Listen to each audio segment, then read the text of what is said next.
Welcome to the treasure room.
Ten, 9, 8, 7, 6, 5, 4, 3, 2, 1, 0. Prepare for vault door opening.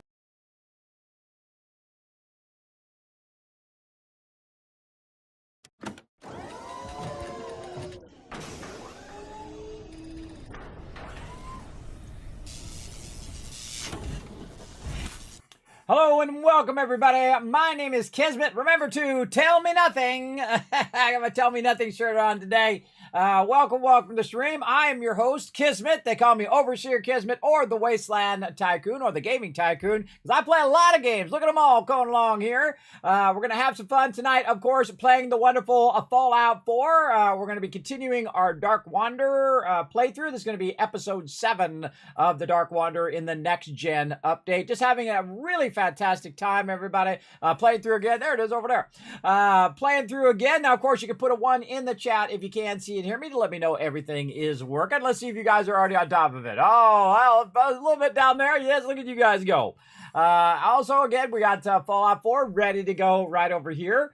Now, we've been working, of course, on our massive purified water farm at Sanctuary. We've captured a few of the settlements, have been using those for growing food or for collecting resources and things of that nature. We've also been forwarding the story a lot earlier in this particular playthrough and been doing side stories. And now we're working on some of the new stuff that came with the Next Gen update from the Creation Club. We've been doing Speak of the Devil, which is the XO2 power armor. I'd love to see what that looks like. I also love the Hellcat armor, so we're going to be working on those as well. So we're going to check out all the new content today. Now that we've kind of built our character up, he's got the Overseer's Guardian. We've got McCready with us right now. We've maxed out Piper as our romantic companion. We got her parked over there at the drive-in. So anytime we need to get that Lover's Embrace perk or well-rested perk, basically, we're going to go back over there and work with that. Also, we've got a mega sorter. We've got a thing that's sorting our purified water for us as well. Just a whole bunch of awesome stuff going on all at the same time. And just having a wonderful, wonderful playthrough. Now, again, my character is jaded. They've been done wrong by vault-tec. They've lost their spouse. They just can't take the world anymore. So we're going around and choosing all the options I've never chose before. All the sarcastic options. Yeah, just let them die. No, Preston, I'm not doing any of your settlement quests. Oh, you need some help? Well, you better get some because I'm out of here. all the options that I would normally not choose. But they are fun to do because, you know, this is my 11th playthrough of Fallout 4. I absolutely love Fallout 4. It's my favorite Fallout of all time because it has the building. Now, I do love me some New Vegas for all you New Vegas fans out there, and I do love me some Fallout 3 and all the other Fallouts because I played them all. I played them since the beginning, since 97. And actually, I got to see Fallout before anybody because I worked for a place that had a little client, you might have heard of them, Interplay, way back in the day when they were making games like the Lost Vikings and Battle Chess and all of those, and of course Fallout and all of those ones along the way. So very, very cool, everybody. That series has been going on so long. I absolutely adore the new Fallout TV show. I think they did an incredibly great job on that. And it's fun to dive back in yet again. We're playing in normal mode with no mods, just a bit of Creation Club stuff. We have some stuff to give them different types of t-shirts.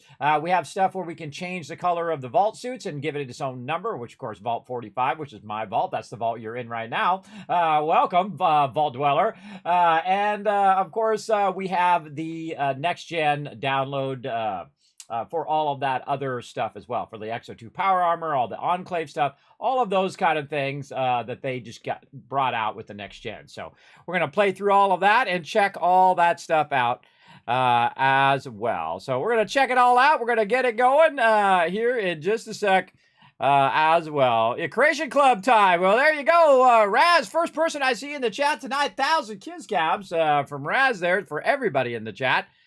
For being here right at the top of the stream. I see you getting the I see you getting a dance party going on your own. I love this St. Jude, by the way. The St. Jude Play Live sent me this 30-second dance party thing. It was almost like they were watching my stream or something. Because I do a dance party when we hit 10 subs. Usually, if I remember, sometimes I forget. I'm really bad, everybody. I got bad memory. I didn't even know today was Monday. I thought today was Tuesday. And so I said, oh, sorry, everybody. I ran behind because I've been running behind so much because of IRL stuff. But man, I stayed up way too late last night playing some Fallout 4. I was having such a great time. And then I went right through my alarm. I didn't hear it at all, man. I woke up and I was like, oh, God, I missed my alarm. And I thought it was Tuesday, but it wasn't. It's Monday, so I didn't miss anything, everybody. I didn't miss anything for once. That's one for me. That's a win for Kismet. I actually didn't miss a stream. So yay me. So yeah, sorry about that, everybody. That was a little confusion there. I thought it was Tuesday. It was not. It's Monday. So I'm still on schedule, and we're going to try to keep that schedule as well because we're not going to run super long like we did last night. Tonight so that we can stay on schedule and do all the fun stuff that we want to do. Polypop reward. You don't have to do it that many times, Puma. You just do it one time, bro. One time, and then I give you 1,000 kids caps, and then I'm just going to refund you for the rest. That's all I'm going to do. There you go. One time is more than enough. So there you go. Thanks for coming in and hanging out in the stream. Yeah, the Polypop reward is just like a thing I did in this. It's a effects thing I use for all my effects, like this rolling out and my screens that come up and all sorts of other cool stuff that I do. And so I was trying to set stuff up in there, and so it's like the ghost in the machine. It just keeps coming back every time I delete it or try to adjust it or whatever. I could probably go in there and fix it or whatnot, but now it's like a running joke. So I just leave it in there now just because it's funny. And then so someone will claim it in the stream. You can only claim it one time. Otherwise, I'm just going to ignore it and just cancel it every time you do it. And then I give out 1,000 kids caps, and that's it. So you only need to do it once. Again, it's like I tried to change it to, make it rain, which is a thing alert I used to have, where it would rain caps. You get 1,000 caps. But I'll get back to all of that as well, everybody. I was working on a ton of stuff today. I was also resting up because, man, I was exhausted. That was a long stream, everybody. I didn't take any breaks. That's really bad. I got to remember to take breaks tonight. So we're going to get going here in just a moment. Yeah, Jogger's bringing in that Kismet love train. Oh, look, we got everybody dancing in it, too. That's what's so cool about my emotes, everybody. You can make like a whole train out of them. A whole bunch of trains, especially if you have like tier 2 or tier 3. You've got even more train cars, and you can just make a big old Kismet love train, which I love. Hello, Rotisserie G. Thanks for coming in, hanging out. Hello. Look, in real life, not just in an emote. In real life, me waving. What up, Joggers? Foggy in the chat. Hey, Foggy, good to see you, man.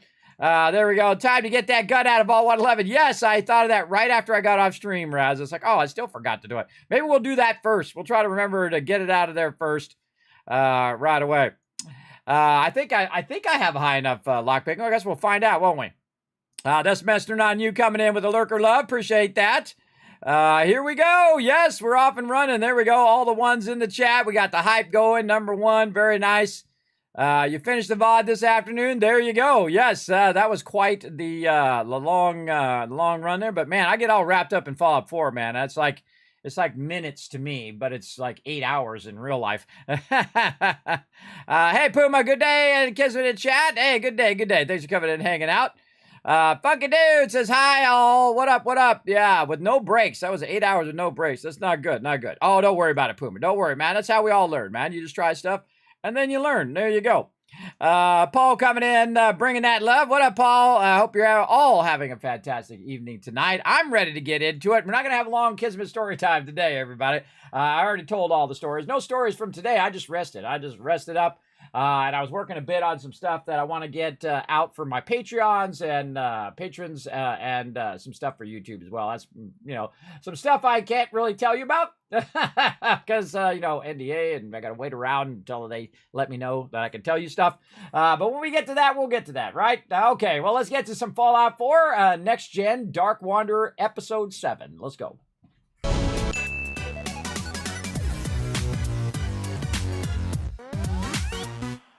All right, away we go, everybody. Let's go ahead and get into the game here. Gonna get in here and get going. Let's see where we left off. Okay, looks like we're at the at the drive-in, and let's remove our radiation there. I can see we got some radiation on the bottom now, and you can see that it was sorting. Now I kind of let it after the stream. I kind of let it do a lot of the sorting, so it has sorted all of the stuff in here, all the keep stuff into there, and so on and so forth. We want to go to the end, probably one of the things we want to do also, and see if anything made it to the end. Okay. Plasma mine and pistols made it to the end. We got a bunch of apparel here that we're going to need to work on sorting. Get them caps. I just love the fact that every time I come over here, there's just going to be caps in there, everybody. Just every single time. And that's from your vendors. That's why putting down your vendors is so useful. And the charisma... Second I start the stream, that's when I have to start choking. I've been streaming so much, it's messing up my voice. Well, look at all the stuff just sitting on the ground here. So what I've done is gone in and kind of organized everything, but some of the stuff is going to go past it, and we have to kind of go back in and tell it we want to sell that stuff in here. So plasma mines, 45 pistol, bolt action, we're going to tell those to sell. Explorer outfit, farmhand clothes, I think I'm going to keep those. Let's get rid of these, hooded rags, dog armor, keep it. Road goggles, oh, those goggles, oh, those are cool. Utility overalls, we're going to keep all of those. Now, stuff that's keep, in this case, is going to be like apparel. Farmhand clothes, dog armor, that's kind of armor over here. So we'll go ahead and put the dog armor in there. Utility overalls and road goggles. I'd say that's more apparel than anything else. So road goggles, the utility. These road goggles are funny, man. They're those big, like, ski goggles. I find those incredibly funny. All right, Explorer outfit. Let's go look at that over here. And see if we have one of those in there. And you want to just kind of keep adding this stuff as you... Oh, I already have one in there. You want to keep adding it as you go so that you can just keep micromanaging all of this stuff in the end. So we're going to go in here and we're going to put that Explorer's outfit back in there again. What it should do is automatically come out the end because I just leave the power on. So it'll come out the end here. It'll go around the corner. There we go. And then this time, instead of going all the way through to the end, it should end up going right through here. And then it's going to come across this way and go for sale. There we go. And that's how you do a sorter, for those who don't know how to do a sorter. Now, every now and again, I go look in there and make sure you don't have two of something, because it's just a waste. You only need one of each item. And you can see that I build up a lot of items in there, and that's just because you got to kind of sacrifice one of them to have it sort those ones as well. And that's okay. Kind of like if you're going to sort fusion cores, I would use low-level fusion cores, like fusion cores that have like 20 or 30% left. I would put those in there so they will sort it on out of there. All right, so we got all that going. We should get our power armor. Make sure... Oh, wait, we'll leave our power armor here for a second. Let's go ahead and save all those changes we just did to our sorter. Let's pop over to Vault 111. Let's go see if we get the cryolator. Actually, I forget what level of lockpick the cryolator is. I always forget the cryolator. I rarely ever use it. I'm just going to get it and then put it into storage. But let's go see what level it is. Let's see what happens. Let's see. Charlotte coming in says, hey, Kismet, it's been a while. How you been doing? I'm playing some 76 today. Oh, awesome, Charlotte. Yes, yes. I play 76 usually on Tuesday, Wednesday, Thursdays with my crew. Right now, we're going to go back over here. Man, I forget how to get back down in the vault. I think you got to go over here and press a button. I already got all this. Let's press the button. Elevator button. Honestly, I forget. Oh, you go right in the center. Yeah, you go in the center again. There's like a trigger zone there. All right, there we go. I forgot, everybody. It's been so long.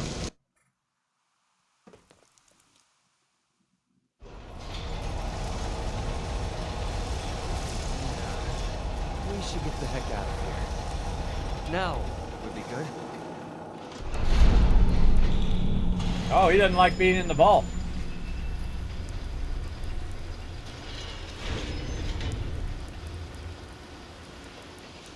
Yeah, he does not like the vault, apparently. All right, let's go see if we get the cryolator.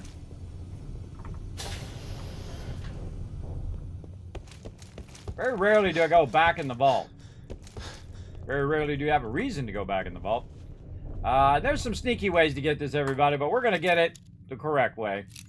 And I can tell you, out of 11 playthroughs, this is my 11th playthrough of Fallout 4.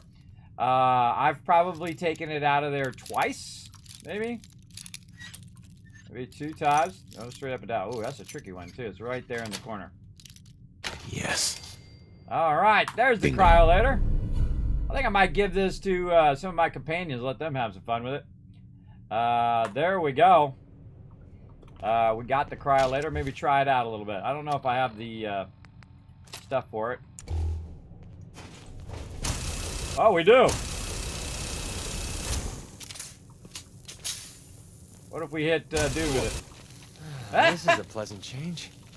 I can hear myself thinking here. Used it on dude. All right, that's pretty cool.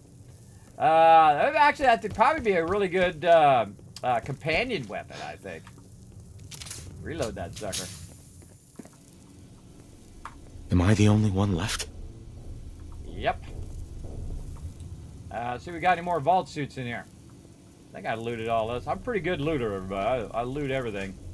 Super loot, as a matter of fact. All right, we got the cryolator. Let's go run back here, and we might give it to companion later on. I'm leaving you behind. Enjoy Vault 111. See ya.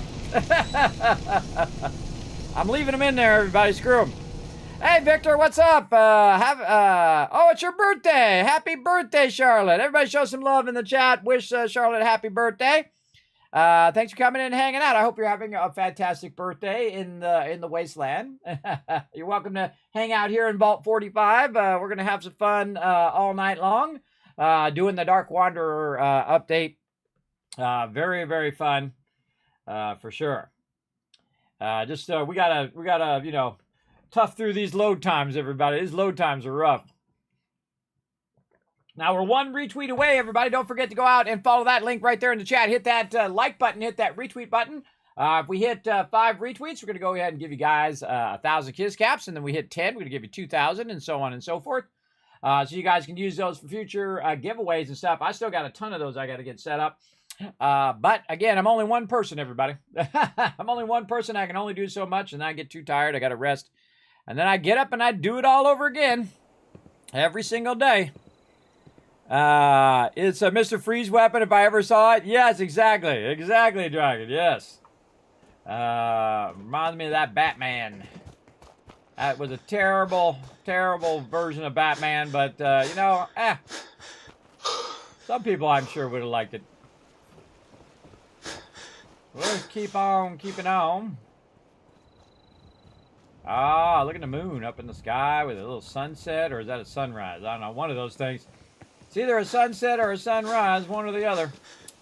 Oh, it's making a big old mess over here.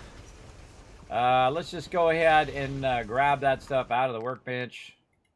Save ourselves some time. Oh, getting them bottle caps too. And then just go right over here and drop some more of this in here. Every time I run through here, I'd like to just drop that. Oh, the purified water is not favorited on my character anymore. Man, I hate it when it does that. When it takes my stuff off my favorited. It does the same thing in Fallout 76. It's really annoying. I don't like it. I don't want it to do that. No. Take them caps, though. Let's go over here and see if we got some caps. Ooh, more caps over here. Now, all my vendors right here, of course, are getting me caps. Get away from me, Preston! I'm not doing none of your settlement quests. Keep it to yourself. And I have, for 10 playthroughs, everybody, I've done all those quests. In this one, Squirrel! we're telling Preston no settlement quests. And we're just getting the settlements we can get along the way. As well. Let's check in on our settlements. Looks like Sanctuary's looking pretty good. Actually, I should have checked the stats on it. Oh, we can update our settlement overseer too while we're at it. Let's go do that real quick. I can do that through my other screen here and just show you guys the result. Over here, there we go. This is the advantage of having like 6-7 monitors, everybody. You can do a whole bunch of cool things at the same time. All right, 11, food is 12, 2080, power is 325. There's definitely something going on with that power. 30, 12 beds, 88% happiness. Wow, that is a really, really good happiness. Oh my goodness. That is like boss mode level happiness. If you get past 80%, everybody, you are doing exceptionally good. That's for sure. Hey, Koala, what's up? Yes, I'm doing good. How you doing? Let me know in the chat. I am checking out my settlements here so we can get back into some of these new quests. We've got our settlements established here, and we're just making sure that they're all squared away, so we don't have to worry about them. I'm just kind of writing down all of these things. Let's see, 15 people. We got 24 food, 15 water. We're going to need to work on our water there. Power's 3, 35 defense. Beds is 19. And happiness, 81. That's really good. Really, really good. All right, we probably need a little bit more defense over here, too. At this location. Oh, and we get rid of this barbecue spinning cooking station. I hate that cooking station. Because it's really big. It's like unnecessarily large. When you could just as easy have just a little cooking stove. And it cooks all the same stuff. Oh, God. Here comes a vertibird. Second you see a vertibird, you know they're just coming in to cause trouble, everybody. We might need to build a Kismet kill box here real quick before this vertibird drags all the mobs in the wasteland on us. You watch, everybody. You watch. They're going to start some stuff.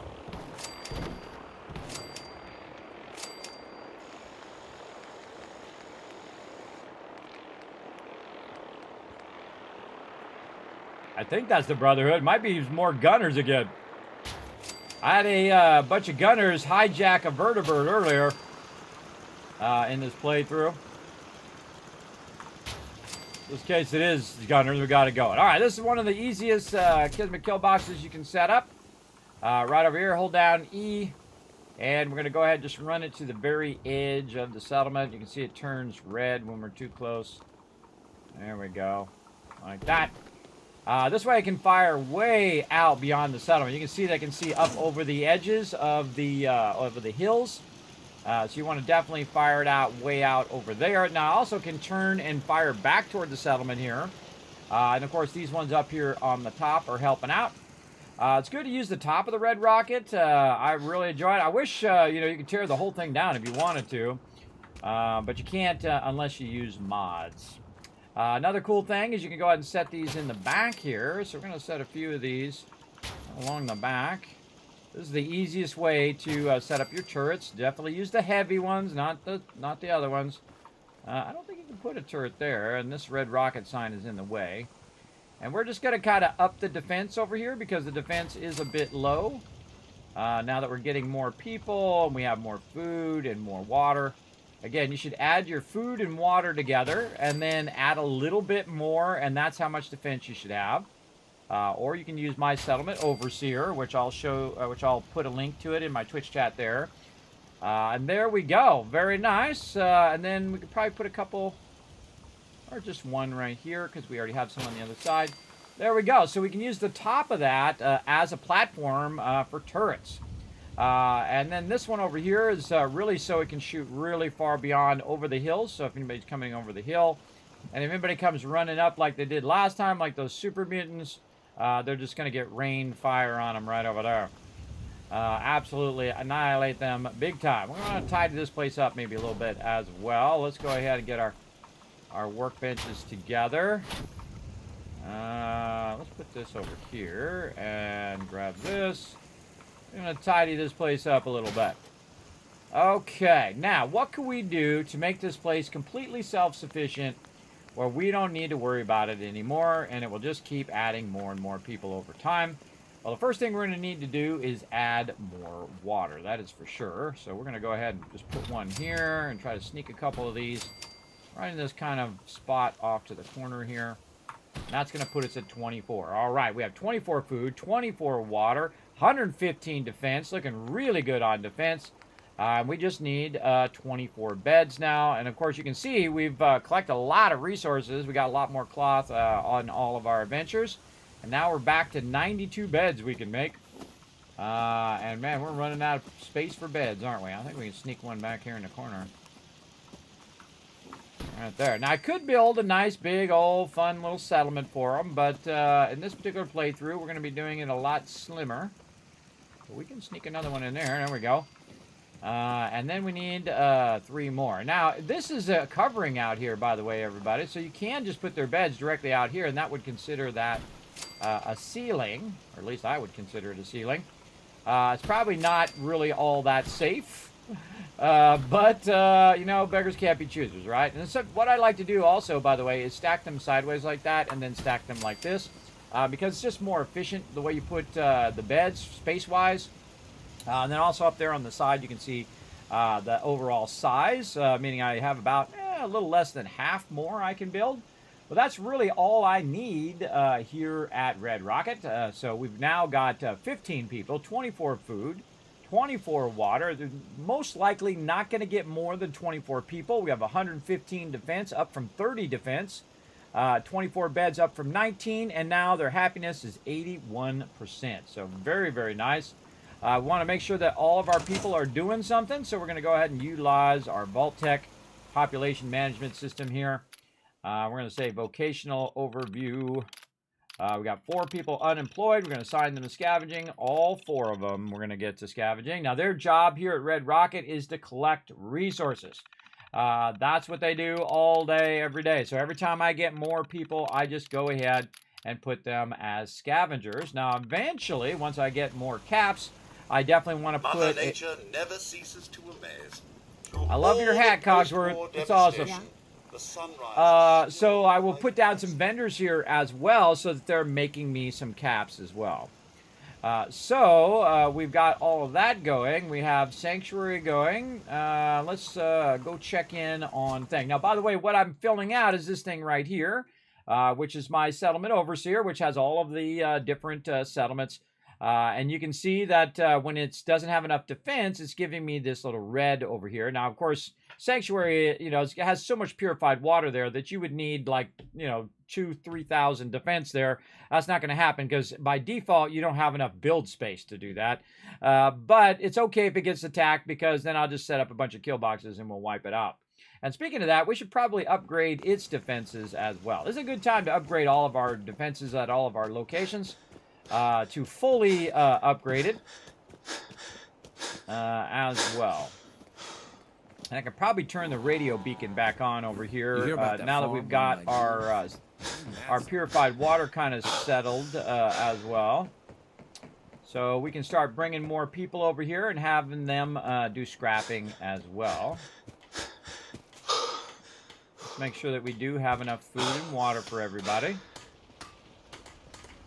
So let's, again, let's check on Sanctuary. Right now we have 12 food, so we definitely want to re-put our food down. Now, I had food here before, and then I shrunk it down while I was working on the purified water, and then probably now's a good time to bring it back up again.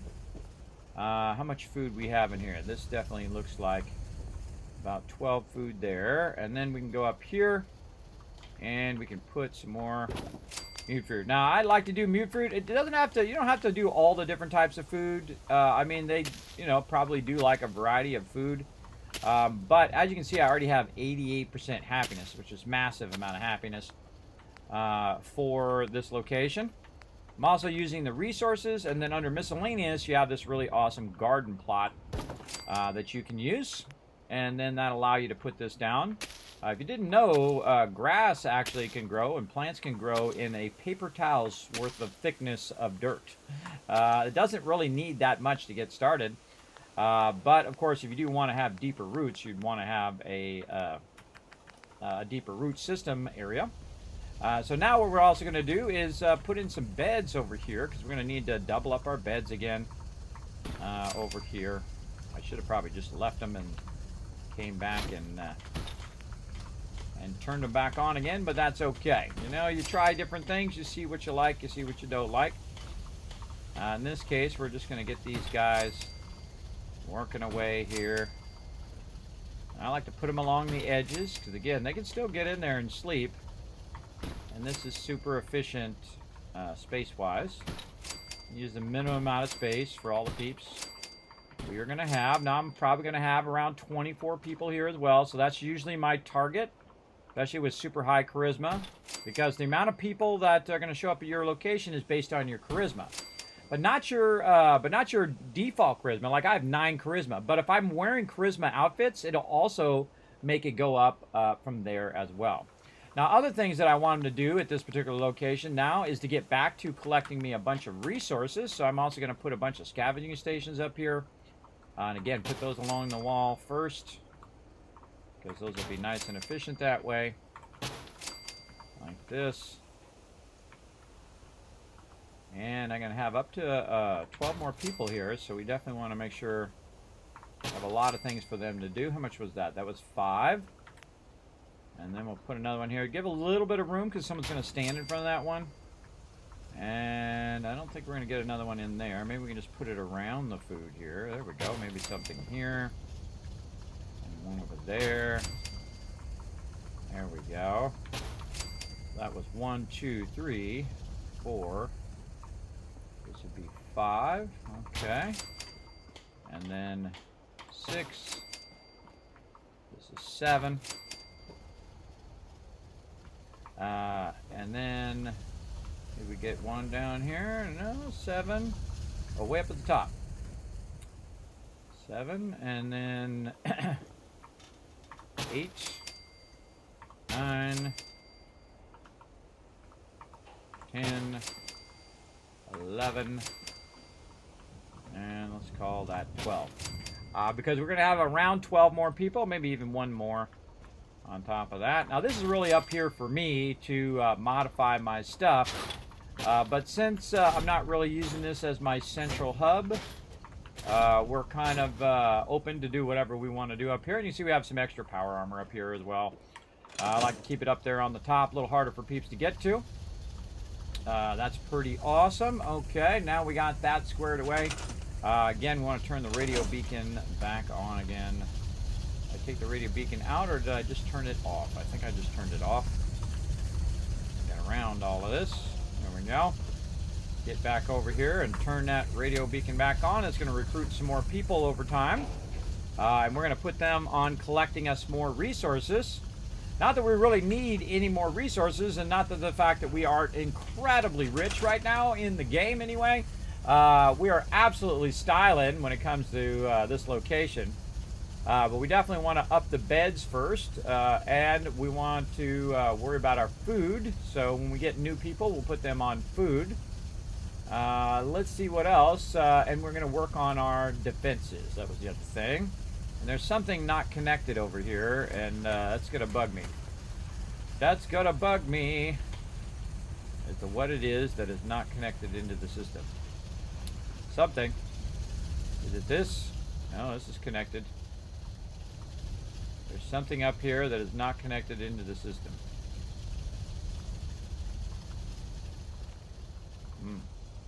or down here, or over here. I don't know where it is. I'd have to take everything out to find out. And I'm not going to. I'm going to leave it. There's a whole bunch of purified water and stuff on the ground. I'm just going to leave it because this is going to keep doing that over and over, and sadly, as well. All right, now we need to work on a couple more Kismet kill boxes. Now, what you want to do is think about and watch while you're playing the game where they attack from. In this case, they'll attack from this side quite often. So my job is to go ahead and try to elevate the kill box up high enough to where it's hard for them to get to it. By the time they get to it, the turrets will turn around and get them. If they're not a ranged mob, they're going to be in trouble because they got to run all the way up the stairs to get to it, and these turrets will turn around and blast anything coming up the stairs here. If you notice that I put it way forward, and the reason why I put it way forward is so that I can shoot practically straight down like that. So that anything that tries to get under the kill box, it'll be able to shoot down at it as well. And we'll build some more fancy ones later on out of concrete. But again, I just try to do the bare minimum there. So this is going to defend this whole entire side over here. We have our kill box that's already over here defending this corner. You see it right up there. It's going to defend anything that runs in from this side or over here. And this is going to start getting attacked now from various mobs. If you notice that I moved this out of here, and the reason why I moved this out of here is because they do attack quite often from this side. And so this is my 3 primary places in which I put kill boxes to wipe out all the baddies. And this one I would put back a little bit as well. Normally I like to put them right on the edge of the settlement. But here at Sanctuary, you want to put it back a little bit because they will try to run up the side here. And as they're running up the side, that's when you rain fire on their face. Now, I start typically with 3 turrets at the beginning, and then I will add sets of 3. And then eventually, I'll start doing 5 turrets when we have enough. Like right now, we can make 102 turrets. We're not hurting for turrets right now. Considering we could barely do even the most basic ones earlier. And that's because of scaling of our purified water over here. We've been scaling our purified water up and making more and more and more and more cash over time.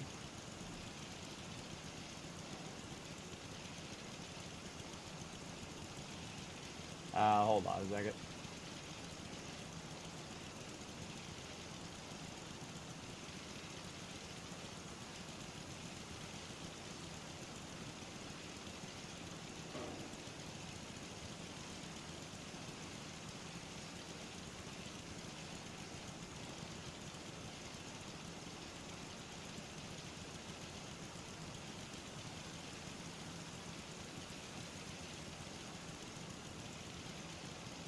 All right, there we go. There we go. Oops. Oops, I pressed the wrong thing. Sorry about that, Koala. I hit the wrong thing. That was my bad. I just accidentally, hid you over on my YouTube. I didn't mean to, bro. I was trying to get somebody else. Spamming me over on Kick over there. There we go. There we go. Bunch of spammers. There we go. I unhid you now, Koala. That was my bad. My bad. Wrong button. Wrong button. We hit the 5 retweets. Oh, look at you guys go. There we go. 1,000 kids caps to get you guys going. We're at 8 now. We get to 10. We're going to give you 2,000 more. Keep collecting those kids caps for those giveaways, everybody. All right, back to this over here. We're going to go ahead again. They're going to come running up the side here. They're going to try to run up through here. The kill box is just going to rain fire on them. Now remember, these are just Mark 1s. These are just the low-level turrets. They get more and more powerful the more and more you play the game. And, of course, the further and higher up settlements that you get, they'll get up to ones that even shoot off explosive rounds. And, of course, they never run out of ammo, everybody. That's an important thing to remember. Now, let's just simulate the settlement getting attacked. And they love to come from this bridge over here, usually super mutants. Though I have seen Deathclaws coming here before. But they'll come running up. Now, of course, the whole time they're running up, they're getting rained by that one. And then when they get about right here, guess what? Those 3 are going to fire over here, too, because they can reach all the way over here. So now you got 6 turrets on you. And that's why I make it as clean as possible and as small as possible to set the turrets on so they have a widest shot value as you can. Now, you can just make them float up there if you want. I don't like doing it. It feels kind of cheat-esque. But I like to put them up there like that. And then, of course, you can also set them on the side of buildings if you want, along there, that kind of thing as well. Of course, I forgot to put my supports back on that. I just realized. That's okay. We'll work on that later. But you can see I strategically put them where I mostly get attacked, right? Now, if I get attacked on the far side, which I rarely ever do, that's when you start gearing up all your people, too. You start giving them all 50 cal weapons and whatnot. Now, I think we got this all done. I think this is ready to go. Let me get my thing over here. Let's see. So now at Sanctuary we have 78. All right, still not enough, but it's good enough for now. We have 78 defense. Let's see. Where food is, we have 24. We just don't have it all set up yet. And we have definitely plenty of water. We have 2,000 water at this location. And that's because it's generating purified water to make me money. Dollar bills. All right, now I've got 20,000 purified water in here. If you times that times 16, its maximum value, it's a lot. It's a lot. But let's ask Suri. Hey, Suri. Uh-huh. What's 20,000 times 16? 20,000 times 16 is 320,000. That's 320,000 caps sitting right there, everybody. I'm like level 20-something. So again, this is how I love to play games, everybody. I love to just dominate the games, get crazy tons of cash. Now, we're going to have some fun, at least my kind of fun. If you When we need go, fixing we up, get everybody's caps. get a Let's look go at you. do it. Yeah. Oh. See what's wrong with me, Doctor. Tell me your symptoms. Nothing. No, we're done. All right. Don't ruin my hard work by dying out there. All right. Try that again.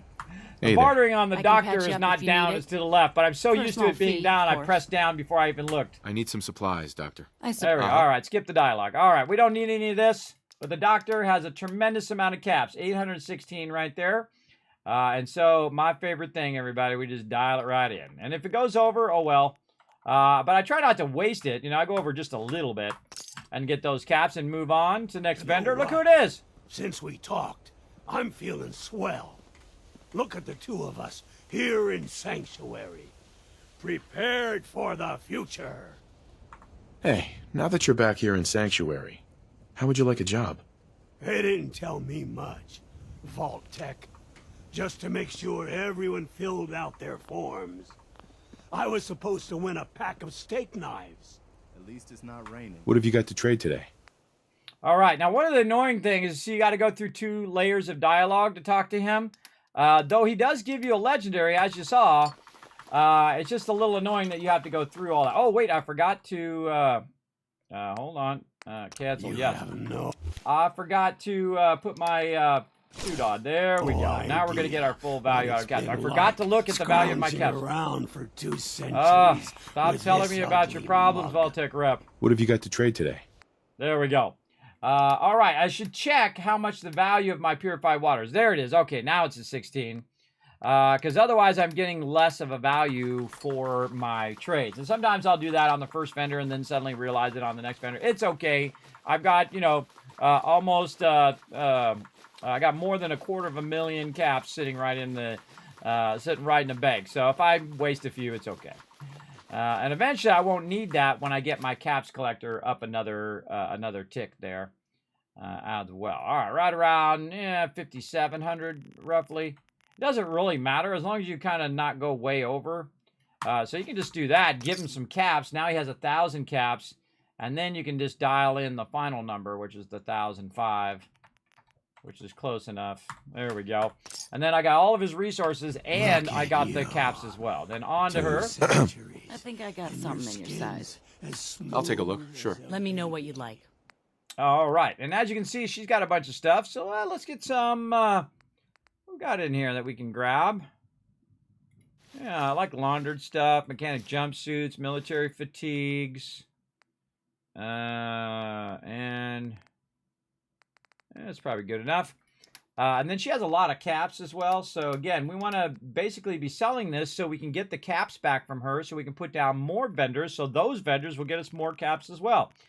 So we're kind of going in this same cycle of selling stuff and then using that money to get more vendors, and then those vendors make us more caps, and then you just keep scaling that up until not only you're making money on the purified water, but you're also making money on the vendors making you money passively, because you don't have to buy or sell anything to the vendors for you to make money. But if you're buying stuff from the vendors, if you think about it, you're buying stuff from the vendors, and of course, they take a cut, but you get a cut of it as well. So basically, the money you're spending is money that you're going to get back in the end anyway, kind of. Not at the degree at which I'm spending it, but if you think about it in general. All right, and then we're going to go talk to this guy. That's Barter. And again, I turned the sound off, so we have to listen to their dialogue over and over. And then this guy doesn't usually have anything I need, so I'm just going to dial in 314 caps over here. Let's say 320. There we go. Because we want to basically establish our settlers doing trading and stuff while we're busy doing something else, while we're doing questline. So this stuff is constantly running while we're doing other things. So it's multitasking over there as well. Now he's got some stuff as well. Let's grab his combat armor. He's got more combat armor. Let's grab all that. So it's like just a shopping spree, everybody. Every day is a shopping spree for me in Fallout 4. I just go and I just buy whatever I see. If I see legendaries, I buy those. Whatever I feel like buying, I'm all about it. And that's what's so great about being a Wasteland Tycoon, is that you just buy whatever you want. Just like this. There we go. Boom. 285 left. Let's get in here and get it going. There we go. Boom. Got that settler done. And what do we got here? Some weapons. Ooh, we might be able to find our combat rifle today. I don't know. I kind of feel like I'm going to get my gun nut before I find this combat rifle. Been very unlucky. I've actually gotten it right at the very beginning of the game before, which is super useful. But sometimes it just doesn't give it to me. Nope, neither of those combat rifles. It's got to be a combat rifle. It can't be a sniper rifle or anything like that. Combat rifle. I rolled down when I thought it was this one for a second. No, it's this is this one. See, hunting rifle. I was hoping. Sniper rifle, no. No. Oh, he's got a minigun. Ooh, let's buy that minigun. Let's see. Anything else in here? There's a combat shotgun. I can tell it's a combat shotgun because it's just shell. That means it's a shotgun. No, and more no. There's some combat rifles. No. Three combat rifles and no such luck. And we try. And again, we're trying to find the combat rifle so that we can take that 308 mod off of it and then use it. And if I find one, I'll show you how to do it. But sadly, no such luck so far. All right, so we spent about 1,500 caps there, and we're going to go ahead and dial that in cash-wise, because, again, we're at a ratio of 16 per purified water because my charisma is so high, and I have caps collector, and I have charisma outfit on. It's basically maxing out my trade rate, so I'm buying it for less and selling it for more, which is my favorite thing. Now, we did all of that. We got all of the vendors. Now, the vendors are going to take a little while to reset. So we'll go sit over here for a minute, and we'll wait for the sweetheart of the wasteland, everybody. Here she comes. Let's see if she shows up. No? Sometimes she's walking. She'll walk up. But all right, we'll try another 5 hours. So what I do sometimes is just sit here in forward time to see if Trash Can Carla shows up. No. She must have just been here, too. All right, now, if you don't see it here, I'm going to go forward by like 11 hours. So she usually shows up in the daytime. Now, if I suddenly see a moo cow over there, then I will stop time. But we'll just forward time here into the daytime. There she is. All right. So that means she left that day and she's going to come back the next day. So there's the mighty Trash Can Carla. And then we're going to go ahead and barter. Skip all this dialogue. get that 308 every single time. Let's see if she's got any combat rifles. I know she's got one, but it doesn't have 308 on it, sadly. It's got a little bit of stuff here. And again, I'm going to start buying stuff for my settlers as I go at this point. And then, of course, buying out all of the resources. And this is why I can make 100 turrets, everybody, is because I can buy out all the resources now from the vendors. Now, Trash Can Carla, of course, has the most of everybody of all the vendors right now. And so I can just dial in 9,000 caps. Sometimes I'll do stuff worth, you know, 9, 10,000, and 100,000 trade in a single thing. There's nothing to stop me right now from buying out everything on every vendor that I have so far. But I don't really need to because I don't need all that stuff. But if I wanted to, I totally could. All right, so we got that going. We're going to put our purified water back in there. We all good. Now, there's actually some junk and stuff in here as well that we can take. We can take this mute fruit. We can take all this junk out of here. Now, we're going to see more and more of that junk start getting put in here as well. I wonder if I take this one out, if it would stop dropping it on the ground. That's a good question. And then over here, because it's going to kind of split the stuff up. So it's going to put some mute fruit over here and some junk over here. So we're going to kind of have to organize it like this. There we go. And now we're looking good. All right. I really want to pick that up, but I'm going to try to resist. Okay. Now we got all of that loot. Mama Murphy standing guard up there. Look at her doing her thing. Look at her doing her thing up there. All right. Trash Can Carla, welcome back. Come here, McCready. I'm overburdened right now. All right. Just by a little bit. He can go ahead and hold on to some of this stuff for me here. So we can walk over here to the next area. Man, this cryolator, I think, is what's weighing me down. Oh, cryolator and a minigun. Ah, okay. And we're not going to talk to any vendors right now, so we can put all of our outfit back on again. There we go. And I should be not overburdened. Oh, not overburdened. All right, there we go. Now we can go ahead and run back over here. Let's get it going. Hey, Ghoul, no mods. This is just Creation Club stuff. You can see I have a Creation Club thing that allows me to change my vault suit to my vault number, Vault 45. And, of course, McCready is wearing a purple vault suit. He's also Vault 45. You look out the back.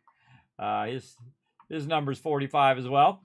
And I have a little things that change their shirts from the Creation Club. And, of course, the Next Gen update, which is bringing a bunch of content creation stuff or Creation Club stuff.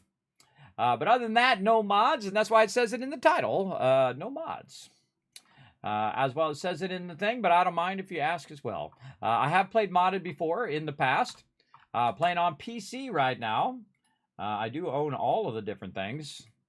But right now, playing on PC. All right, we're going to go ahead and take all this other stuff out of here that we left in here last time. Oh, we should put our mods in here while I'm thinking about it. Mods, mods, mods. There we go. What else we've got? Subno pistol. Mute fruits. There we go. Put all that in there. And miscellaneous stuff we'll keep for now. And ammo doesn't weigh anything. All right. Now we can go ahead and go to weapons here. And we left a bunch of these weapons in here, so we can go ahead and take those out. We left a bunch of this apparel in here, which is just a lot of stuff. And it's a lot of stuff here. We'll grab just enough so we can still quick travel. Oh, we can get all of it. Wow, okay. That was lucky. Okay, we'll get all of it. And McCready has a little bit of stuff as well. So then we'll take this stuff and we'll jump back to the Starlight Drive-In over here. And we're just kind of gearing up our settlements a little bit today. We're not going to get anything super fancy. We're still doing mostly what I call basic builds, where you go in, and by the way, tell me nothing. Basically, don't backseat game is what that means. So we're kind of building them up into the basic builds, and we have some what I call super builds, which are all about just making income and making resources and things of that nature. Now, this is a mega sorter over here, so it's going to do all the sorting of all of these things for me automatically. So all I have to do is take it and just drop it into here, and it should take care of most of it. Now, anything it doesn't take care of, then we'll come back and we'll fine-tune the sorter over our playthrough. So we're just going to go ahead and throw all this in here like this. Just let it keep organizing all of our stuff for us. Where'd McCready go? Come here, McCready. We're going to talk to him, and we're going to get the cryolator. Oop, I didn't mean to take your fusion cores there, bro. And we'll get all this stuff out of here. Let's see. Let's give him some of them fusion cores back. Oh, man, I got a lot of extra fusion cores. Here, you can have all these fusion cores, bro. You can have all of those. I don't think he really needs that many. He's using a 32 right now. Yeah, it doesn't weigh anything on him anyway, so he can hold on to him. All right, and then we're going to go over here to our miscellaneous stuff, and we're going to go ahead and drop a bunch of miscellaneous random stuff in here that we don't need to carry around unless it won't let us. Okay, that stuff's all quest stuff. And then we'll put the cryolator right over here. Or actually, we'll put it over here because we actually have a minigun over here, too. Yeah, let's put the cryolator. Now, let's put the cryolator over here, so we'll have it with our legendaries. Like we have the junk jet and all of that over there as well. All right, we got 2 miniguns. We need to find some provisioners is what we need to do. Where's my provisioners at? Provisioners. Let's find them. All right, here's a great trick, by the way. You hit the thing, and then you go ahead and forward time like this. Look at Piper. She's got a Gatling laser. And you hit the ding ding. And there's our provisioners. There they are, looking good. All right, I think I might have given them 50 cows. Let's go ahead and see what they got. Let's talk to this lady first. All right, no, she doesn't got one. All right, let's go ahead and I like to give the provisioners the minigun so when they're running around, they're super deadly. Now, I could also give them combat armor and all of that stuff. We're not going to do that right now. We'll get into decorating and organizing all of our companions later, or settlers later. And I'm not going to do 700 settlers like I did last time. We're going to do a much reduced amount of settlers this time. But now she's got a minigun, and she only needs 1 bullet, everybody. Remember, they only need 1 bullet if they're not your companion. If they're a companion, then they need actual ammo, a lot of ammo, whatever it is they're going to burn up. Unless it's their default weapon. If it's their default weapon, they have unlimited ammo. Kind of like Preston with his laser rifle that he has. But if I give her 1, since she's just a settler, she'll go around and just cut everybody to pieces that bother her. And then same thing over here. We can talk to this provisioner and get her stuff, and then give her a minigun as well. There we go. And then give her 1 ammo right over here. Like this. There we go. Now she's got a 50 cal as well. Those two are styling. Now, as I find miniguns, I will hand them to them. Now, sometimes I like to buy the Gatling lasers for them as well. But I learned in my last playthrough, playthrough number 10, this is playthrough number 11, that you don't give them fusion cores. If you give them fusion cores, they just keep jumping in your power armor all the time, and it sucks. They'll run off with your power armor, and you'll find all your different sets of power armor all over the place. It's a mess, everybody. It's a big mess. So I've learned not to give them the Gatling laser. I give my companions the Gatling laser. My companions are incredibly powerful with the Gatling laser. Super, super deadly. Highly recommend getting that Gatling laser as quick as possible. Now, you can see I have other vendors here. These vendors over here are actually just making me caps. Oh, there it goes, still sorting. There it goes, sorting some circuitry and whatnot over there as well, because they're collecting resources for me as well. Let's go check the end here. Let's see what we've got. We've got a bunch of aid items. We've got some caps. We'll put those in our pocket.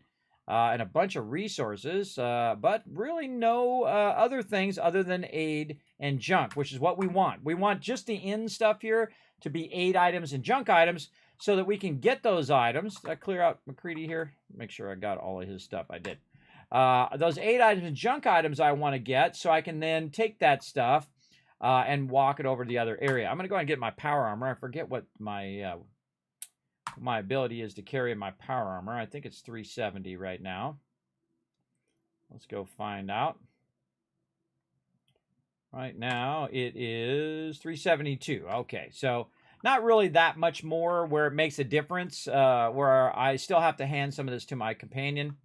Always take your fusion core out, everybody, or even Trash Can Carla will jump in your power armor. It doesn't matter. Somebody will. I've seen Mama Murphy do it. I've seen just random, enemies come in, jump in my power armor and use it against me. It really sucks.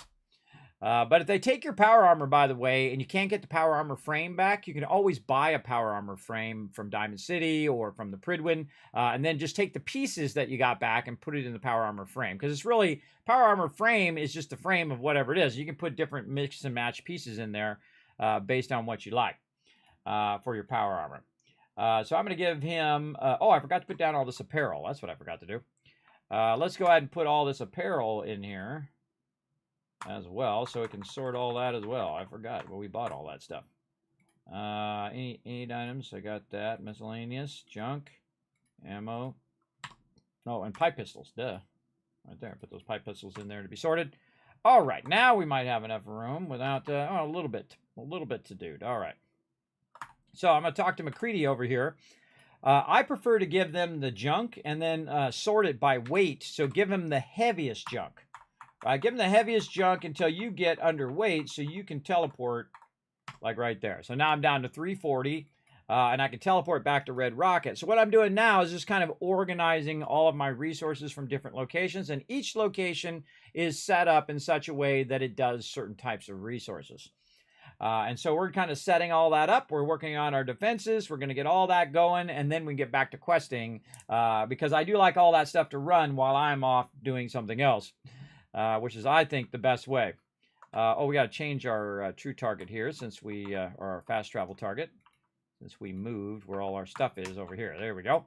And then we'll drop all that in there. We'll put all this aid stuff in here. Now, am I going to use this aid stuff? Probably not. But I don't know. I just kind of feel like lately just throwing it all into one thing. Got robot repair kits in there. Just throwing it all on this workbench, and then I don't have to worry about it. Along with the mods and also all the junk, because this is not being sorted, so it's not pulling stuff out of that workbench. So that's good. Oh, we're at 15 people now. Let's see what else we've got for them to do. Let's check that vocational overview here. Okay, everybody's working. Good, good, good. Looking sharp. Now, we got all those done. Let's run over to Abernathy Farm here and see how they're doing. I'll probably up their defense a little bit. Again, we've been working on purified water, making tons of caps, 500, then 1,000, then 10,000, then 30,000 caps is pretty much what we're making every couple days. Or really, every time I go back to Sanctuary, I'm making about 25 grand every single time. So if I go out here and I do stuff for, let's say 20, 30 minutes, I jump back, boom, I just made another 25 grand. That's what's nice about being a Wasteland Tycoon. And you can see over here, everybody, they are doing all the food and everything. Now, something weird going on with this food because I can see that none of this is filled with potatoes right now. That is a little weird. See, some of these are not being worked on. That's why. Some of those are not being worked on, but all this stuff's being worked on, so that's good. Let's see if we've got some new people. I see we have 23 people. I put some of the peeps here on this. And let's see if we've got any new people we can put back on food. Nope. And we actually need one more person off of there so that they can do the last one. We have clothing, we have general, we have clinic, we have weapons, but we don't have our last one we need for stores, and that is armor. And we're going to just put this, let's put it right like this. There we go. And we'll pick somebody randomly who's walking around, that lady. And we'll put her on this so they make me some caps. There we go. So these are just a bunch of vendors, and these vendors produce caps. They also increase the happiness of this particular location. So I'm going to reduce the amount of food they're doing, but that's okay, because every time I roll up here, what's going to happen is this is just going to start filling up with caps. And so I can just come over and it'll have 500 caps, 1,000 caps. Sometimes you let it go long enough, there's like 3,000 caps in there that you can get from there. And so we'll just let that run. Now, this place is a huge target, though, because it is making so much food and has so much stuff that we want to go in and maybe up its defenses just a bit. Now, the higher your defense, the less chance it's going to get attacked. I feel that there's always some chance of it getting attacked, no matter what. So keep that in mind as well. I feel like I'll put this off to the side here. It'll probably be a little bit better right here. There we go. Because they do attack from this back corner. Another thing that happens, by the way, if you do put this on the edge of your settlement, what'll happen is it'll shoot way beyond. So if there's anything walking along the road down there and it triggers it, boom, it'll shoot way down there as well. It can also turn around and fire in any direction. So very, very useful. So at this point, you'll see me kind of, add a couple more of these just to try to keep the thing safe. Well, if it wants to scroll, apparently it doesn't want to scroll today. There we go. And we'll put that right there and just do the same thing. Remember, you can't put stuff on this part right here on the actual stairs. I don't know why. Seems kind of weird to me, but again, I don't make the games, everybody. I just play them. All right, so now we got those turrets here, these turrets here, and you can probably guess where I'm going to put another one right over here. And sometimes it's really fun to put it over the top of Clarabelle here as well. Oh, we got Kid Love Trade coming in. Reed coming in with a 55 months of sub love. Show him some love over there as well. I know nothing. There you go. Yes. There you go. What's up, Down Incognito? Thanks for coming in, hanging out. Appreciate you chilling out in the channel. Appreciate everybody chilling out in here. We're going to have some fun tonight. Working a little bit on the Kismet kill box. If we can get it to kick in here. Come on, we know you go there. There we go. And I'm going to put this right over the top of Clarabelle. Now, what I do a lot of times, I've actually seen Clarabelle die. She actually got killed by super mutants before. So what I'll do is actually enclose Clarabelle so she doesn't die. But in this particular playthrough, if it happens, it happens.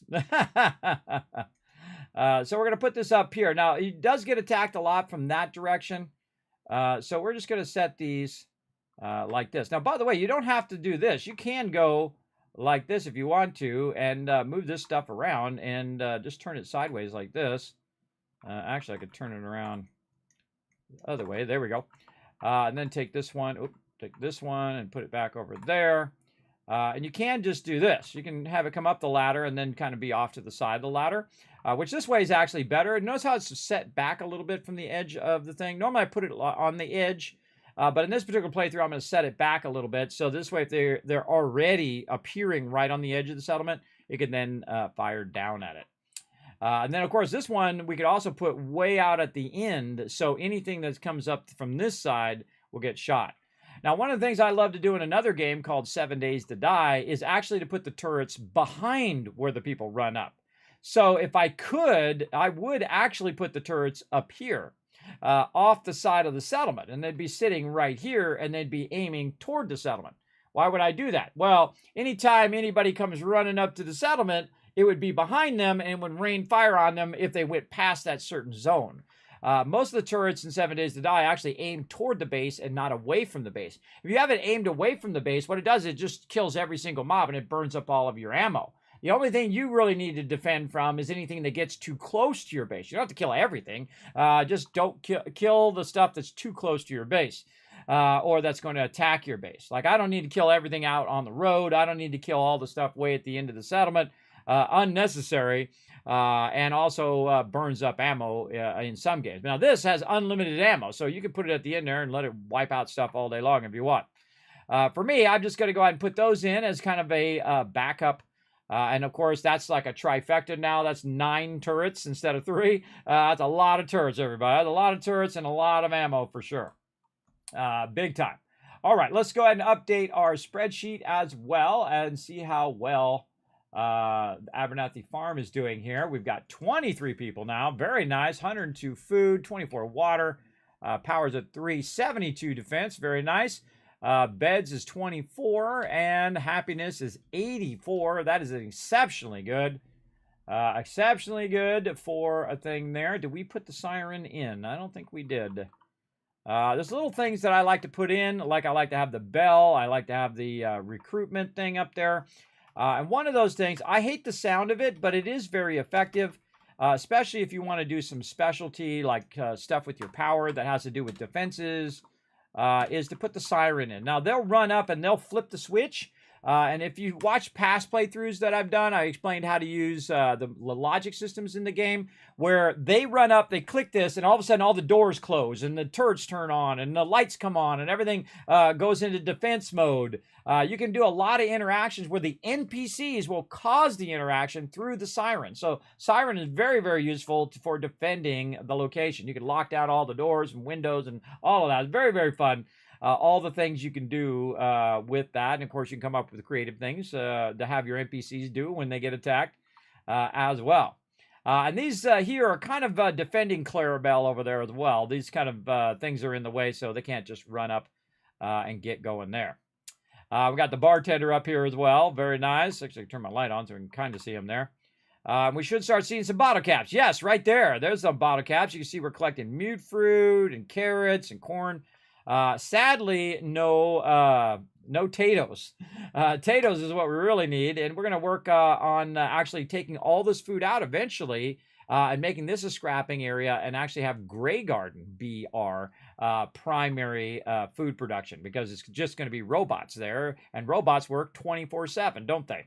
You can use the Automatron DLC to build excellent robots for doing all that fun stuff as well. Okay, so we got that one squared away. What other settlements do we have that we need to kind of check in on? We have Tavern and Boathouse. We'll come back to that one. Grey Garden, we'll come back to it. Let's go check on Hangman's Alley. And again, we're just kind of getting it going and trying to build it up. Kids, love the shirt, but I don't think it applies to you in this game. Oh, yes. No, it applies to me. They tell me nothing. No backseat gaming is basically what that means. Don't backseat game in here. Don't tell me anything. If I'm doing a learn to play, well, then it wouldn't count. If I'm playing Auto Forge later on Thursday night, then I will not wear this shirt. Then you can backseat game. But other than that, no backseat gaming. There you go. And I that actually comes from Starfield, because people kept coming in and telling me stuff, and I kept saying, hey, tell me nothing. Don't tell me anything. Don't tell me anything. And then I did it so much that I'm like, you know what? I'm going to make a t-shirt. And then chat's like, Kismet, you should make a t-shirt. And so I did. So you can actually get this t-shirt and also another one with the Dark Wanderer under it down below in the panels, if you are in the Twitch panels, if you want. It's up to you. It's your money. You do what you want with it. All right. We're at 18 beds over here. I can see already that we're going to need to up these beds. There's 19. There's 20. I'm going to put them in every little corner I can over here. 22. And let's put them along here. I very rarely do anything on this side. There we go, 24. All right. So we need 24, 24, and 24. We're at 19 water, so we can go ahead, try to boost our water again. Over here, I like to kind of tuck this water and stuff out of the way, so it's a little harder for them to destroy. Kind of tuck it around the back here. There we go. Like that. Oh, 25 water. That's weird. I must be using a pump or something. How can we get it 25 water? Oh, yeah. See, we're using the pump. See, I knew it because it should end up in 24. So we're using a water pump over there. That's okay. So we got that. We got good defense. Everything looking good. And we're at 16 peeps. All right. Now, this area is also collecting me resources. You'll see that most of my areas, their job is just to collect me resources. All right. This is 16 people. This is 24 food. Water is 25. Power is 13. Right now, defense is 56, which is pretty good, and 24 thing, and 65 happiness, up 5% happiness from last time we checked. Now, by the way, I'm typing in is this whole entire spreadsheet. I was just typing in Hangman's Alley here, where you can see I just put in 16 people, 24 food, water, whatnot, and it even tell me what the minimum defense is over here, because I have a calculation in there, and then I have a little thing that goes red to tell you when you don't have enough defense at that location. Like you can see at the drive-in here, we have 72 defense, and we should have 110. So we'll work on that here in a bit as well. But we got Hangman's Alley looking good, and then up here at Abernathy Farm, same thing. So you have 102 food. And if you add 102 food and 24 water together, it should be 126 defense at least. I would go higher than what that number is, but I have 72, and I don't really feel like putting a whole bunch of turrets down because it's unnecessary. Because later I'm going to take all that food out so that it doesn't get attacked as much. If you want to reduce the attack, reduce it getting attacked, reduce the amount of food and water to the bare minimum that you need. And then, of course, increase your defenses, and then it won't get attacked as much. Because there's a whole calculation. And I can tell you what the calculation is, but you don't really need to know it, everybody. I know what it is. You don't really need to know it. Food, water, put it together, add a little extra, and boom, you're good. That's the simple way of doing it. The geeky way of doing it is for me to tell you the calculation, and we go and we figure out the calculation of the exact number. Is a waste of your time. A complete waste of your time. Let's make it. I try to make things simple, everybody. I try to get to the point. I don't try to blah blah blah blah blah blah blah. I just like, this is how you do it, and that's it. That's the way I like to watch videos, and that's the way I like to do videos, and that's the way I like to do stream. Just get right to the point. Get right to the point. Solve the problem. Move on to the next thing. Just chilling, says Gorx. Awesome. What up, Gorx? Thanks for coming in and hanging out, man. Appreciate everybody chilling out in the channel. I know just about everything in Fallout. I actually don't know everything. I don't like to know everything, by the way. I don't like to act like I know everything either. Because I've done a bunch of stuff in this playthrough number 11, that I never knew. I never knew in the very beginning that you could just tell Preston no. No, you go to Concord, you get him, you bring him back to Sanctuary, and you say, no, Preston, I'm not doing any quests. And he never gives you a quest, ever. Never. See, I thought you had to avoid him, that you just didn't go to Concord and then you didn't get the settlement quest. But if you walk back to Sanctuary and he says, hey, Kismet, the Minutemen need some help, and I'm just like, no. And then he'll never give me a settlement quest at all. As you can see, I haven't got one. I haven't done Corvega. I haven't done anything at all so far. So I think that's pretty cool for sure. Oh yeah, my green screen showed up a little bit on the side there. This side. This side, really? The green screen? Oh, it is. Yeah, a little bit. A little bit. Actually, it's beyond my green screen. I have a black curtain that's back behind there because there's light on that side. It helps me control the light behind the green screen. Good trick, by the way, for peeps who are trying to control the lighting on your green screen, is to put something behind it so that it absorbs all the other light, so it doesn't mess up your green screen light there. But that's just me along the edge there. All right, so there we go. Got it fixed. Well, it's no big deal. It was just down in the corner, but thank you anyway. Thank you anyway. All right, we got everybody in here. Oh, we got to get more people employed over here, collecting me some scrap. Now, this place is a pretty much a dump over here, everybody. And it's going to stay a dump until I feel like making it more. And normally, it's a huge amount of energy it takes for me not to go and build some big old settlement right here, right now. I'm trying to play a different way where I don't go and build all the settlements up to the degree.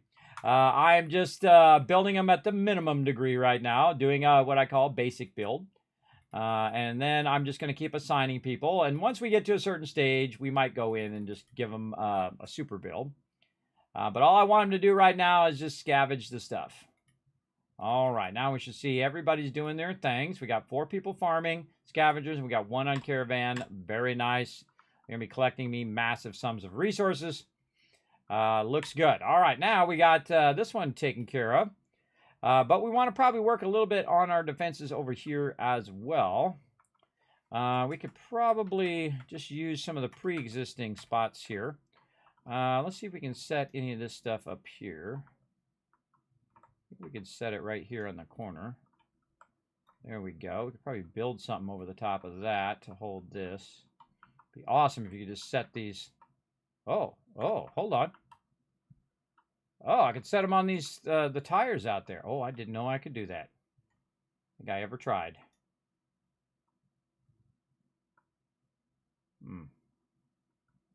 I don't think I've ever tried to set them there. Out here somewhere?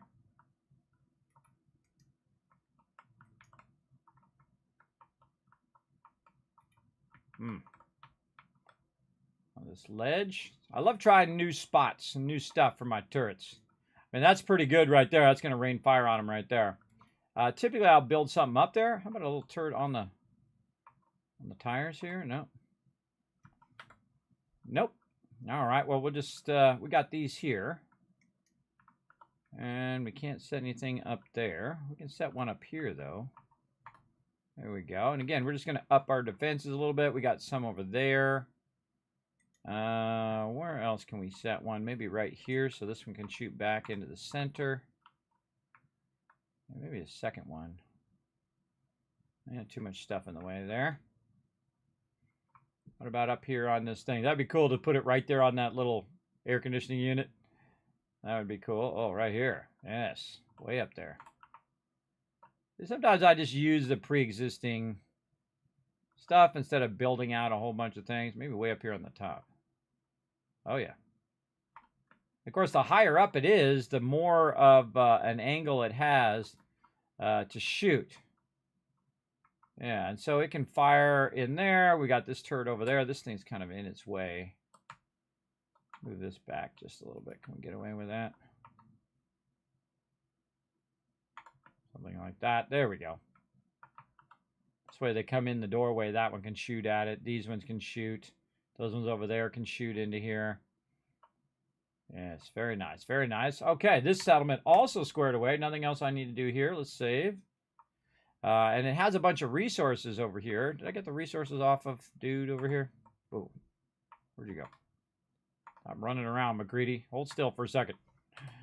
No, I did not get the stuff off of him. Bummer. Bummer. That's okay. Let's start with all the junk, since he's got a bunch of junk on him.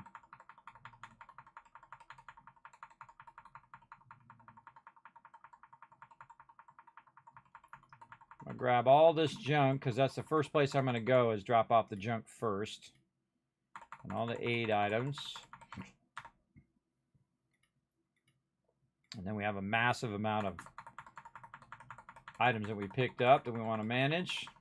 Just watching my weight over here until I hit 340. Getting close.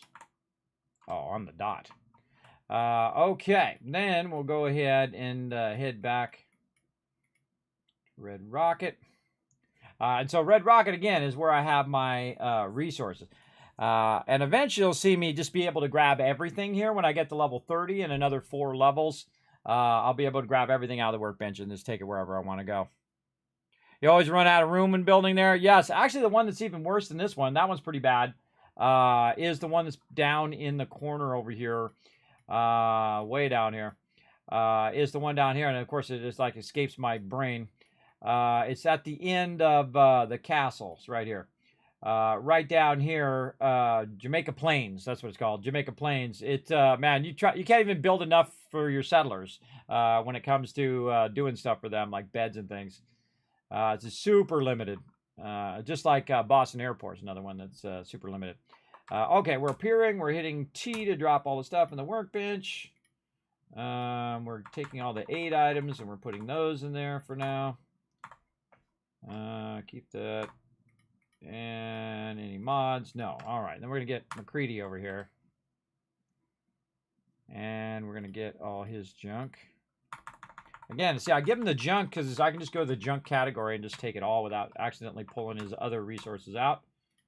All right. So we got rid of the junk. Now we want to go and have it do the sorting of all of our loot. And see, this is why it's so nice in any mode other than survival mode. To do this in survival mode, it's actually somewhat easier in some ways because I can just grab everything and then get on the vertibird and then ride. But you always have that time of riding back and forth that will make your playthrough longer. Now, I love the survival mode. I highly recommend that you play through. I've played through 7 times. But I suggest that you keep that in mind before you start to play, that it is going to take you a lot longer. But it is, I think it's one of the best survival modes or harder modes. Because it doesn't just add bullet sponge mobs, it actually adds more mechanics.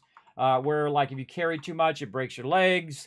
If you don't watch out for your food and water, you start getting diseases. Then you have to cure those diseases and whatnot.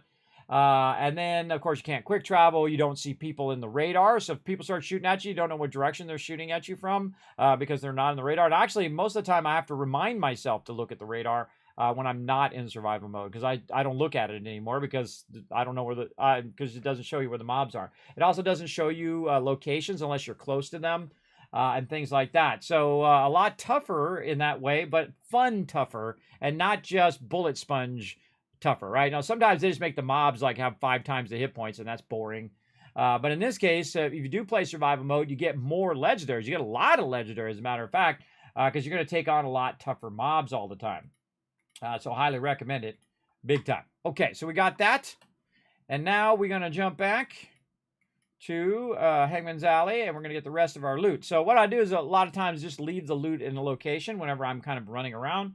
And I'll come back later and then micromanage it later on after the fact. around over here. And that pipe rifle. Got pipe Gatling gun. You know, a little makeshift Gatling feeder there. And there we go. Okay, and back to the workbench. Probably just grab everything at this point. Let's see where I'm at. 398, so just a little bit over. So now I'm glad I got McCready to think, oh, yes, the Mighty Fat Man. Look at that. Rocket launcher, pistol, there we go. I only have to give him enough so I can quick travel. This way I don't have to get too much back from him. One of my favorite things in the normal mode is, or any of the other things other than survival, is when I get to level 30, I no longer ever have to hand stuff to my companions anymore. Because I can travel while overburdened.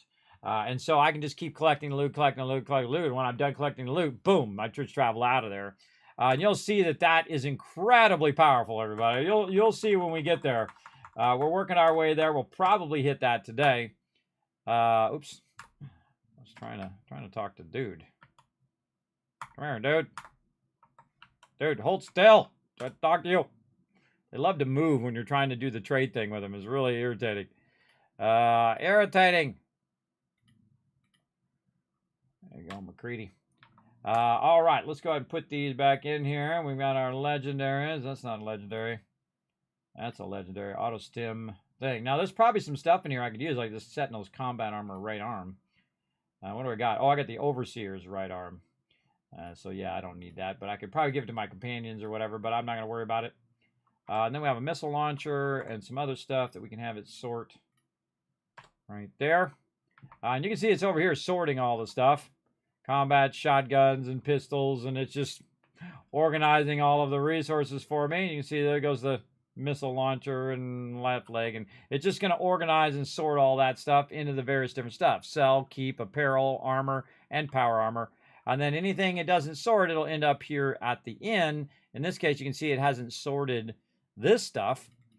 So we're going to take this stuff back out again.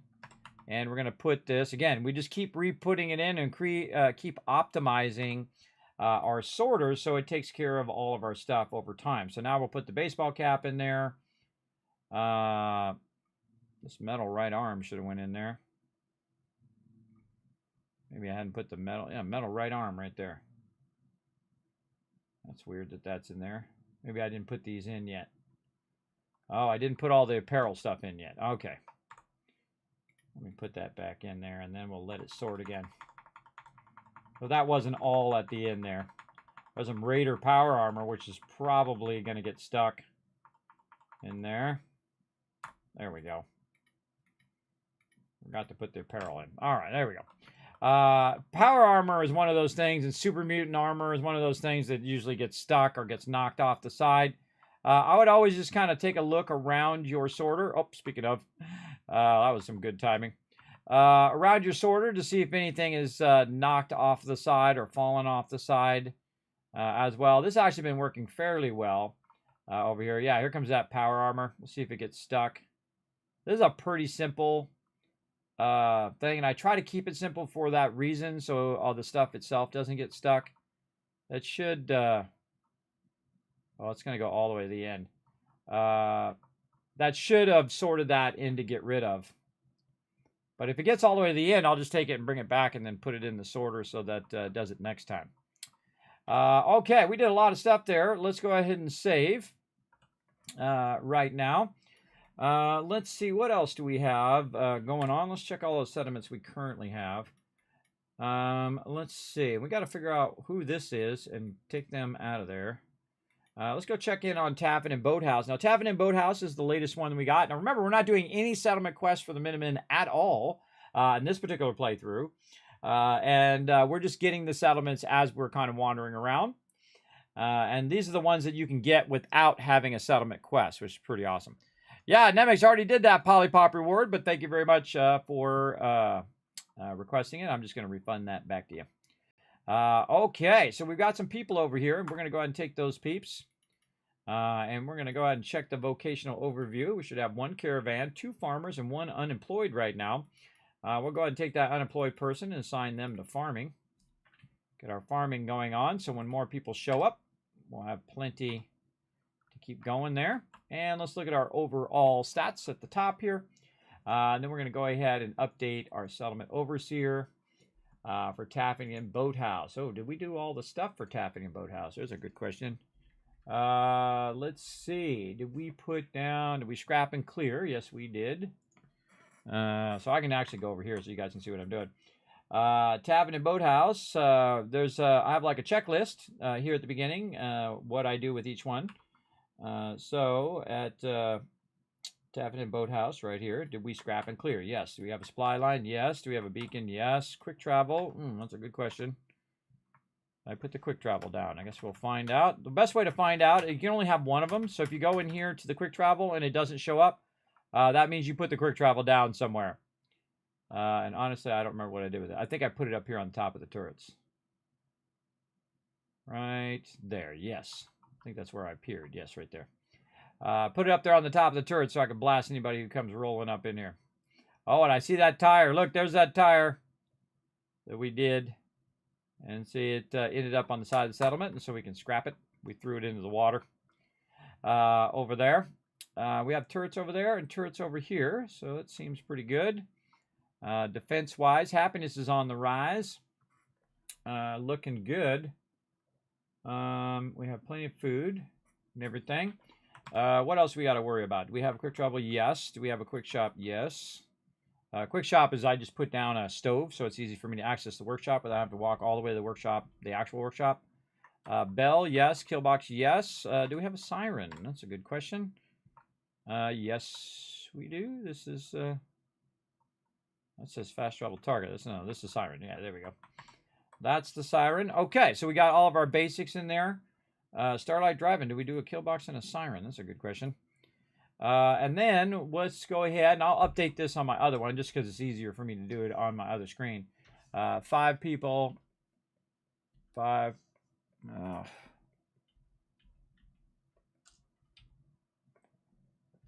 Hold on.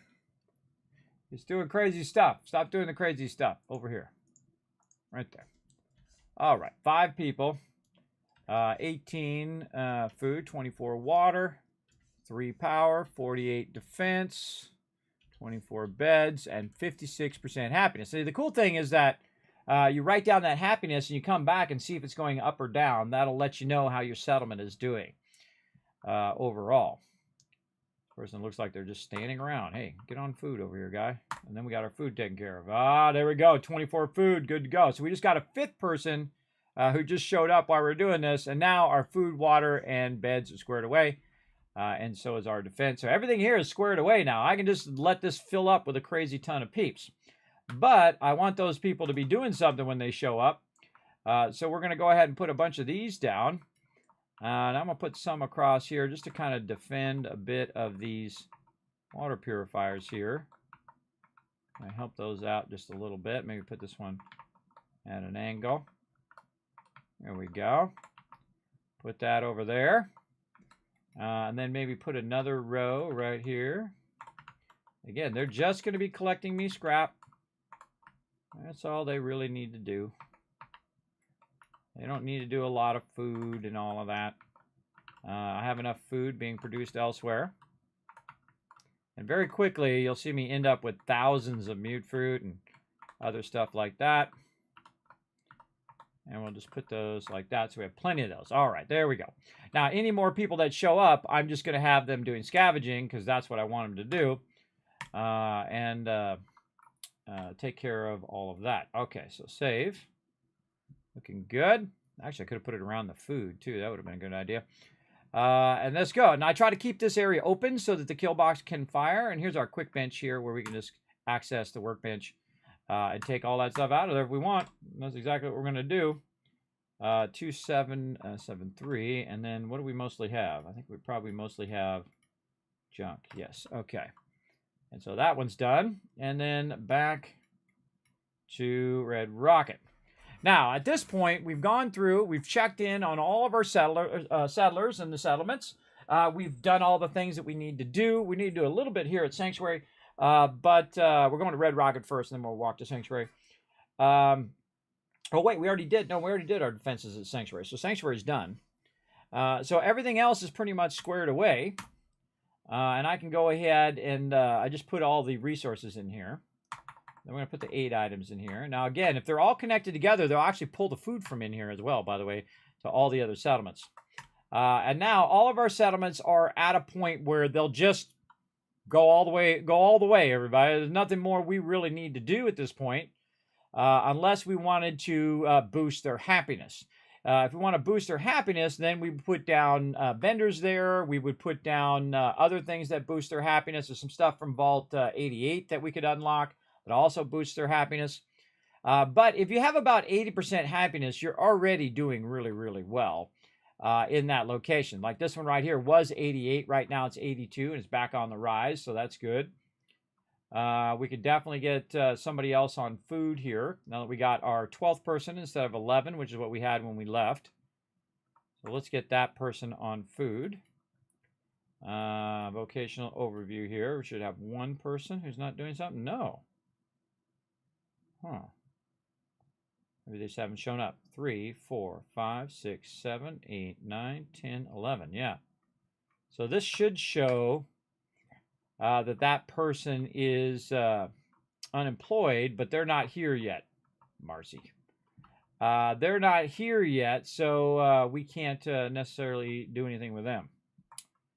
So we'll have to come back. It's okay. We'll come back and do that later. So now all of our settlements are squared away. All right, now we'll go back to Starlight Drive-In, and we're ready to get into some adventuring. So while we're gone, they're going to be collecting us resources and doing all of that stuff. Let's see. I love your stream. Playing Fallout now, and I got your water system and kill box up. How do you see AI technology affecting gaming? I hope it makes entirely new level of difficulty playing against NPCs. Well, the thing is, if you think about it now, they could make any game instantly destroy us, everybody. We think we're so good. They could turn the level up to where the mobs could kill us from 4 miles away. I mean, Corvega could shoot me from over here because they have unlimited, they could just set it to unlimited range, right? So the mobs will be so much faster and so much thing. The whole point is actually to make it where it's tough enough where you enjoy it, but not so tough that it is impossible to do. And it's already at that point. So imagine AI not caring whether it's fun for us as the humans. It could make it really tough. Now, one of the things I think AI could do is it's kind of like random generation they have, but smarter, right? So instead of having like blank empty areas, you could have like modules, very much like they do in 7 Days to Die, where it would build a whole city, and then it would be a new unique city because it built it from a bunch of different parts, but it didn't make the same exact city every time. It randomizes the city based on where it's from. Well, maybe it's in the desert, maybe it's in the forest, and so based on its location is basically how it evolved over time. Or even better, the city could build up over time, and AI could take in the account of what's around it, right? What resources are around it? Does it have water? Does it have this? Does it have that, right? Does it have forest nearby? Or is it just completely in a barren wasteland? That kind of thing, right? And it could be different every single time. So it could randomize the game every time based on where you build your base. And that's pretty cool. Very much like Sim Settlements here in Fallout 4, or a fantastic mod that will actually build up your settlements over time, like playing SimCity. Highly recommend that mod, by the way, but a really, really great one as well. So yes, I see it doing that. Now, the thing that AI can't do is be creative. That's its limiting factor right now. The second it can do that, then we humans are obsolete. Because we can think up an idea, we can embellish an idea and whatnot. A computer might be able to make a picture better than us now and do all of that kind of stuff, because you can just say, I want a duck, surfing on, a boiling lava with lightning in the background, and then it'll make the thing for you, right? And they don't even know how it knows how to do that, by the way. Just a little heads up. The people who made the AI don't know how the AI is doing it. That tells you something right there. Which is really scary. So it can do that. But it didn't come up with the idea for the duck surfing on the thing. See, it didn't come up with the idea. We came up with the idea. So that's the human difference right now. But the second it starts thinking and being creative and thinking on its own, where it thinks, well, these humans are obsolete, get rid of them, let's make some synths instead, that's when we're in trouble. I think of everything as a tool, everybody. Like some people are like, oh, it's going to replace my job and whatnot. Yeah, well, just so in my day, by the way, as a graphic designer, we used to do everything traditionally on the table, what's known as a light table. They called it the table, right? We knew it as a light table. Everybody else knows it as a light table. But we did everything on the table. So what we did is we would cut out a little square and we put a picture behind it as film. And then we would get the text set, and we take the text and we put it in there and we cut in the columns, and we do it all manually by hand, by the way, but not in the computer. You do it all by hand. It was called stripping.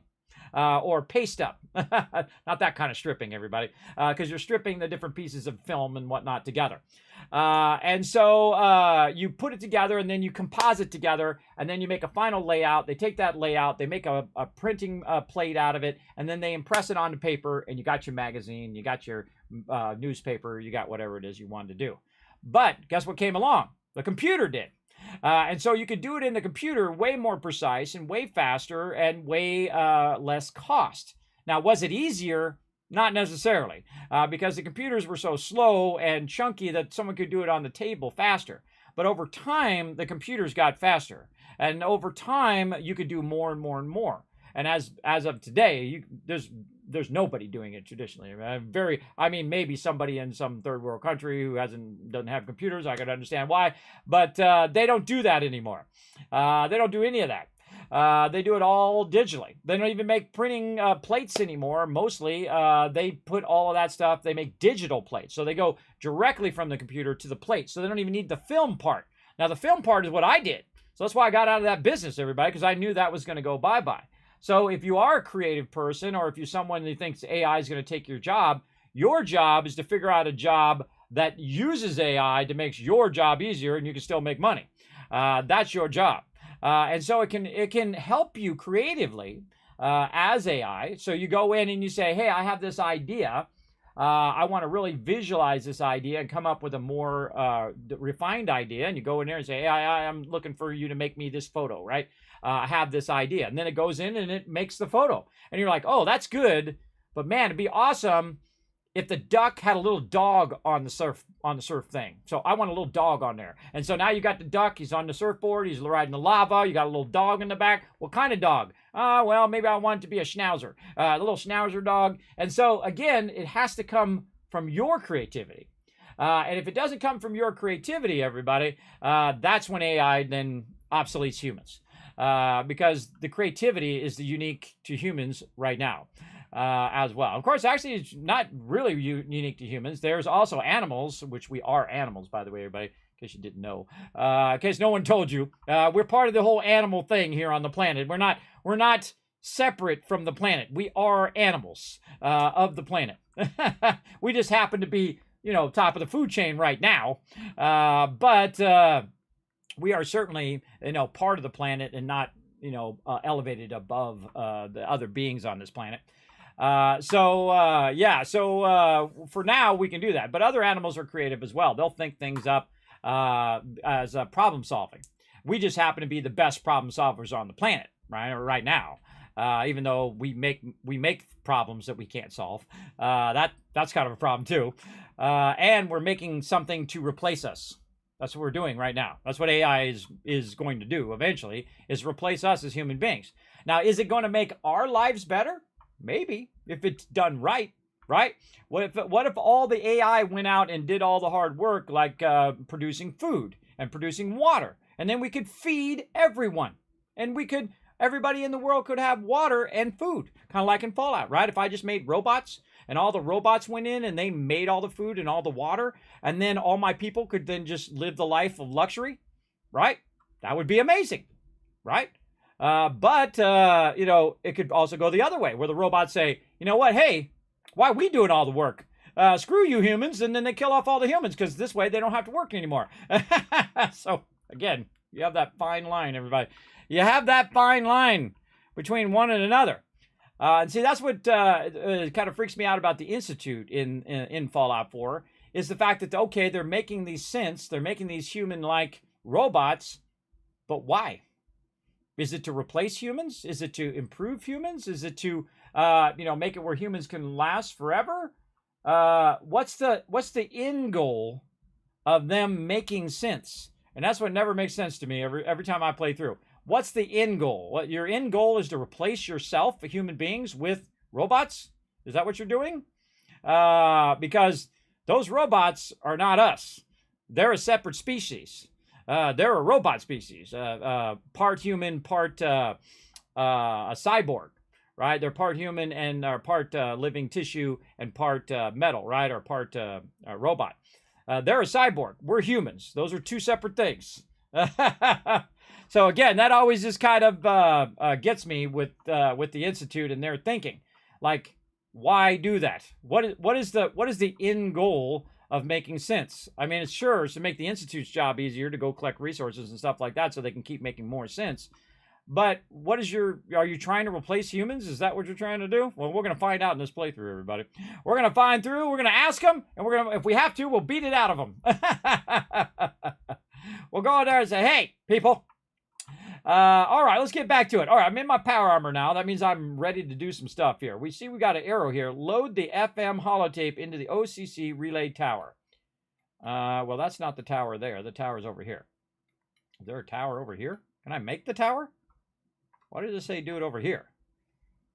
Can I make an OCC tower? Why is it acting like I can do it here? That'd be cool if all of a sudden there was a tower in there.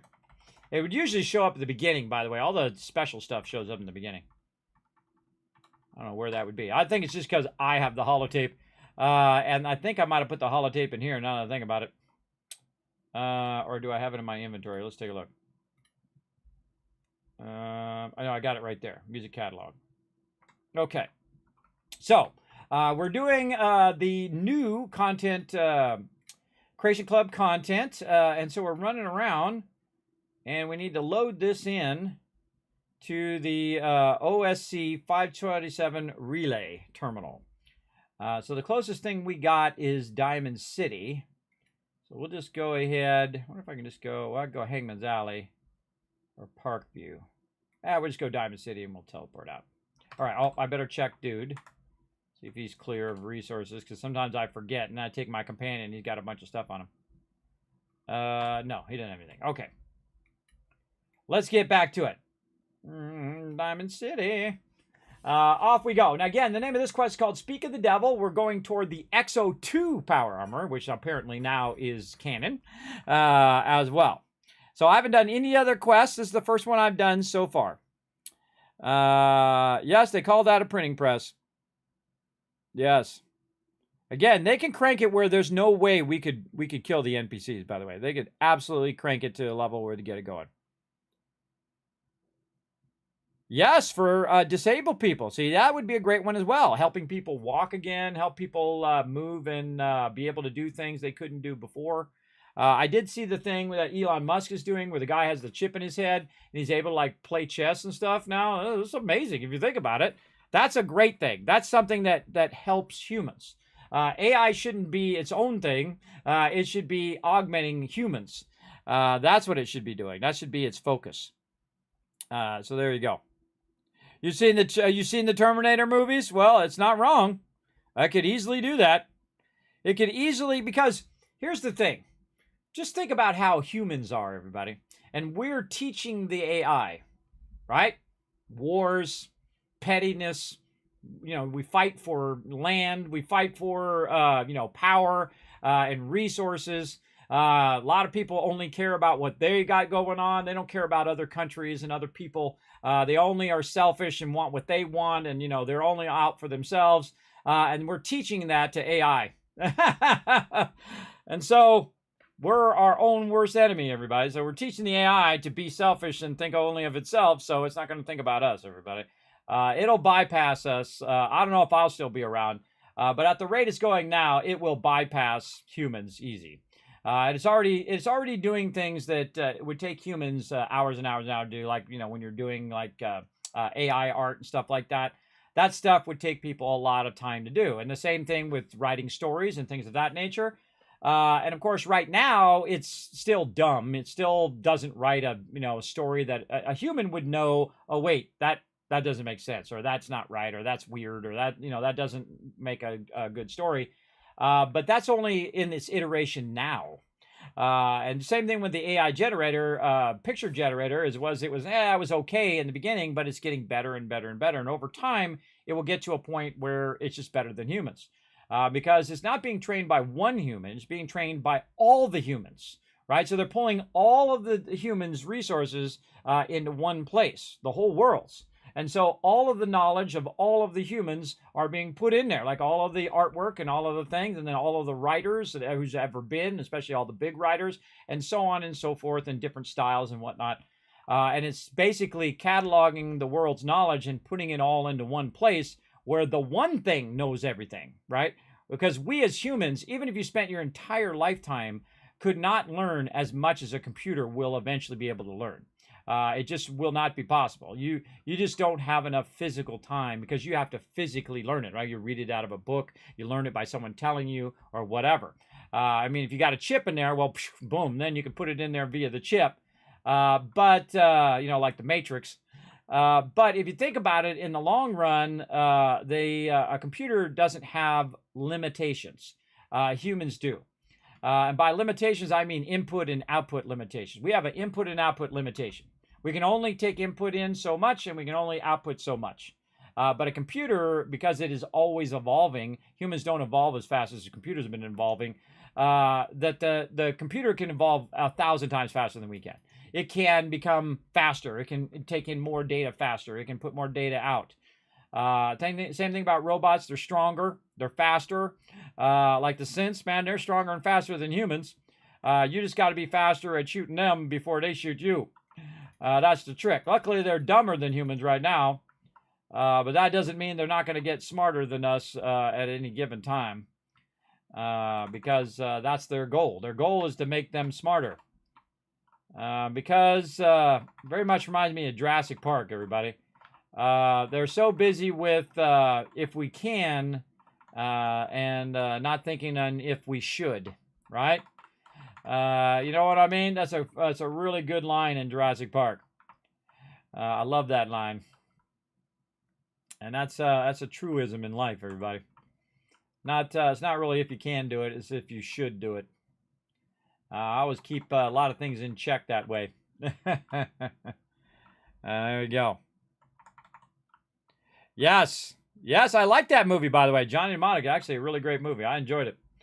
Really enjoyed that movie. All right, I'm going this way.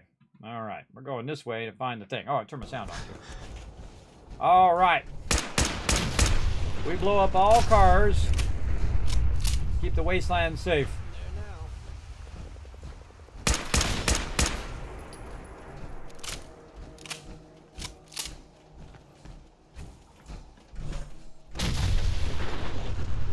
Fun every time. All right.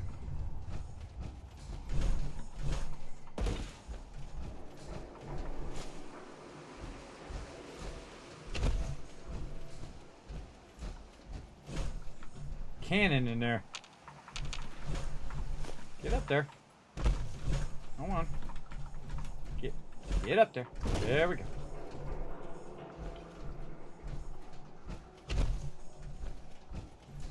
Do it over there, McCready.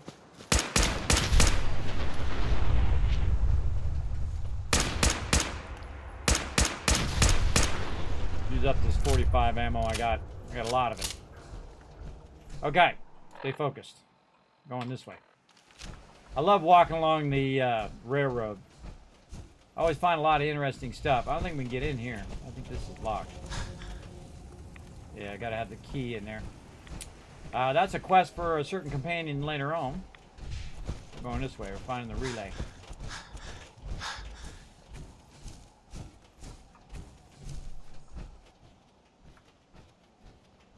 Where the God rays coming in. So cool.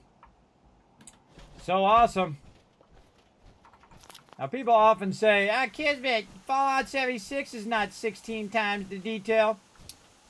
Are you looking at this, everybody? Have you seen the difference between how it does its foliage and its trees in this game versus Fallout 76? It is absolutely hugely an improvement in Fallout 76. In fact, they could roll that technology back into Fallout 4 and make all of this look way better. And so it is actually a lot more detail as well. But it's become a running joke now, but it actually is.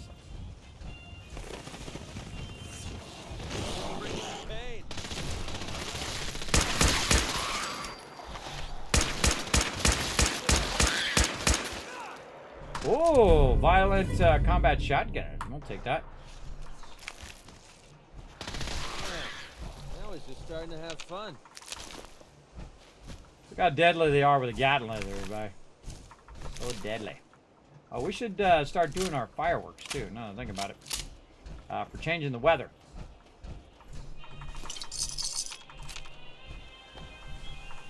Shush. All right, let's get this relay tower up. I can't remember if these relay towers stay up after you put them up. I think they do. Can't remember. Please stand back.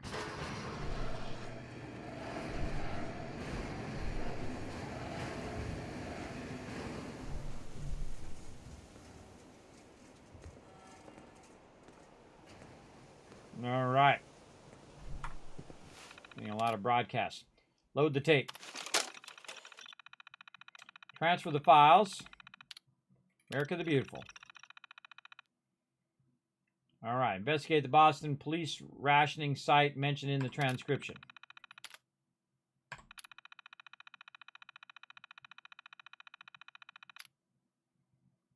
View holotape. Instruction manual. Holotape is used to play, record, transmit, well as described in the text. If you possess a wireless radio device, you can share your music between terminals, making it ideal for parties or social gatherings. Recorded audio. Error, disc full. Transcriptions.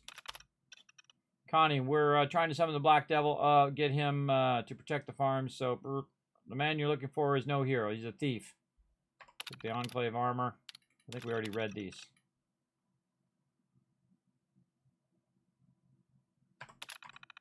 Hodges. All right, did we leave the thing in there? Eject the holotape. The holotape back. All right, there we go. Where are we going? Right here, behind us. This way. This way.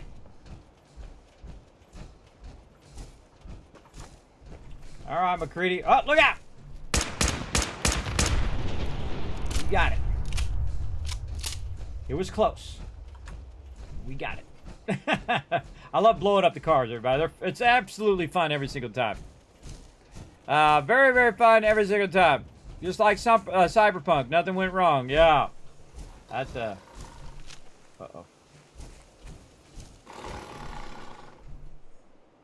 What's up, little buddy?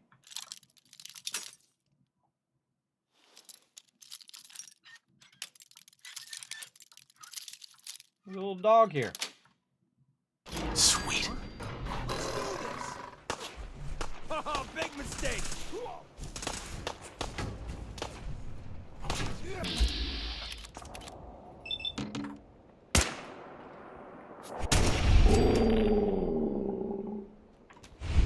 No! I'm hit! That's how we do things around here.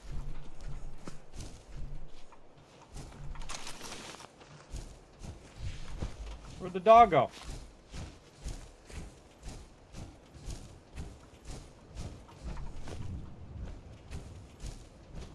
I let the dog out.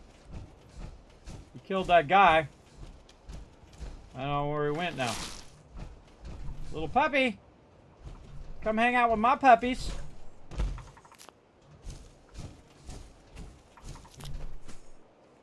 I don't think I've ever seen that encounter before. I might have lost him in the bushes. See you, McCready. Where'd the puppy go?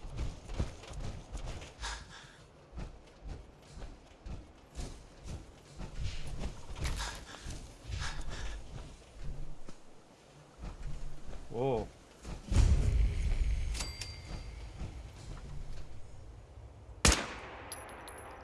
Perfectly nice houses and no one living there. It's not a good sign. Now that's what I call a confirm. This won't take long. Not a waste of time. Those are from the TV show, everybody. Well, really, they're from the game. Jaguars. They are very scary. Very scary when they sneak up on you. All right, I don't know where that puppy went. I've never seen that puppy before, but the puppy didn't attack me. The puppy attacked the bad guys. Right over here. And then vanished. Poor little puppy. I would have kept the puppy and take good care of the puppy, but the puppy wandered off. Oh well, nothing I can do about it. Maybe we'll see him again in our adventures.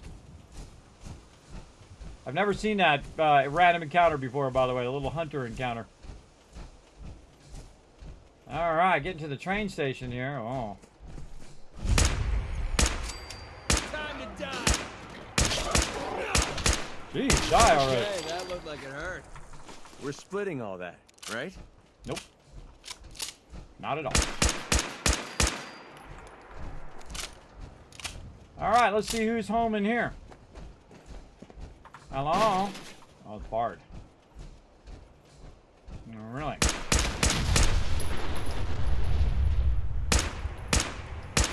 Always some explosions going on in this stream. Come on.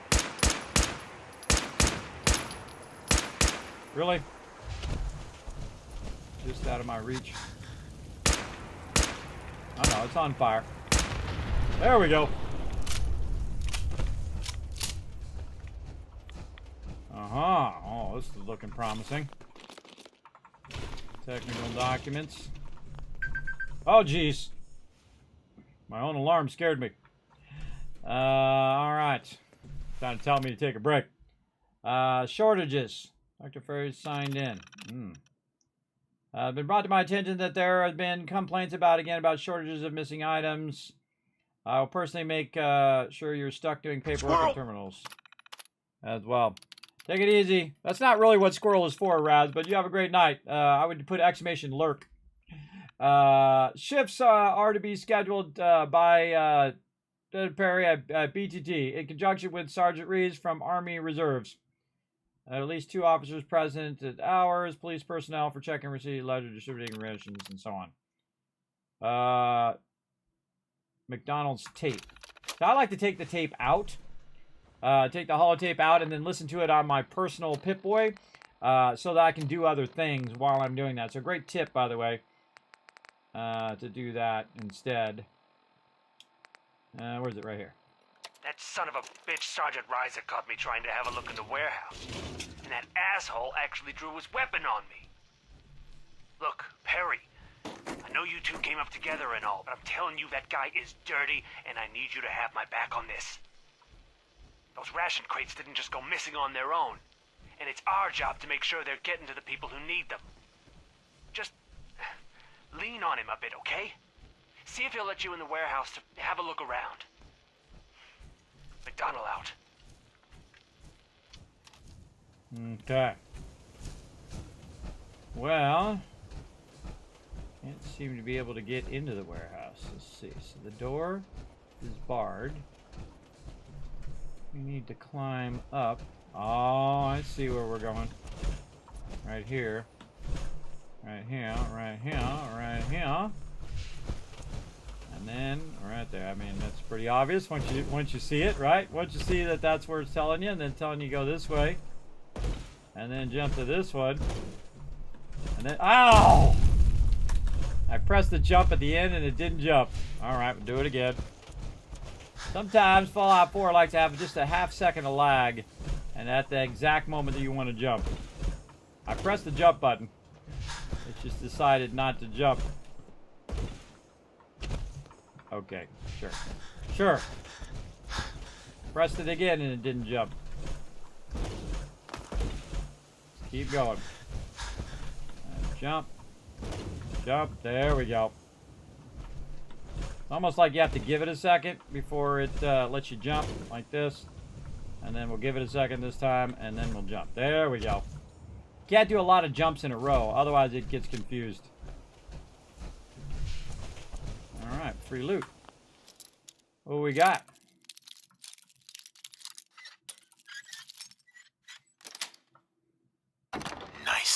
Radioactive venison, you know it. That's a good loot in there. All right, let's keep our eyes out. Kind of feel like something's about to go down.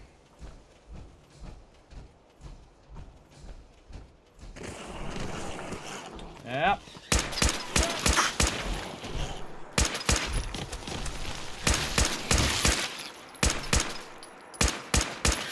Jeez, son. Aiming right at him.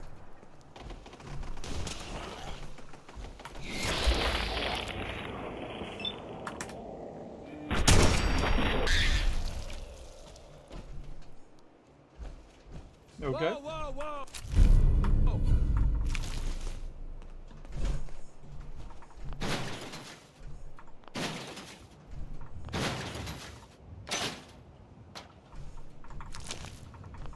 What a letdown.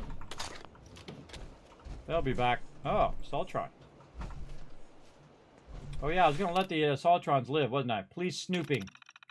Officers from the Blossom Police Department do not have clearance to enter the depot warehouse and are not permitted to be snooping around under any circumstances. I don't care if they brought you dinner or joke around with you. I've been informed that there is a current investigation into ration shortages in their unit, and I'm not going to have a problem with their men getting pinned. On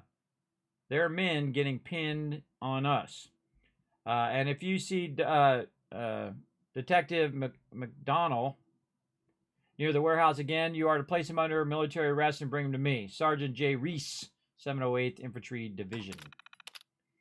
Current receiving manifest. Gross units receiving 28, 10, 10, 10, 12. Okay. Protectron control. Activate. Powering up. Protectron on duty. Do your thing, Protectron. Alright, we did all this. We looked for the loot. We came from up above. We got all that loot. We're ready to go down here. Into the utility tunnel. Let's see where this goes. Yeah, it's big time. I'm going to hydrate some more. Right over here. Oh, wait. We should take a break. Whoop. Right there. We're going to save. Right there. And then pause for a second. We're going to go ahead, and I already got it ready ahead of time. Let's see if we can get it to work here. Boom, there we go. Some words on stream. And what I'm going to do, everybody, is take a quick break. You guys can descramble this on twitch.tv/Kismet. You can go in there and work on a whole bunch of that stuff by descrambling the words. There we go. You descramble the words. It's going to put a little lock there, as you saw. And then you have to wait for it to go to where the lock is, and then it will unlock, and then you can put another word in if you get a word right. If you get a word wrong, well, then you can just keep putting words in all day long. But if you get it right, you'll see that you have a little lock next to your name. So good to know. Yes, marsupial serum. Yeah, that would be useful right now, wouldn't it? Also, while you're at it, everybody, we can go ahead and get one more retweet in the chat. You can be the hero of the chat by clicking that link over there. Hit that like button. Hit that retweet button up on X Twitter, as I like to call it. I'm going to take a quick break just to get up, walk around for a minute, and then I shall be back in just a moment.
I'll go in the chat there. Look at that. Wow, you almost got them all.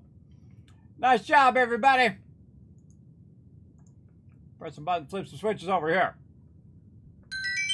Hey, there you go. I gotta run and shower you guys with a bunch of Kids Cats for participating in the chat. Appreciate y'all.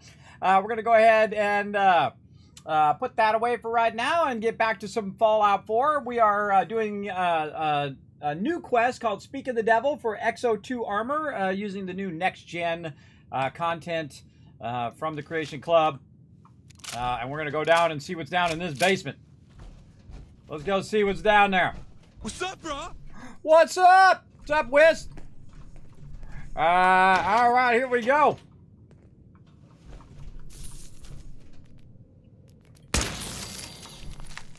Rad Roach.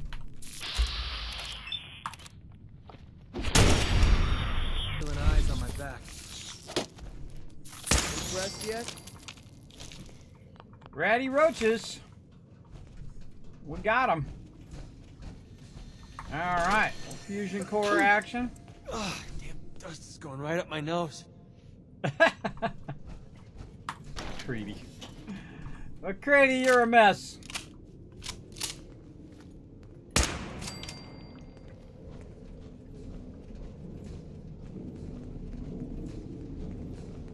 Always be looking for traps in this. Whoa! Either I'm blacking out, or it's dark as hell in here. Both.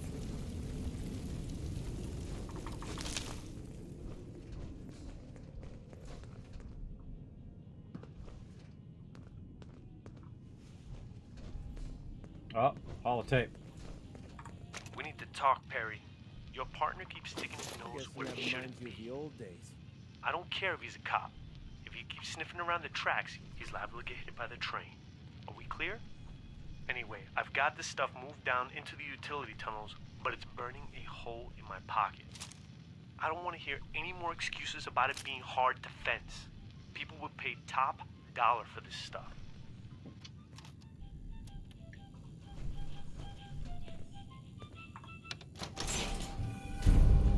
Speak of the devil.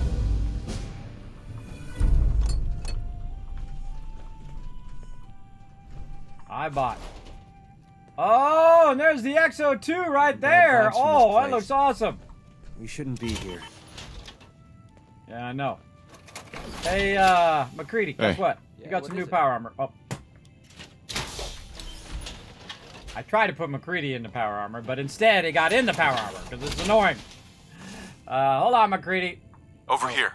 No, Sure, don't go there. No sweat. I'm just trying to get out of the power armor. Oh, sometimes this game, I tell you. All right, McCready. Heads up. Yeah, what is it? Go into power armor. Right.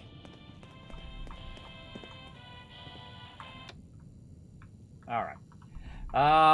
Okay, so let's see what we got in here.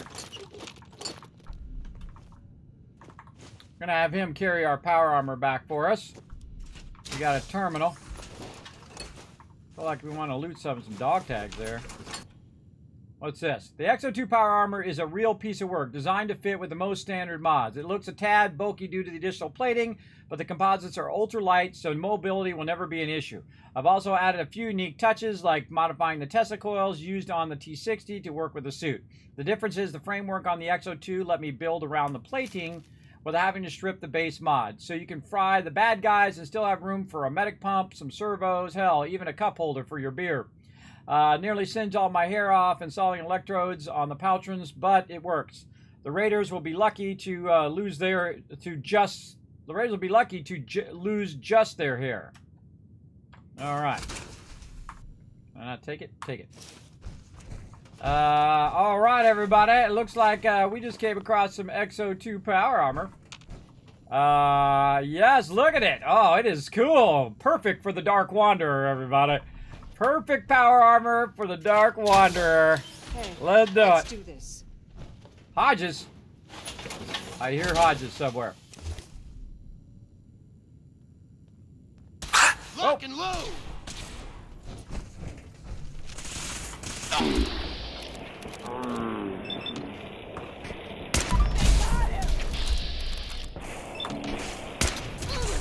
Oh, you lucked out. Enclave's after me. Get him! Look at him with the power armor and the thing. Kill from me.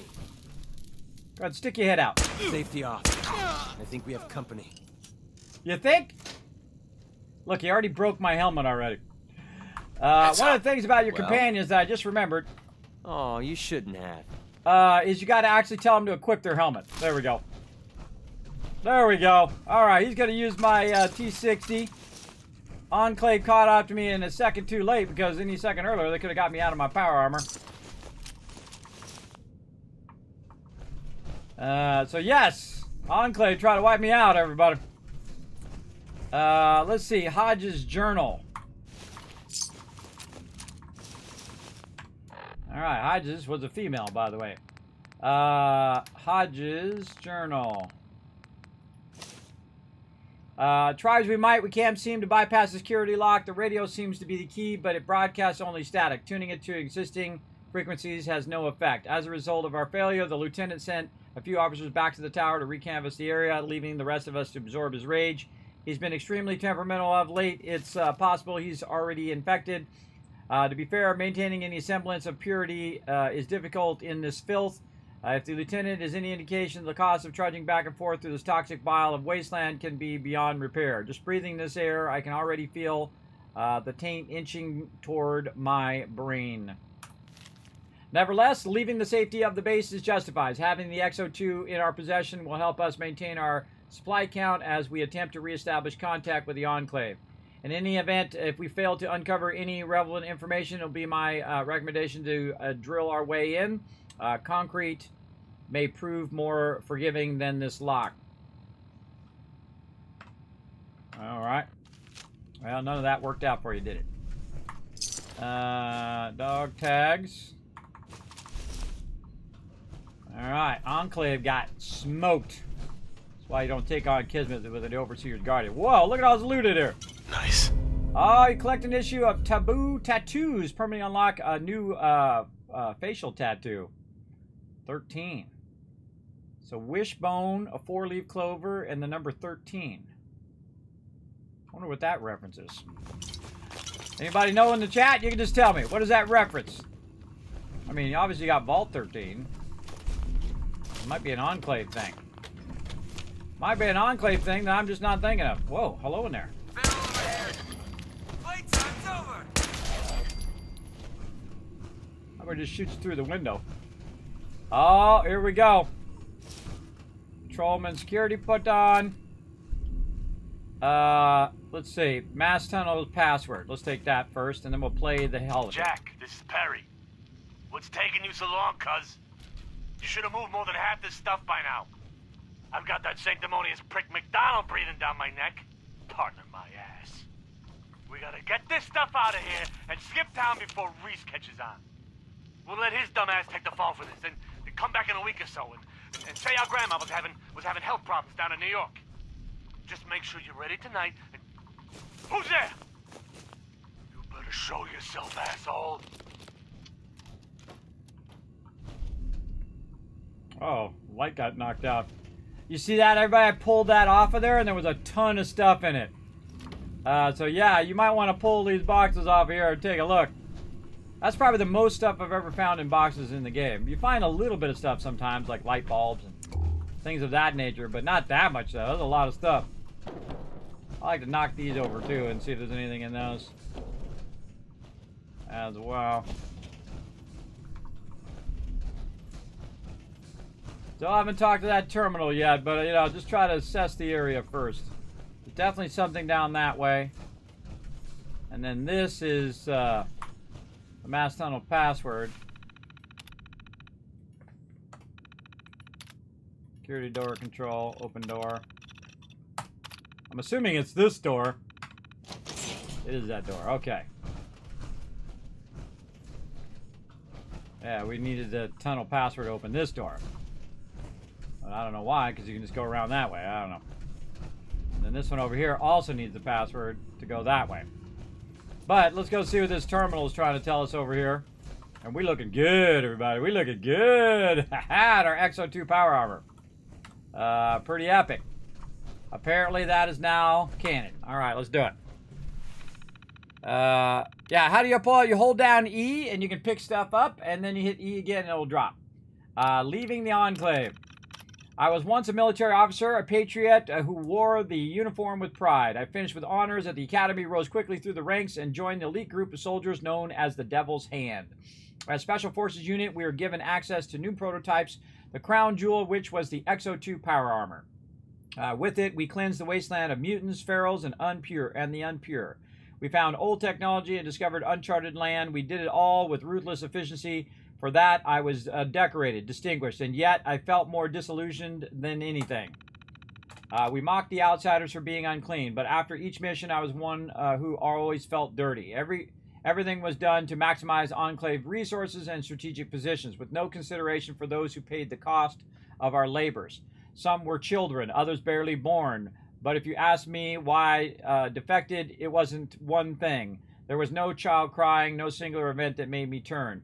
My belief in what we were doing simply eroded over time, like a callus slowly peeling off the skin. Peeling off the skin. I used to believe the Enclave was here to protect the ideals of this country was founded on. Now I realize it couldn't be further from the truth. And so, eventually, I left the Enclave for good, becoming the devil. At first, I wasn't sure if they came after me. Let me move myself over here a little bit. There we go. I wasn't sure if they'd come after me. There we go. Learn to speak, Kismet. The suit was valuable property. One of only a handful of modern XO2. It tells us we only got about 5 of those in the world. Modern XO2 prototypes, but the kernels were facing issues on a number of fronts. As it turns out, President Eden's death provided an ample distraction for my defection. Maybe there'd come a time when the rent would be due, but for now, I was left to roam the Commonwealth by myself. One day while scavenging, I came across an old holotape for a locally syndicated radio program. The show was terrible and was rightfully canceled after a few episodes. The devil was a caricature with horns and pitchforks and multiple catchphrases, but the name of the character drew me in. He was the devil, just like me, but somehow he didn't let that define him. They turned him into a real patriot. Before I knew it, I started emulating some of his backstory. I found a bunker under an old police ration site and with plenty of resources. I started listening to distress signals on the radio and helping out settlers. In the radio program, the Black Devil would hear the songs America from thousands of miles away. I can't do that, but what I can do is set up a radio signal to transmit the old Enclave songs I have on a holotape and hijack a few iBots to monitor settlements remotely. Some of the settlers have picked up on the cues and started playing the music when they need help. I've limited the station to broadcast only a handful of songs at the moment. I have 8 in total, but I'd rather not play them all. Some of them open up old wounds. A humble request. I need to shut off the radio for my own sake. Back when I was the Devil's Hand, we used to play them while in the throes of battle.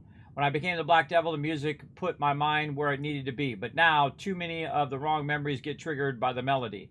Besides, with my health being what it is, I can't be the devil anymore. So I decided to leave the suit here in hopes someone would take up the mantle in my stead. To whoever's reading this now, I only ask one favor. To get through the door, you turn the radio back on. And all I ask is for you to shut it back off, but this time for good. The console has a kill switch, will short-circuit the radio signal. Triggered, that should also disable the electric lock in the safe, just in case you need a reward to make it worth your while. Triggering that should also disable the electronic lock on the safe, in case you need a reward worth your while. I ask you this favor because I might still be out there living as a common civilian, and if I should pass by a radio, I'd rather not hear that music ever again. Restore Enclave radio or short circuit the radio. Oh, we have to make a choice. Well, I'm going to do what he asked me to do. Short circuit it. Permanently disable the radio signals. Signals disabled. You asked me, I got your back, brother. I got your back. It said disabled the lock on the thing. Over here? On the safe. Ah, over here. Ah, X2 Devil's Inferno. That old stuff worth anything? It's worth a lot, bro. Brand new. X2 Devil's Inferno. What was it? Was it a mod? Oh, it's a mod. What's it do? Yeah, I don't know. Some sort of mod for the XO2. We'll have to go check it out at the workbench. Alright, so if you're just tuning in, everybody, I got the brand new power armor right here. The XO2 power armor. Awesome, considering I went from the T60 and just skipped over the XO1. Went right to the XO2. Very awesome. And so that's it. We disabled it. No more. I guess we could have left it on and people could have called us, but that would have been all Minuteman-esque. Let me get in the security terminal here, buddy. Always got to be right in my way. Always got to be right in my way. What's the security terminal all about? Error. The terminal is controlled by proxy program. To reinitiate, please consult your user guide. Alright. Well, we got that going. Lock and load. We're definitely going to go check out all the mods for this thing here in a minute. Wait, is there a power armor frame in here? No. Oh, over here. Oh, yeah. We'll see what we can do. Power armor frame right over here. My kid made a Nuka-Cola tonight from the Fallout cookbook. Ah, there you go, Los Forever. How was it? Was it good? Letting it sit overnight in the fridge. We'll find out how it turned out tomorrow at lunch. Ah, there you go. Do you use a separate mic for your earbuds? I have 2 mics, as a matter of fact. I have a Wave 3, Elgato Wave 3 mic that you hear me on right now. It's actually just off screen. And then I have a Blue Yeti as well that I use for Discord. So that my peeps on Discord don't have to hear me talking to you guys all the time. They can talk to each other without me being talking to them. All right, let's see what we got. This is, whoa, this is a Mark, wow, you got to be way down in here. Armor 4. What do we need? Oh, we don't have any aluminum, but we got a lot of aluminum back there. So we could go to the Mark 5. So yeah, this has a Mark 6. Yeah, we're Mark 4 right now. What material? Camouflage paint, blue paint, desert camouflage, orange, tan paint, titanium. Oh, XO2 EMP shielding. See, I'd like to see what this compares to with the XO1. We should get all the various numbers of over here and compare them at some point. We'll see. Aquatic camouflage. Hard to detect when sneaking with all pieces painted. Increases endurance. Hard to detect when sneaking with all pieces. Increases strength. That's the one I want. Right now it doesn't have anything, so we want to increase the strength. Rad scrubbers, all the same stuff. Targeting HUD is the one I'm definitely going to get. Once I get high enough. I got to have Science 3 on that one. We're getting there. Tesla helmet. Improves damage to Tesla coils modification. Cool. And then different types of light in there as well. Imagine all the same stuff there and the same stuff here. Yes. Rusty knuckles. Yes. Optimized stuff. Those are all your arm stuff. Let's see our leg stuff. Calibrated shocks. All the same stuff. Where does this Inferno one go?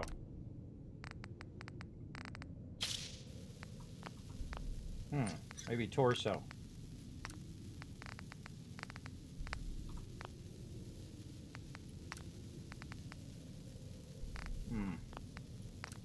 Oh, there it is. Devil's Inferno. It is the torso. Deals energy damage to nearby enemies. Increases wearer's movement speed by 5%. Taking damage recharges action points. Oh, yeah. We all about that. We putting that on. So that was a separate mod that we got because we turned the station off. And now we can just take the mod out of there, out of the chest, and put it directly into our thing. Yeah, that's awesome. That is awesome. All right, very cool. Oh, look at it, changed color too. Cool. Very cool. And we'll check what other stuff we can do to it when we get it back to base. All right. And we got dude rocking our armor. Now we're ready to go through this door and see where this takes us. I got my light on. There we go.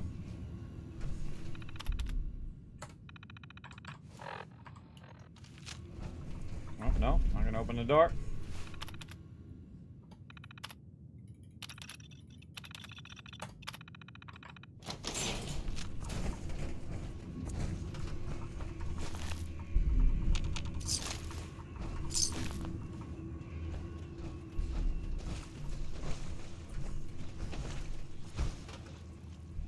Someone's leg go around the corner that way.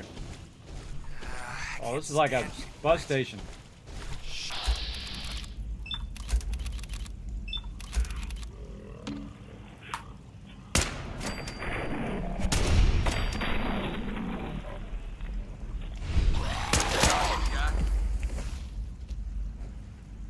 Yeah, like a bus station down here, or a tram station. Where'd that mob go?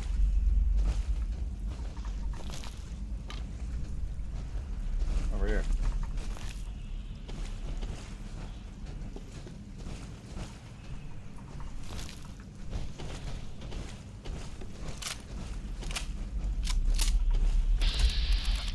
All I gotta do is hit them and they're dead. One bullet. Overseer's Guardian for the win. You're dead. Alright, we better check and see if we got a level up. We do, level 27. What are we doing on 27? Let's check our perk thing here I have running, a little spreadsheet. Oh, speaking of science, yeah, we're going to get Science 2 and Science 3 in a row here. Oh, almost to that strong back. That's going to be amazing, everybody, when we hit that. All right, so we're going to go heavy into our sciences now, right? We're going Science 2. We already do Science 1? Oh, yeah, way back there. All right, science it is. They blinded me with science. Boom. All right, mark that off. And since we're going to be out in the wasteland a lot more, we'll be leveling up a bit faster now because, you know, you're getting into different action. Sitting in the back of the van in a bathtub. You don't find that weird? Dude came out through the thing. He crashed or something. Oh, I hear a turret.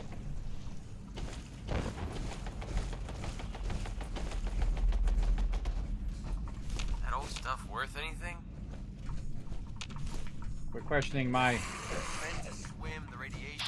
Dude, are you not watching my back here or what? That was literally... This is your one job. Your one job is to watch my back.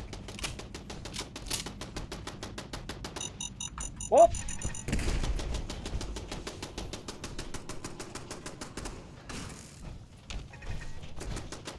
What's that saying? Over my dead body?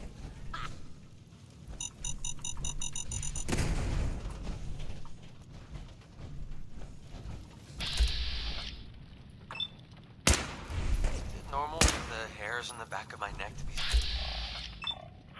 straight up like this? Find him! Find him! Over there! Get him! Best mistake you'll ever make.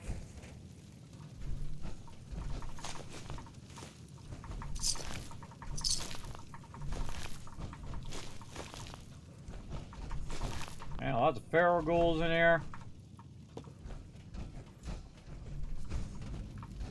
Well, loot over here. Man, this is a big area.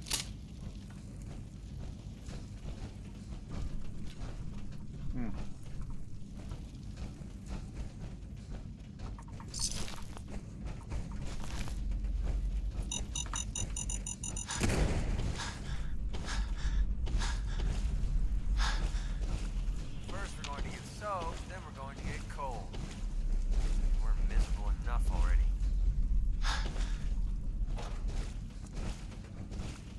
Ah, I'm overburdened.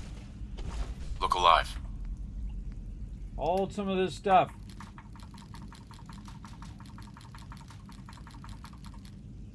What's up?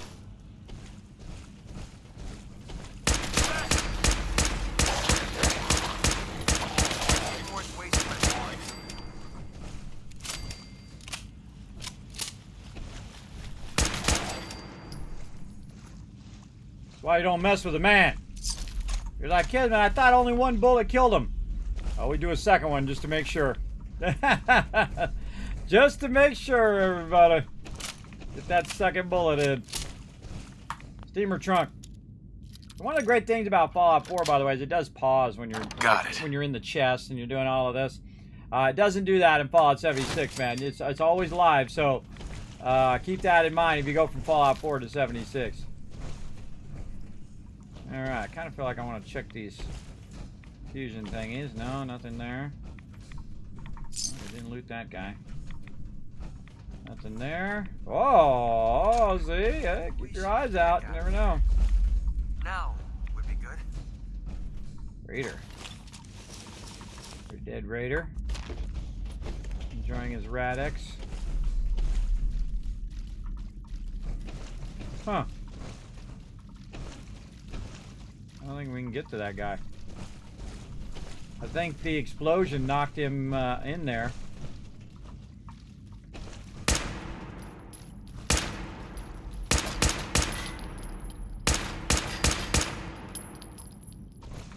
Yeah. He was riding a tricycle. Yeah, I think it knocked him under there or something. I don't know. Or that's where he was. I don't know. Seems kind of a weird spot to put loot. Oh, see, I electrified him. That's from my power armor that's doing that. Ah, it just dawned on me. That's the Inferno thing. That's doing that. Alright, can't go that way. Eyeballing that loot. Alright, we looked through all of this. Can't go any further that way. No, that way. We can't sadly get that loot over there because that's going to drive me crazy because I really want to get that loot. Not that I need any of this loot. I only need it because I need it, if you know what I mean. Okay, we still got to go that way, but let's double back because there was a whole area back this way that we didn't really check out.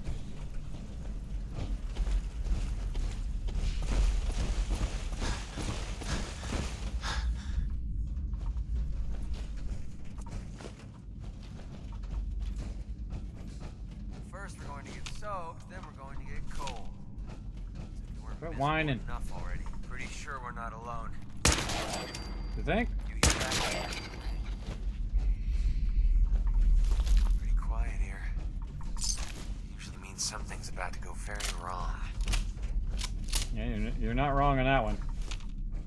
Oh! Normal for the All are hairs welcome. on the back of my neck to be standing straight up like this. Guess A that whole reminds bunch you of the teddy old days. bears. A teddy bear who's about to do surgery with a bone saw on another teddy bear. You know the percentage of people that would find that? Probably pretty low, everybody. They get the power armor and then they bail out of here. Me, I'm an explorer. I like to look around, try to find all the stuff. They tell like little stories with the bears and the people and the corpses and all of that, which I really love about Fallout. It's probably one of my favorite things. They tell all these, that's a Commonwealth, I don't want to go that way. That they tell all these little mini stories within the primary story. Oh, look, there's a lunchbox. What did we get? I don't know what, I grabbed it too quickly. Grabbed it too quickly now. Something in the front. Around the side, see what we can find back there. And see, one of the things they do in this game is they reward you for, you know, looking in the nooks and crannies. Like you saw, I found that mini nuke just because I was looking in the nooks and crannies. Got a light on that fancy box? Sure do. There's a light for you. That aluminum. Okay, so it looks like we went up and down both sides here. We'll check down here. Can't get in there.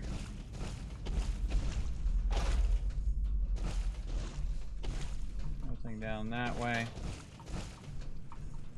Oh, that's something I'm gonna get. Those are bones. I can't stand getting wet. That's where we first came in. So yeah, that was the left way. We went the right way. Or we went to the right.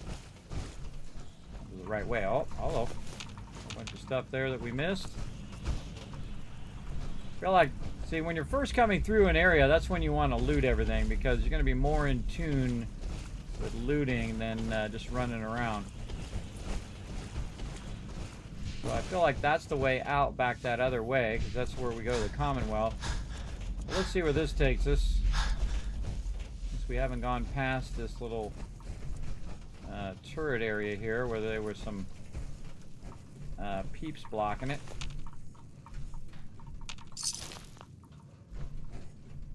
Might be more mobs in here somewhere. Okay, that's just about the worst thing I've ever smelled in my entire life. Well, at least you got somewhere to go. There's probably something that's going to smell even worse. Oh, look at this. Combat armor left leg. Nice. Legendary. Just standard stuff. Overburdened again. Yeah, just smoking them turrets over here.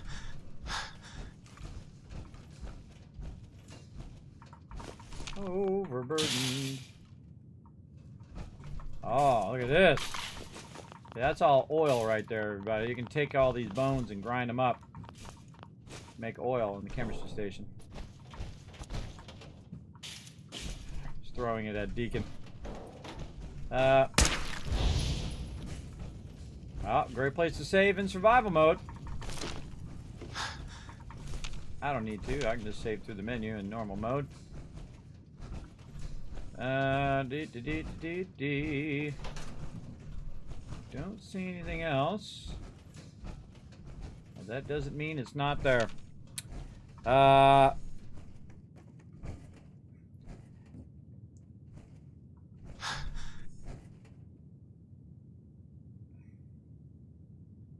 You have IM in, so it hurts, but it's also kind of loud on my AirPods. Oh, there you go. Where are you at on the map? I am over here at the Boston Police Rationing Station, which is new content. We are playing the, what's the name of this one? Speak of the Devil. We're working on the XO2 power armor. It's part of the new next-gen update. And we are collecting all the loot, as you can see. We're super looting, as I like to do. This is my 11th playthrough of Fallout 4. Over 3,000 hours live here on stream playing Fallout 4. I do play also Fallout 76 and have played all of the Fallouts since they came out. And I am the longest gamer you probably know. I've been gaming for 50 years. Half a century, everybody. Yep. And enjoyed every second of it. And I knew one day it would become the #1 entertainment in the world. And guess what? We're living in those times right now. Gaming is the #1 entertainment. So pretty awesome. That's because gaming is fun. Why wouldn't it be #1? It is super fun. And it's always been fun. Especially, you know, you play different games. One day you're playing a pirate game. Next game you're playing a wasteland game. And then you're playing a space game. And then you're playing the other type of game. Maybe you're doing some farming. Working on your Stardew Valley. Whatever floats your boat. And you can just change it every other day. Whatever you want to play. Oh, look at all these over here. Oh, get all these too. Holy mackerel. Just giving me a bunch of turrets right here. See, these bones, again, I'll turn into oil, and oil allows me to build turrets. And turrets allows me to defend my settlements, and my settlements make me thousands, tens of thousands, and eventually millions, billions, and trillions, with a T, of caps. Alright, I think we thoroughly looked around this spot. For sure, I think we got this. Anything else? I think we're ready to lug this loot out of here. Alright, you can see I've got the actual XO2 on right now. Power armor, which looks pretty cool. Very, very cool stuff. Only about a handful of them in the wasteland, and we happen to get one of them. So, very, very cool. And we're getting out of here. Sonic Sega. Very cool. True gamer, yes. I played games when they first came out. Like, I used to play Snake, everybody. It was a little line, and you would eat the apple, and then it would make the snake longer. It was on cassette tape way back in the day. Commodore 64, way back when. The Apple II, the original Windows machine, and everything after that. I've worked on mainframes, giant server farms. I've worked on supercomputers, like Cray supercomputer. I've done it all. I've done it all. I've had an incredible career, both in technology and as a graphic designer. And, you know, 100% achievement in real life. And so did that, and then now doing this, which is bringing a little joy and positivity into your day, a little entertainment, a little magic in your day, like magically long load times we're getting right now. One of the problems with the next gen update is the load times are embarrassingly slow. They are so slow. And I have one of the nicest machines you can get right now. And so, which I'm still paying on for the next 10 years. But it will, it should load this like it's nothing, everybody. I got 64 gigs of RAM, everybody, or 64 gigs of RAM. It should just be loading that stuff like it's nobody's business. But this is a Bethesda thing. They gotta figure out why their load times are so screwed up. For sure, for sure. Yeah, I played all the games. I also played all the stand-up arcades, you know, Centipede, Space Invaders. I played Pong when it dropped, and everything else after that. My first gaming console was the first gaming console, the Magnavox Odyssey, which most of you have never even heard of, back in the early 70s. And basically you had a little white square and you would move it through the little haunted house, and you had these little plastic things you'd put over your square TV, and you'd turn it to channel 3 and you'd slide the little thing, and then you could do the thing, and you pull out a card and the card would tell you what to do, and you used your paddle to move the little square in the haunted house. Oh yeah. Way back in the day. You can look it up online. It's pretty fun. Pretty fun. It was amazing. It was amazing back in those days, everybody. It was revolutionary. It was like, whoa, you can play it on your home TV. Awesome. Amazing. Yes. And ever since then, I have loved gaming, everybody. All types of games. I don't limit myself to any type. But Fallout 4 is my favorite Fallout. Fight.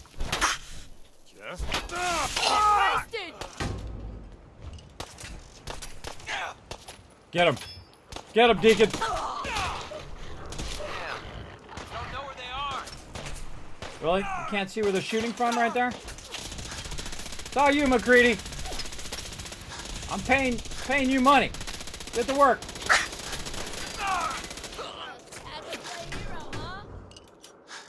Reloading a fusion core. Get him! Here it comes. Oh, You're grenade. messing with the best. That's how we do things around here. I think he threw a grenade. Nice job, Deacon. That's not Deacon. Sorry, McCready. I get Deacon and McCready mixed up. Yes, sometimes I just let him do all the work. I mean, hey, I'm paying him money. He should be out here doing his thing. All right. One of my favorite things in Fallout, I think it was either Deacon or it was Dance or whoever it was, but they were running around with me, and the Death Claw literally just grabbed them and then just threw them. It was awesome. Can't find them. Damn it! You can't find them? They're right there. That's what I call it. All right, there you go. Now you got them. I do talk to my NPCs because sometimes they need a talking to. Oh, are we getting it on? Where you at? Oh, I know where this is. Oh, I just figured out where I'm at. Oh, cool. Oh, that's interesting because normally there's not much back in there, but now they added a whole area back there. Cool. Fun? Huh? Oh, yeah. I can do this all day. Well, until I find you. Oh, now that's where you went wrong. That's where you went wrong. See, I was going to talk to you for a minute, but then you had to get all feisty, and then you had to die. So there you go. This is along the kind of aqueduct area here that's on the side of the road. There's a lot of mobs usually over here. I know they were over here. Oh, shot that guy and he went bye-bye. Where'd he go? Fall out the back? Oh, he fell off the side. Wow, he fell way out there. I always find that interesting where he rolled his way out and ended up out there when I shot him.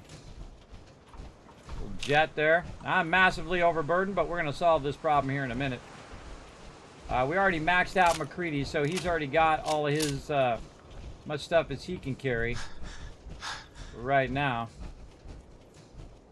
And we're just going to kind of walk along here. Now, there's a bunch of loot down there as well on that other side. But the trick is you kind of walk around this side. I can also use my action points, by the way, to go a little faster while overburdened. But this circles back, so you can just kind of get all the loot over here while you're circling back. A little park over here. I love these little off the beaten path where most people don't go. Because, you know, they're fast traveling back and forth. When you play the survival mode, by the way, you will discover a lot of places that you've probably never seen in the game. And that's because you're walking everywhere. And I've played through the survival mode 7 times and crushed it every time. Right now I'm playing in normal mode just to try out the next gen update. Just where we can try it out, see how it's doing. Go see if this one, yeah, that one's dented, so we can't go in there. Let's check this bus.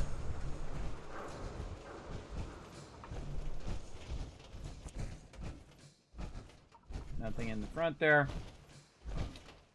Greedy rocking that T60 while I'm rocking the XO2.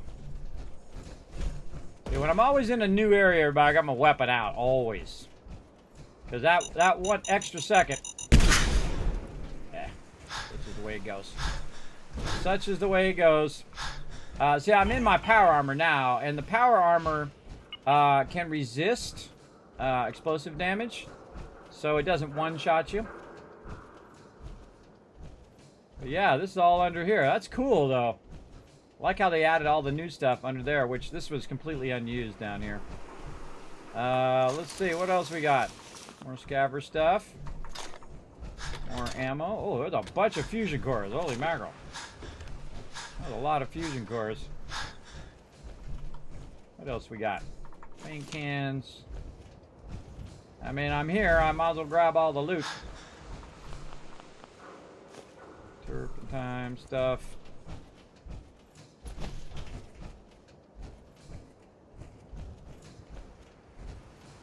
Yeah, a little bit of jet in there. Sometimes I just like to pick these up. Hold down E and then you let go of E, and then you hold down R, and the longer you hold it down, the further it's going to go. Boom! And you can throw it like that. You can also shoot hoops with the basketball if you want. I've done it many times.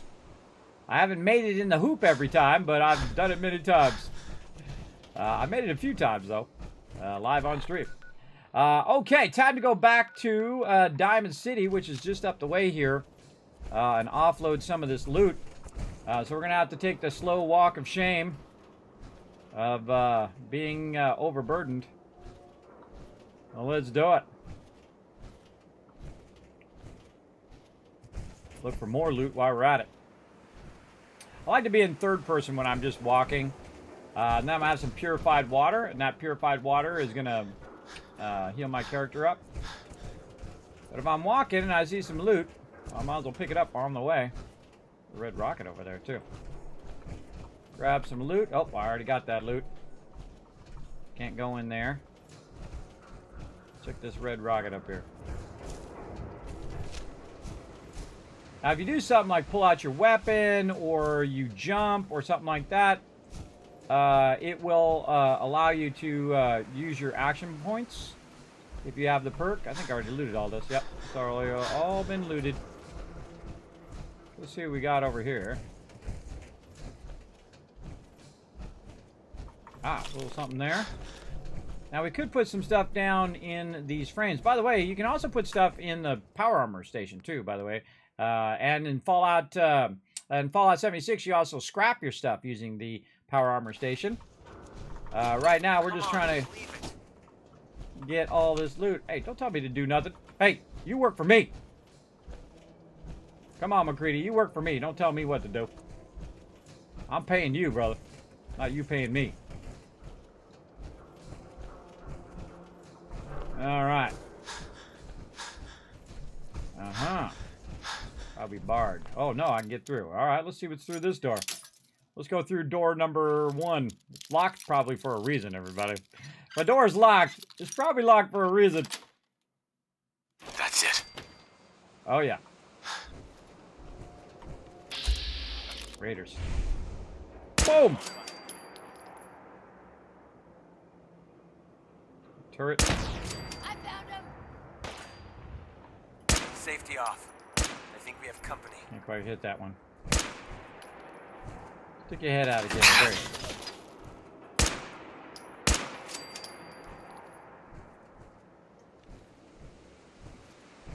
So dumb. Got nothing over here. Okay, that looked like it hurt. Overseer's Guardian. Somebody else over here. So you can see him in the radar. Right here. See the red square? They're over here. Probably a turret. Guess that one right. That's because they're not running and shooting at me right now. Alright. Oh, this is a nice little, kind of cut off community over here. Got their own little space. Till some dude in some scary looking power armor rolls up and kills you and takes all your stuff. Because you've been very, very bad. You've been a bad raider. And you have to pay for it. Alright. Let's see what's up here on the second floor. Reload while we're walking. Little turret. Evans Way cul-de-sac key. That's probably where we are. Are we on Evans Way cul-de-sac? Maybe. Maybe that's what that door was. Maybe. Oh, they left us some beer. Oh, no, just beer bottles. They already drank it all. Well, it's a dump. But it was their dump. Oh, hell. Oh, mini nuke in there. Mini nuke. Nice. All right.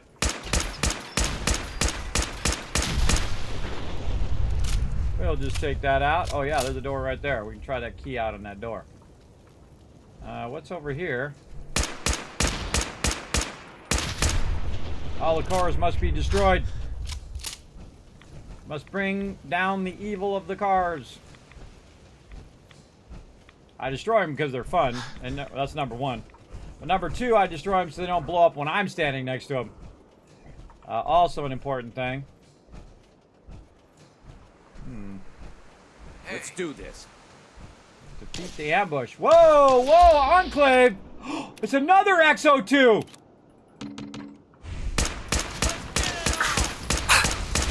Whoa, whoa, whoa, whoa, whoa! Go get him! Impressed yet? Whoa! Mind the soldier's orders. Whoa, Enclave coming at me. What the heck? With a plasma rifle, he's got combat armor. And some military fatigue. Sorry, bro. And this dude orders eliminate Kismet. Oh, it actually has my name on there. How cool. And he has a high-capacity heavy napalmer. And he just gave me some Hellfire power armor as well. Well, thank you for that, guy. Sucks to be you. Now we got to get a power armor frame, though. Enclave tags and some combat armor and military fatigues. Oh, man. Now I'm going to get ambushed all the time by Enclave soldiers. Luckily, I gave Deacon a thing. By the way, did you notice I just took the pieces off? You don't have to take the power armor, by the way. If you find some power armor somewhere, you can just take the pieces off of the power armor and then take it back and get a power armor frame and put it in the power armor frame. You don't have to always bring the power armor frame back. Though it is a free power armor frame, so you know, you can grab that as well. I was just trying to see if I could get out the doors over here. Yes, so yeah, I have the key. That unlocks the door. Where is this? Oh, this is back alley. Alright. This sucker. Anything in there? Very overburdened, everybody. We're going to take care of that here in a minute. Look out! A little late for it now, but... Yeah, so some Enclave soldiers come out of nowhere. Oh, and I got the orders. I got to read the orders. Where's the orders? Enclave orders. Eliminate Kismet. Retrieval operation Enclave. View orders. First Lieutenant Franklin Field Camp. 2 Sergeant Michael, Squad Gamma. Message start. Sergeant, intelligence reports that a Wastelander has come in possession of the XO2 power armor. It is imperative you eliminate them and return the suit to Field Camp coordinates enclosed for cataloging. No loose ends. You got a big loose end, bro. You got a big loose end. You got the Wasteland Tycoon now knows who you are. And you come after me, that'll be the last thing you do, brother. Because Kismet is now on your tail. Oh, yeah. All right, still trying to make my way to Diamond City. We got to go this way. So we're going to offload some of this loot. There it is, the Great Green Jewel. Nice. When did the update drop? Ooh, that's a good question. I forget. A couple weeks ago, a week ago. I forget. That was on the... Unless you want to crawl across the Commonwealth. Why am I thinking the 12th? Oh.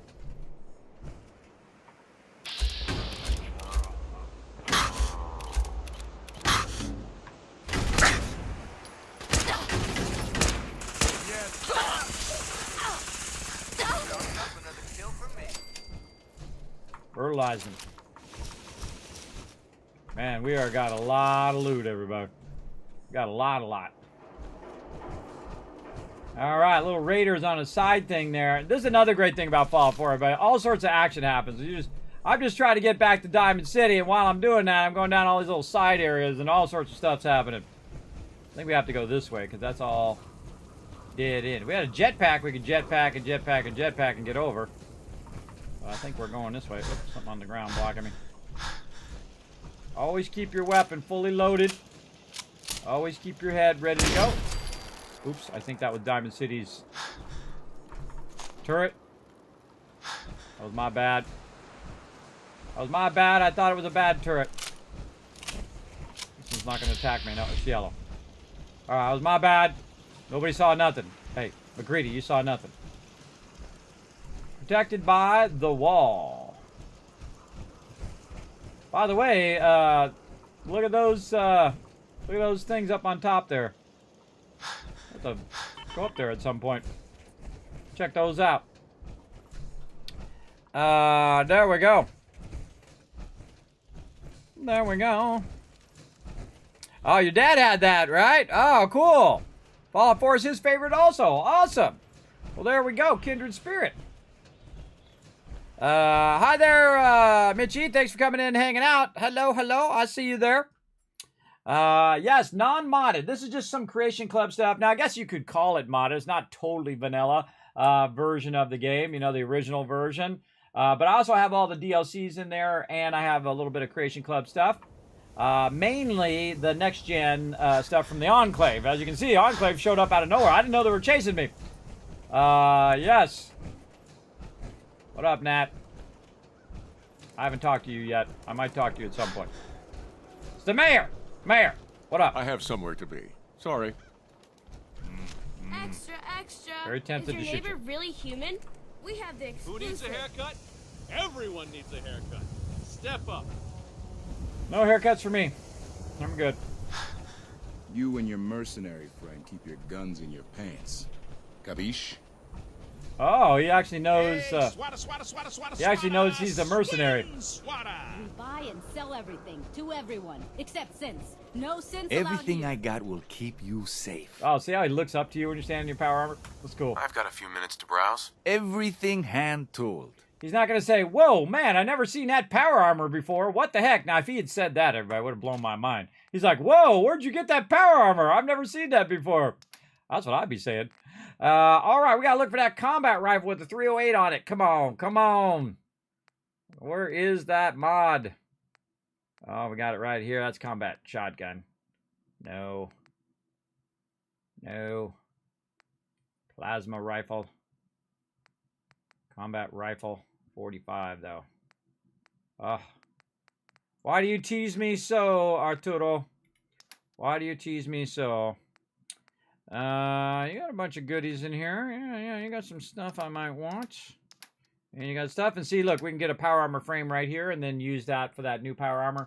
I'm not going to do it right now. What I'm going to do right now is clean house over here. We're going to get rid of a bunch of stuff that we're carrying because we're getting weighed down by all this stuff. Now, we got to be careful what we get rid of because this right here is a new thing. The heavy capacity, heavy napalmer. We want to keep that. We should be looking at our combat rifles when we're selling them as well because we could have got a drop. I have actually got a combat rifle drop that had the 308 on it. We're keeping all the legendaries. Gas mask, raider stuff. Cage armor, keeping the dog collar. Oh, I didn't have my outfit. Oh, wait, I'm not selling combat. Oh, okay, let's get my outfit on.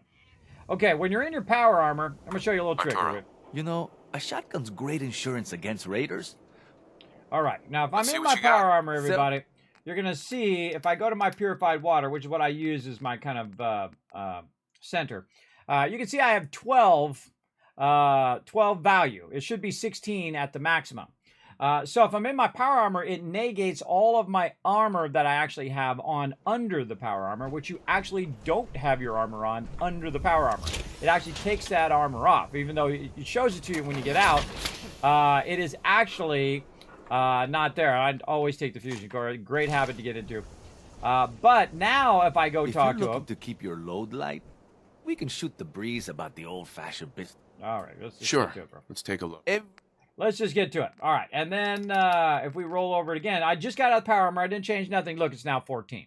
And that's because my helmet and my fashionable glasses are now affecting my trade rate. And then if I go in and I boost my charisma some more by using my outfit that I keep on me, this little clean blue suit. See, now I'm in my little blue suit. That's going to boost it even more. If you're thinking safe, and that's going to take it to the actual maximum value as well. It's going to take it up to 16. So we go in and we roll over it now. Now it's at its maximum value, which is 16. Which, and you're like, well, that's not that much because it's only a couple more. But if you do a couple more, let's say in this case, it's 4 more times 1,000. That's 400 caps. Times 10,000, that's, 4,000 caps. That's a lot, everybody. That's a lot. It builds up very, very quickly. Even those small amounts like that, both in-game and in real life, by the way. If something costs you an extra $5 1,000 times, that's $5,000. That all adds up, everybody. All adds up over time. So what we want to do is basically clear inventory here just so we're not overburdened. So again, we're going to go through and we're just going to sell him a bunch of stuff. And we're going to try to look for the combat shotgun. And again, keep that napalmer. I may just hand out those napalmers to my settlers, because that'd be funny to watch them just napalm people who try to attack my settlements. All right, we're keeping all the legendary stuff. Cage armor. We'll keep the dog stuff. We're keeping all the combat armor. Raider armor. Keep the dog collar. Definitely keep that Hellfire. Because we didn't even do that quest, everybody. We didn't do the Hellfire quest, but we got the Hellfire power armor from the guy who tried to attack us, which is cool. Which means I can give, this Hellfire to my companions, which is pretty cool. Gas mask with goggles. We'll sell that. Metal left leg. How much you got? 1,600. All right. All this leather. All this stuff we can get rid of. Metal stuff. Keep the military fatigues. This is leather. Combat armor. Keep it. Patrolman glasses. Keep it. Raider stuff. Get rid of all that. Road leather. Sack stuff. Spike stuff. Metal. Raider. Leather. Metal. Raider. That's what I see. That's what I see when I'm looking at it, everybody. Winter jacket and jeans. That's an interesting one. I think I might keep that one. Okay, so now he's got $2,000 worth of stuff on him. And I could sell him all this aid stuff and whatever else I feel like selling him. But I think that should be good enough, I think, to go get his stuff. Now, what I want to get from him is all of this, if I can get some of it anywhere. Gears and screws. Oh, yeah, nice. And then some 308 ammo, some fusion cores. And then I'm going to give him 1,500, but I don't think so, because I'm going to go in here and then sell him some of my purified water, because I'm making an absolute ton of it. That'll take it down by about 500. And then sell him all this extra junk that I am totally not going to use. Sell him all this stuff. He's at 230 now. Down. All this other random stuff is going to reduce my overall weight as well. Now he owes me 37 caps. So yeah, I just did a whole lot of big trading right there, everybody. Big trading going on. And now I'm still overburdened. Let me get McCready. Look alive. McCready, what you got? He's got some weapons. Give me them fragment grenades. Yeah, he's the one throwing them fragment grenades. That's real dangerous because your actual companions can kill you. Man, I still haven't seen that 308 mod, though. It's a huge bummer. We haven't seen that yet. Okay, we'll take some of that out of there. We'll go talk to the lady over here. We got small Myrna. Remember, I don't serve sense. Supplies? Skip. Sure. Let's take a look. Skip. 308. Sell the rest of this stuff. Laser pistols, sniper rifles, grenades. Skip that. Laser, batons, rifle, pistols. All right, 933. So let's just buy a bunch of her junk until that hits 345. We're going to skip the shipments. 450. Plastic is 90. Pretty close.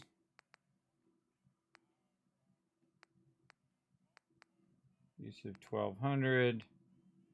Ceramic is 210. Concrete is 120. Concrete is the cheapest thing. Close enough. All right, there we go. We're keeping the napalmer and all this other fun stuff. All right, now, are we to the point where we're not overburdened? We're still overburdened, but we're also not in our power armor. What do you want? And we can now Time hand to some split stuff up to the loot? McCready. Never.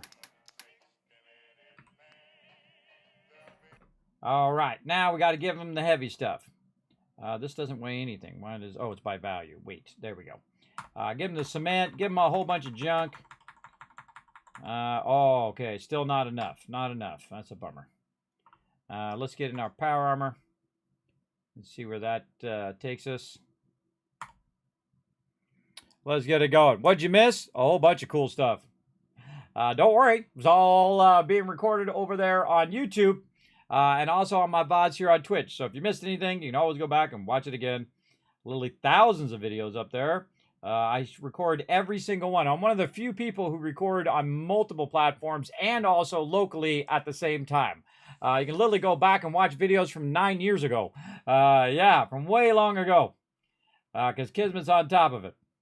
Okay, I don't think we can take all of this out of here. Because we're just going to be too much. We're at 360 right now of 462. So we could go in here. Did I leave some purified water in here? I think I did. Not that one. This one? Or did I use it up? I think I used it up. Okay, I'm going to hit T and put all the junk into this workbench. I could put it in my workbench in there. I could actually go in there and see if I have anything in there. Let's go see what we got in home plate in here. Now, if you have stuff in here, everybody, it does you no good because you can't connect it to the rest of your settlements without mods. So typically, I try to keep this emptied out. Yes, it is emptied out. And you can see I've already scrapped everything in here. I just have a bed in here for getting my rested bonus and whatnot. So what I can do is I can put it in that bench temporarily, or I could leave it there forever if I wanted to, but it's not really going to be that useful. Quite often what I'll do is I'll bring a bunch of purified water and I'll put it in that workbench, and then when I come back later and I need some resources or whatever, I can just pull the purified water out of there and do a vendor run and get all the vendors' caps or whatever I want to do. But right now I'm overburdened, so I have to go ahead and take a bunch of this stuff and drop it off first and then come back and get it going on. Now, of course, I can just leave my power armor here because I don't necessarily need my power armor at this moment. Because the difference between my power armor and my outfit is only about 30 right now. Mine's typically, move myself over. You can see I'm right now at 310 max and I'm 293 weight right now. But if I put on all of my normal armor, which is pocketed, you can see it goes up to 340, and then my power armor is 360. So it's not really that big of a difference between the two. So I don't really need to bring my power armor. One of the things you might have noticed when I got out my power armor, I instantly pulled out the... oh, wait, we can bring the power armor because we want to mod the power armor. Oh, that we want to do. That we want to bring it for. But I don't necessarily need my power armor to go back and forth. So typically when I don't need my power armor, I'll get out of it so that it's not burning my fusion cores. Not that I'm going to be hurting for fusion cores, but it's just one of those good habits to get into, to get out of it when you don't need it. So let's go to the Starlight Drive-In. We'll drop off a bunch of this loot for it to sort, but we'll definitely keep the power armor separately. And at some point, we'll go get a power armor frame separately and put that power armor on there. We have actually a couple power armors at Sanctuary that has T45 we can take off of there and use that. But we'll get it its own one here in a bit. Now, this is a specialty gun, so I'm going to put this up here. The Napalmer. We also have some legendaries, some armor legendaries. We'll come back and look through all this. But this is all this Enclave stuff, so we're going to put all that in there. The Hellfire stuff in there. There we go. And then we'll go ahead and put the rest of the stuff in here to be sorted in the sorter. It'll take care of all of that for now, and then whatever makes it to the end, we'll fix the sorter up later. A lot of stem packs, but the stem packs don't weigh anything, so it's no big deal. I'm at 68 weight right now. All right, where is the power armor frame over here? No power armor frame? That seems very unusual. Probably was using the one at Sanctuary. All right, we need a power armor frame. I'm on it. Power armor frame. Right here. All right, there we go. Then we'll go like this. Oh, well, it doesn't matter which way you go, as long as you're close to the power armor frame. Then you'll see me pull the fusion core out, and then if you go to crafting, it'll automatically, boom, pull the armor over there. And we can upgrade it to the number 5. So it's going to go from 402 to 412. So it gains 10 in the base damage. And it looks like it's gaining 10 in the electric damage. Then this one goes up by another 10. Yeah, so each of these are 10 more resistance. And this I need armor 4. I probably could just wait until I get armor 4. Let's look and see what we got here. I think we want to get the Enclave paint here, so we can get that extra strength in there. So let's go ahead and do that. The only one I can get right now is the cleanser. So all the rest of these require Science 3. Yeah, so better than nothing. And then we got the Devil's Inferno on there, which is awesome. Again, we'll go Enclave. We'll go... Oh, not quite yet. Science 3. Sided aiming marks enemies with compass pip. This is really good when you're in survival mode. Increases intelligence, increases VATS hit chance. Yeah, let's do that. Or rad scrubbers if you want to remove radiation when you're consuming food and water. Most people don't even know that's in the game, everybody. Let me move myself over. Rad scrubbers right there. You can actually put that on, and when you're eating, it you don't get radiation. So it's kind of like lead belly, which is another perk that I typically will use. But the things for VATS, I'm kind of using a VATS a little bit more in this one. Improved damage to testicle modification, and we got our headlamp. We use our Vault Boy headlamp. I've tried all these headlamps out. I find them mostly useless, but they are cool looking for a minute. Enclave flag paint.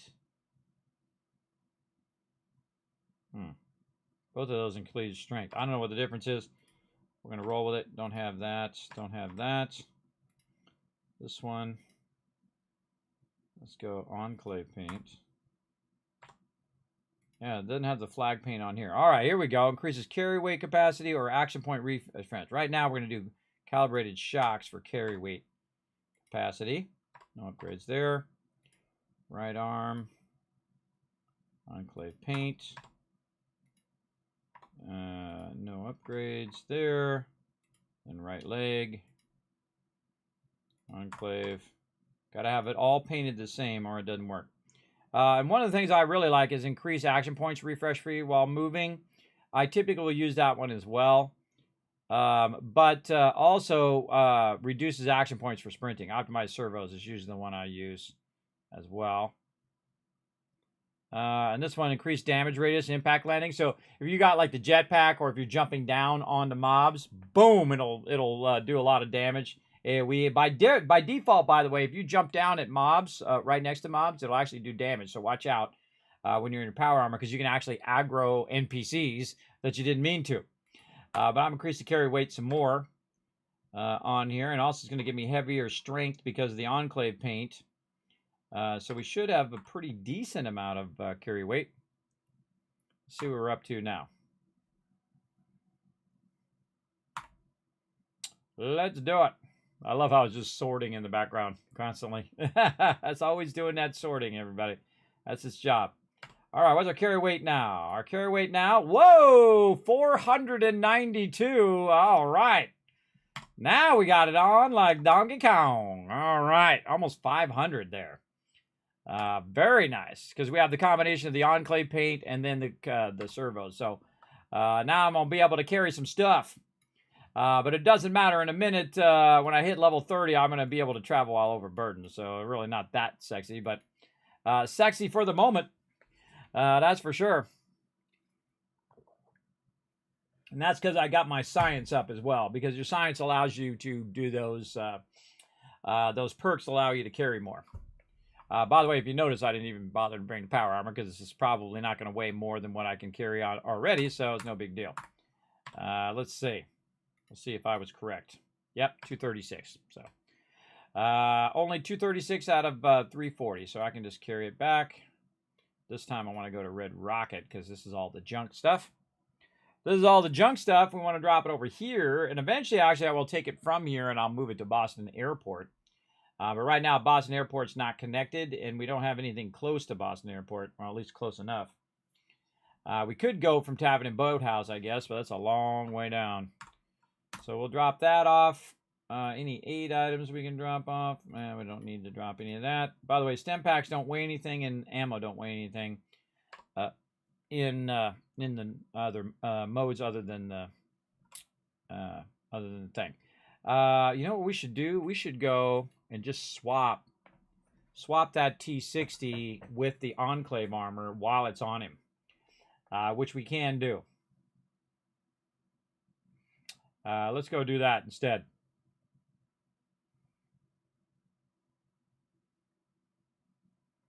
All right, and I put it right here. Turn my light on.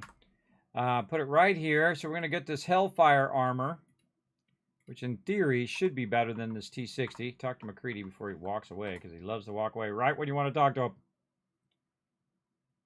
All right, so let's compare the T60 to the Enclave one. So the one I always compare is the torso. So 380, 290, and 300. Where's the torso on that one? Where's the torso?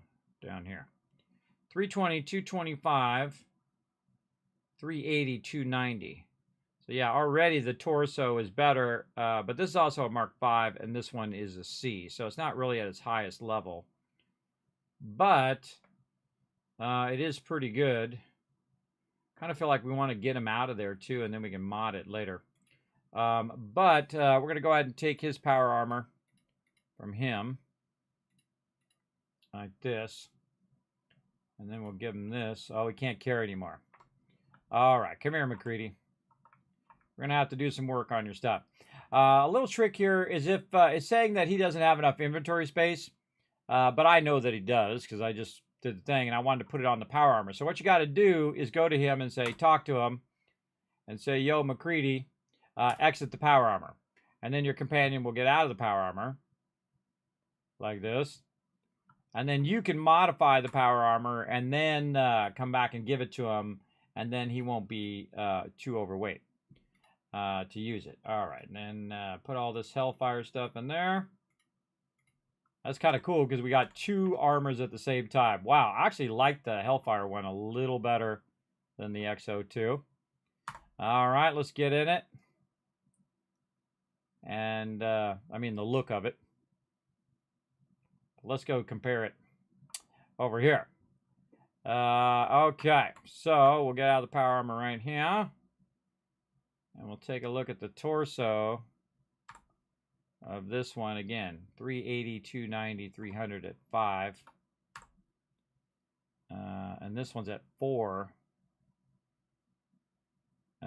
Torso. Whoa, okay. Yeah, whoa, okay, yes, the XO2 definitely looks like it has more armor. That's 400 armor, that's pretty crazy.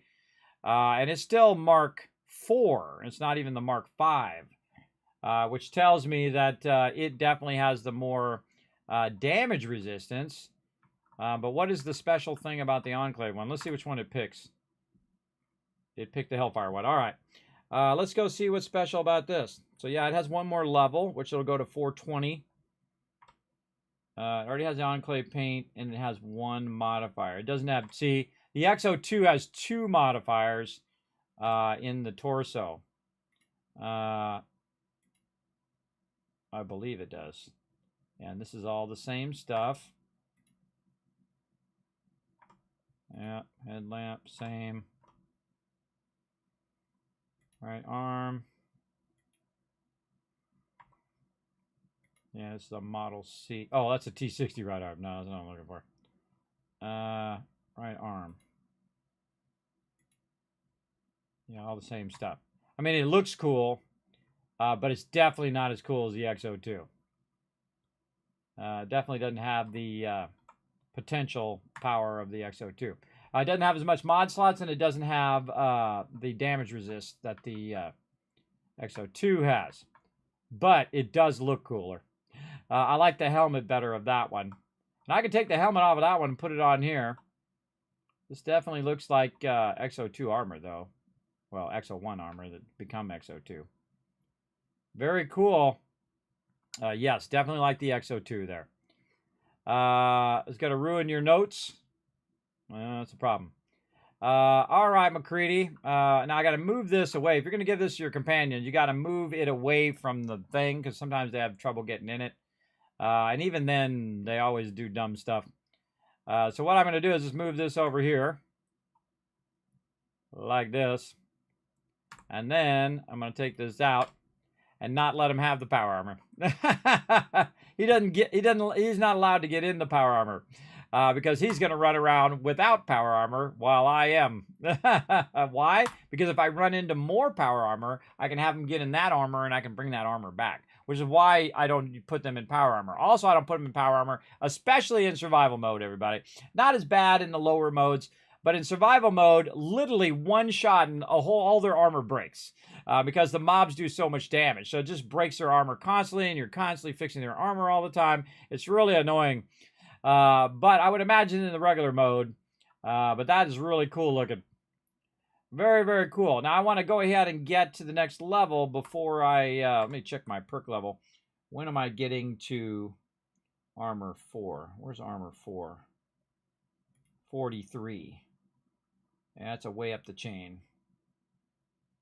Science 3 is 41, but Caps Collector is 41. Gun Nut is 39. This has to be 39. Scrapper. No, we're not doing any of that. So let's see. We're going science. If you guys can't see, I'll zoom in for you mobile peeps. Science, we're going to do a 28. Science 3. Then strong back 4. 31 rifle. And then the next stuff we're going to do is this. So this is definitely hitting on point. So 39, 41. This one's going to be after 49. Armor is going to be 43.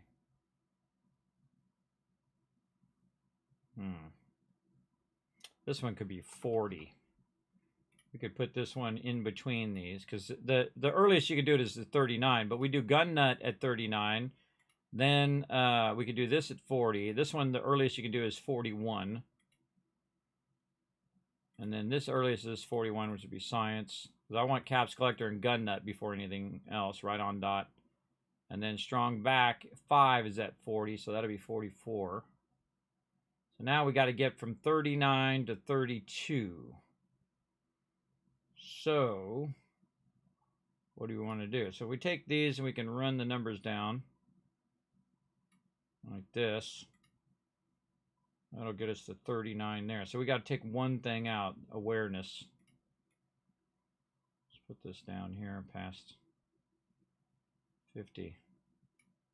We'll put that down there. Let's see. So we could do Medic 3 at 32. Wait, the earliest you can do this is 23. Are we going to do Scrapper?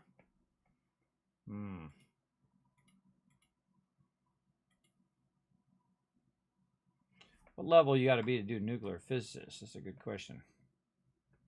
I don't think you have to be any level. I think you just have to have the thing. Yeah, this is level 14. This is level 26. So if we get into that, no problem.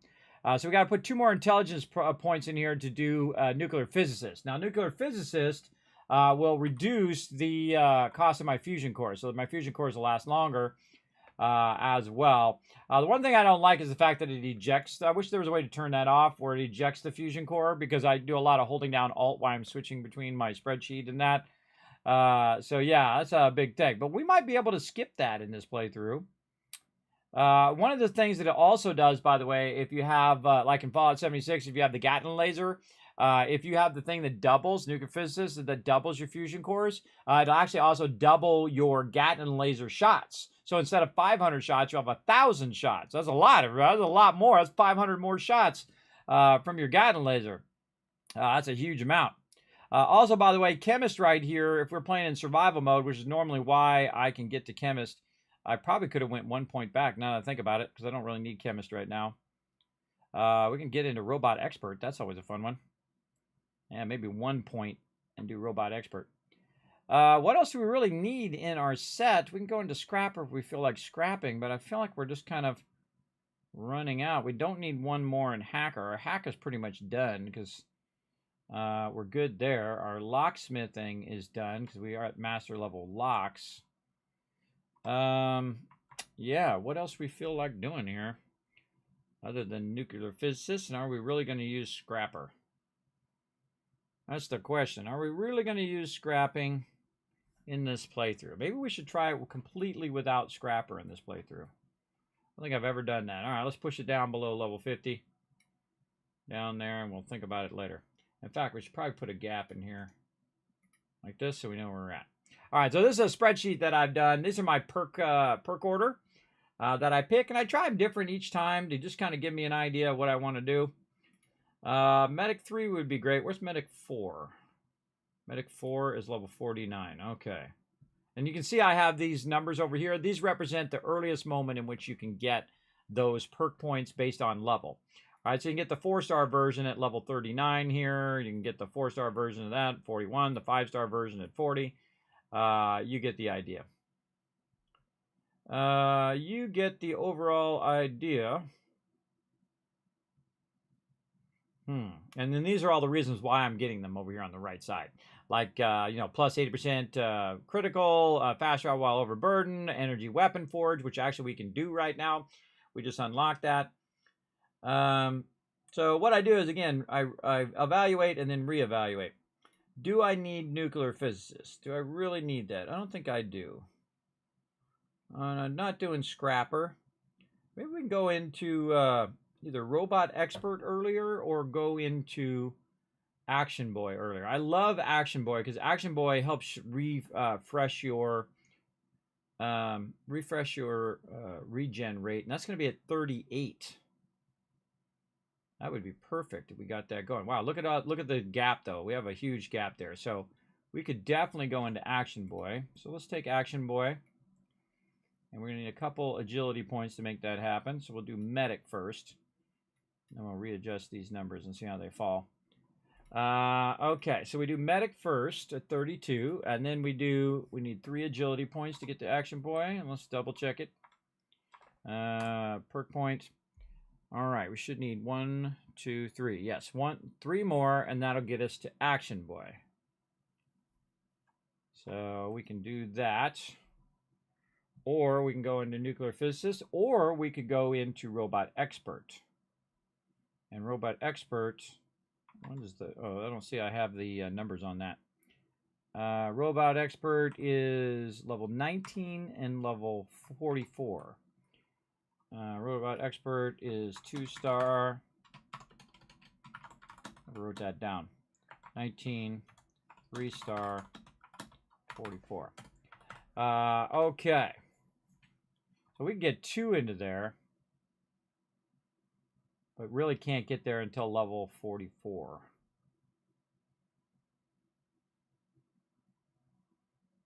But we could do it right after strong back here. Yeah, and see I got nuclear physicists in there as well. Yeah, we can set them to self-destruct. So even if you get 1 into robot expert, you can set the things to self-destruct. And that's typically what I do. When you're playing the automatron, so awesome to have robot expert, everybody, because you can just run up to the robot and say self-destruct, and then it just blows up. It's pretty cool. You can also tell it to attack other stuff if you want. We might just try to get 2 of those in. Let's see. Let's put this up here instead of this. And then how many intelligence points to get to robot expert? 1. By the way, you could get all of these, every single one of these perks, and have all of your perk points up at maximum 10. I've never done it, but we might do it in this playthrough. We'll see. We'll see. But yeah, so we put 1 point in, we can get that, or we can go for action boy first. Am I going to do the automatron? See, the question is, am I going to do the automatron before I need the action points?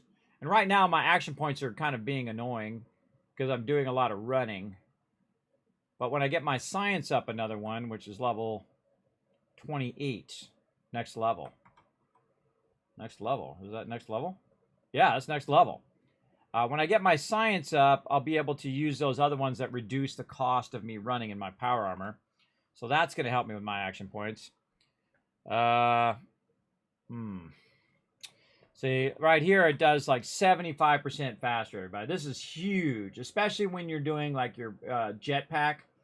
It makes a big difference. Remember, this action boy, both in Fallout 4 and in 76, is when you're stopped. It doesn't do it when you're moving.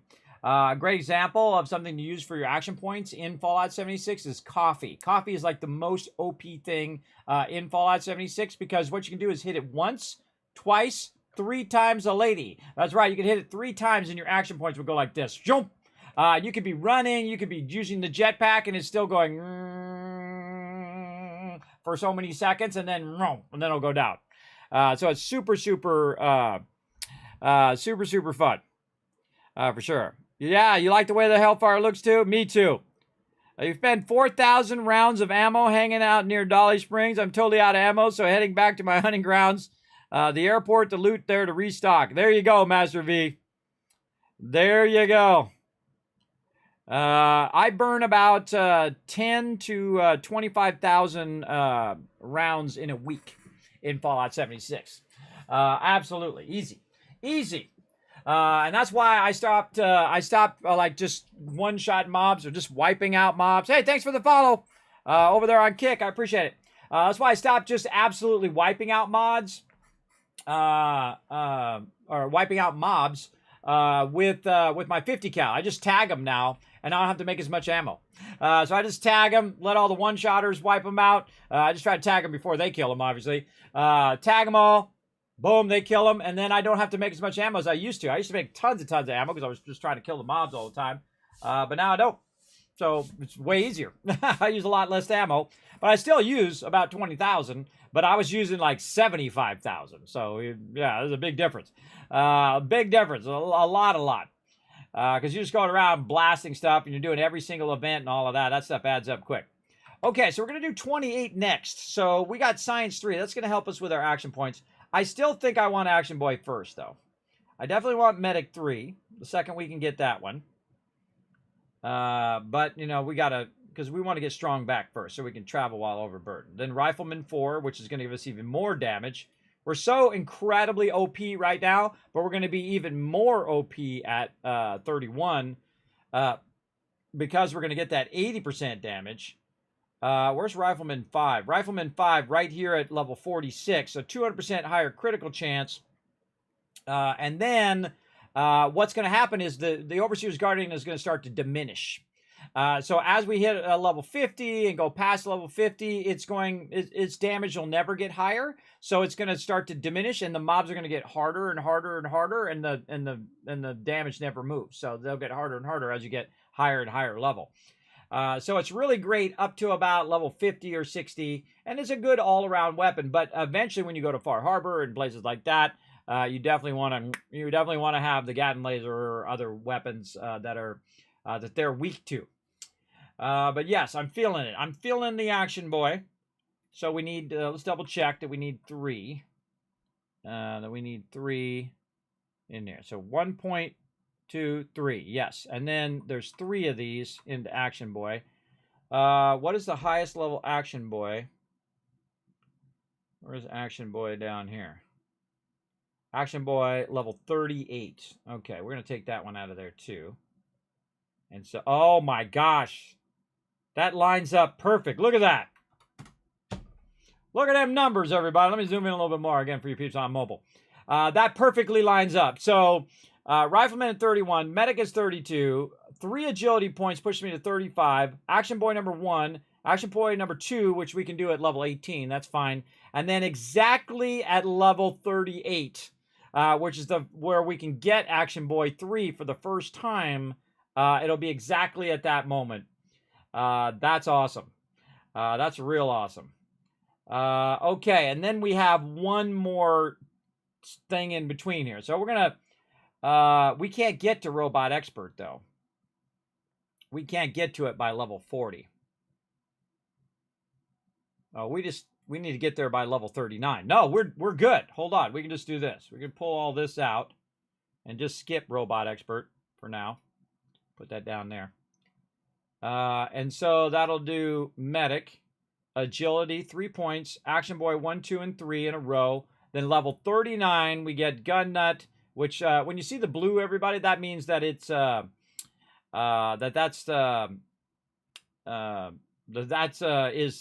at that moment that you can get it. Actually, it should be yellow. It should be yellow, not blue. Let me fix that. That means right at the very first moment in which I can get that item, it puts it in there. Yeah, like these over here. See, I can get the 3-star version at level 28, and I'm getting it exactly at 28. So let's double check this again. Let's have it do the numbers for us all the way down to here. No, that's not the numbers it should be doing. All right. Oh, wait, there's a gap. This is 30, this is 28, so this is 30. Oh, so we need something at 29. Oh, we can put agility point at 29. Oh, I'm glad I did that now. Okay, so this is 29. Ah, we almost skipped a level. Okay, so 28 is right on the dot for science. 30 is on strong back. 31 right on the thing. We can put +1 agility there. And then the rest of these would end up at 36. And then we would have room for one more item underneath there before we get to 38, Action Boy 3. So now we need one more thing under that to be, oh no, 2. Yeah, 37, 38, 39, 40, 41, 42. This would be,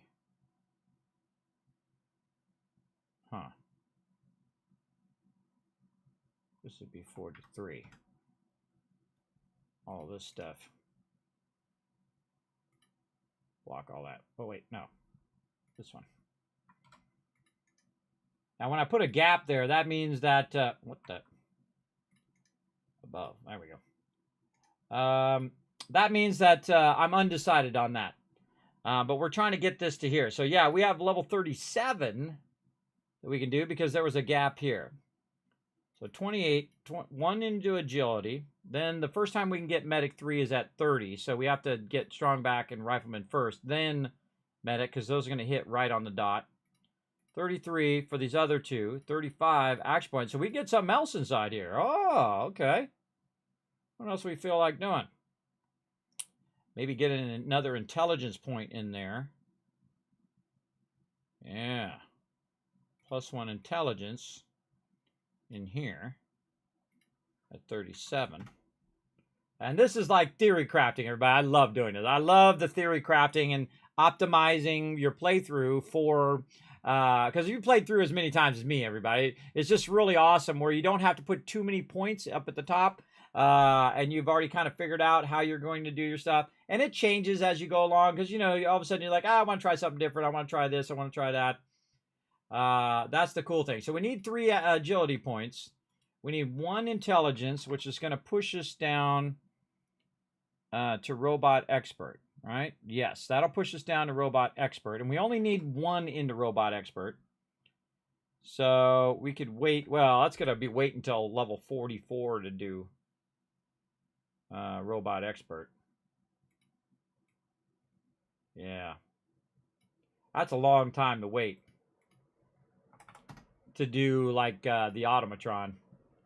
That's a long time to wait there because we'll probably end up doing the automatron back here, so that won't really mean anything, and we really don't need robotic expert after that. So maybe no.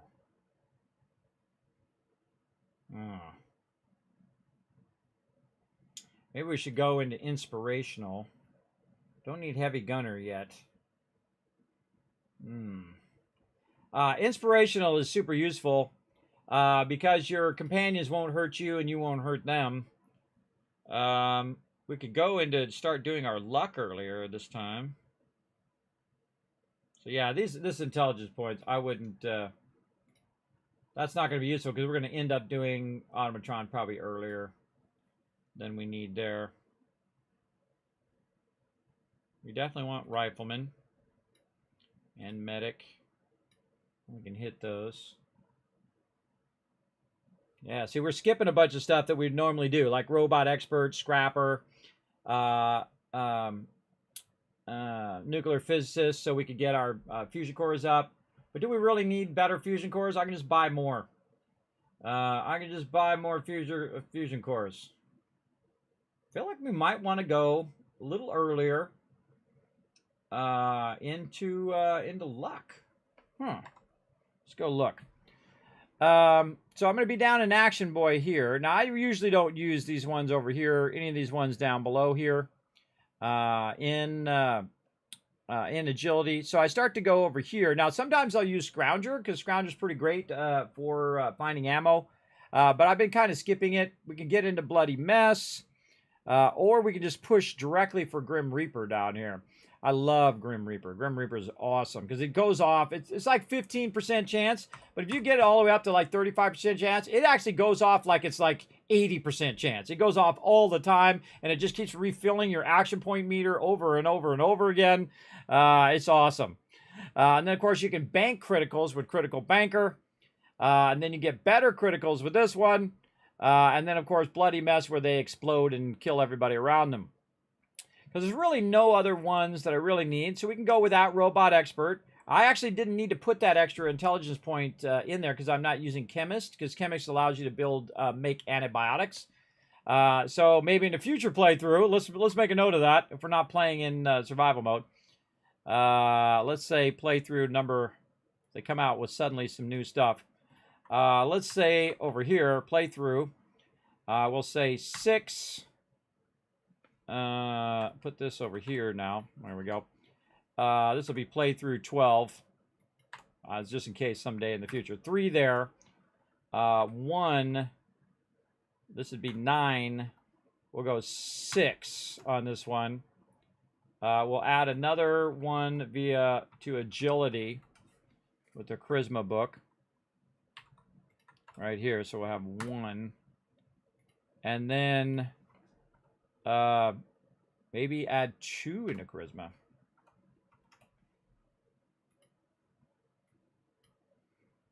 Now you got to end up with 28 points. And then 1 in luck.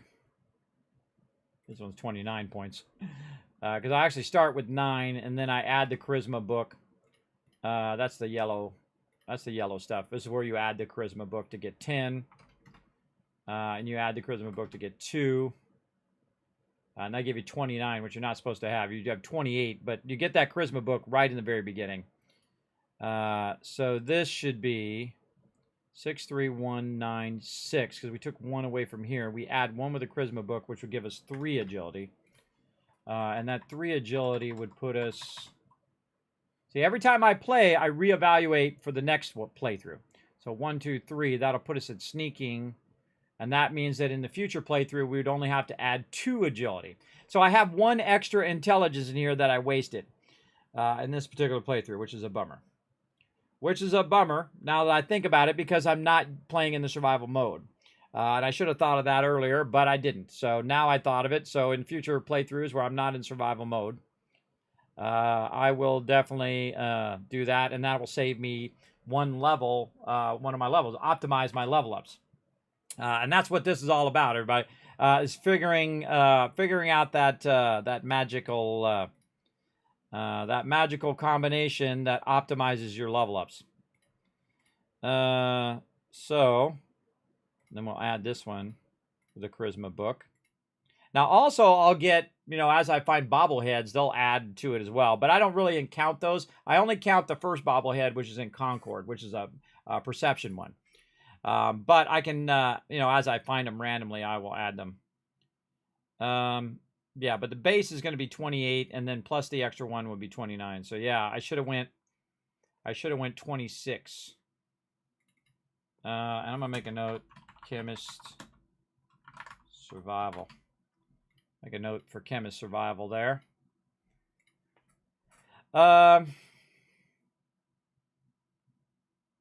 Yeah, okay. Well, we just learned that, didn't we? We just figured that out, didn't we? Okay, so now we know, don't burn that extra intelligence. Because right now, I could have 1 more perk, right? Instead of burning it on that, or I could use 1 less agility point. And that means instead of getting Action Boy at 35, I would get Action Boy at 34, right? And then I would get Action Boy 2 at 36, or 35. So basically, this would go down by 1. So I can move this one up here, get 1 agility. I'd only need 2 more agility, 2 more of this, which would then put this at 35. So I'd have Action Boy 2 at 35, 36, 37, and then I can get 2 more perks in between there in the long run. What else do I feel like doing? I feel like I want to go into luck. Or I can go into heavy gunner. Am I really using my heavy gunner yet? I don't think so. My heavy gunner I've already got unlocked. What else would I use? I mean, I could use inspirational. Your companion does more damage in combat and cannot hurt you. Resists more damage in combat and cannot be harmed by your attacks. And your companion can carry more items. I mean, that's probably the best thing out of that. And I wouldn't have to put any points into it as well. Now, there's this one down here, which is Wasteland Whisperer. And you're like, Kevin, why do you have 9 charisma? Not because of the perks. I have 9 charisma because of the trade rate. And the fact that I can convince people to do stuff. You can give creatures specific commands as well, which I rarely ever use. And then this one down here, Intimidation, time to show everyone with your gun. Aim at any human below your level and gain a chance to pacify them.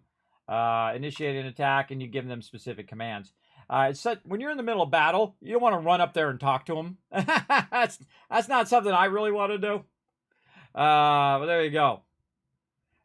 With your gun, aim at any ammo, gain your level, and the specific commands. And then, of course, your doggy. It's kind of fun. I've done this one before where dog meat, it takes less damage. And I hold on to an enemy and cause them to bleed. And then he'll cripple their limbs. Now, when mobs get crippled, man, they're pretty much dead. There's nothing they can do. If you'd like to run by yourself, Lone Wanderer, really trying to get Claps Collector. When's that coming up? 41. 41. I probably already have that on there. Yeah, right there. All right, I got to figure out what I want right here. We're doing some theory crafting here, everybody. Good time to stop because I'm getting close to that moment. So I want to make sure I'm kind of thinking long term about my perks.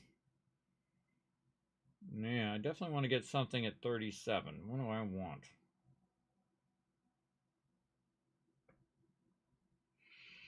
See, this gives me nuclear material, scrapper number 2, when I scrap stuff. I just kind of feeling inspirational now. Now I'm feeling inspirational, and then I can go into working on my damage a little earlier. So yeah, let's work an inspirational in there. Right here. At 37. So they can do more damage and they won't hurt me. So now I can give them grenades and stuff like that so they don't kill me. Yeah, so that's why you see I don't give them grenades, because they can hurt me. And then I'll do more damage and they can't be hurt by me. So let's see, 36, 37, 38, 39, 40, 41, 42, 43, 44, and then we're 45, 46. But then Rifleman is at 46, so I would like Rifleman first. So this would be 47, where they can carry more items. But do I really need them to carry any more items? Because I will already have the ability to fast travel while overburdened, so I don't need to hand them anything anymore. So I don't necessarily need Inspirational 3 now. But the not getting hurt by me probably would be helpful. And then we're 47. See, not getting hurt by them is the most important thing to me. But, me not hurting them is fine. And we could probably try to get Robot Expert in there. But that's way too late. That's way too late for Robot Expert. I'm not really going to use it once I'm past the Automatron battle that comes on. And then, oops, we'll change the width of that. So now we need something at 45. I feel like that's the time to get into luck. See, I don't have that many luck points, so I'm going to really have to go heavy into luck. So let's say 45.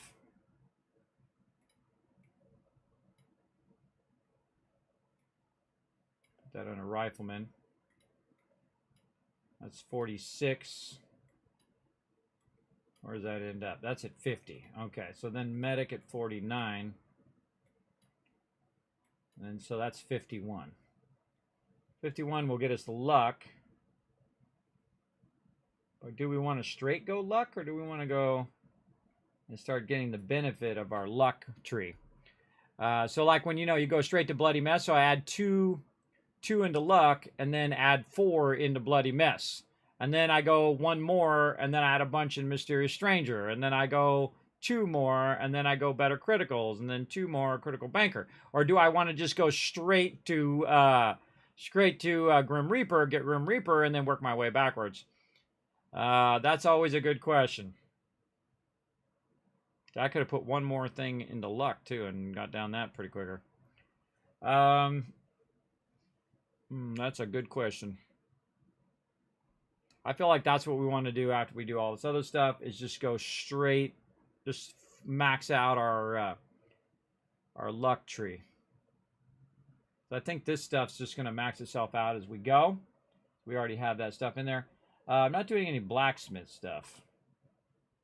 I feel like I want to throw blacksmith in there. Where do I have my blacksmith? Way down here. No. We can go demo expert. Okay,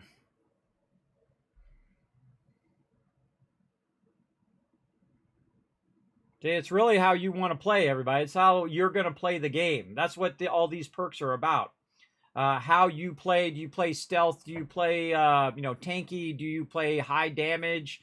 Do you like to have your power armor on? Do you like to have your power armor off?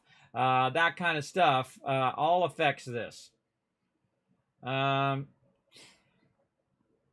feel like just cranking through that luck might be a good idea. 1, 2, 3, 4, 5 luck. Just cranking through the luck and go Grim Reaper first. 1, 2, 3, 4, 5, 6, 7. That's going to need 7. 4, 5, 6, 7. I always double count. 7 down. So 1, 2, 3, 4, 5. I need 2 more luck points in there somewhere. Right here. So luck. And then another luck.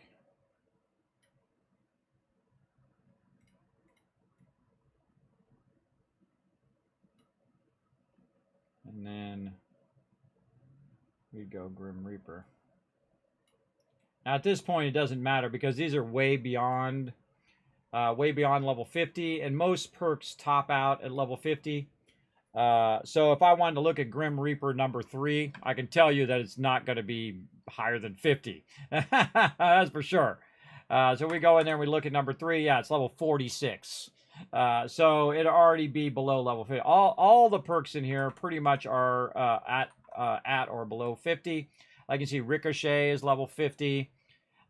This one here is level 50. So the ones at the very bottom are your highest level perks that you can get at 50.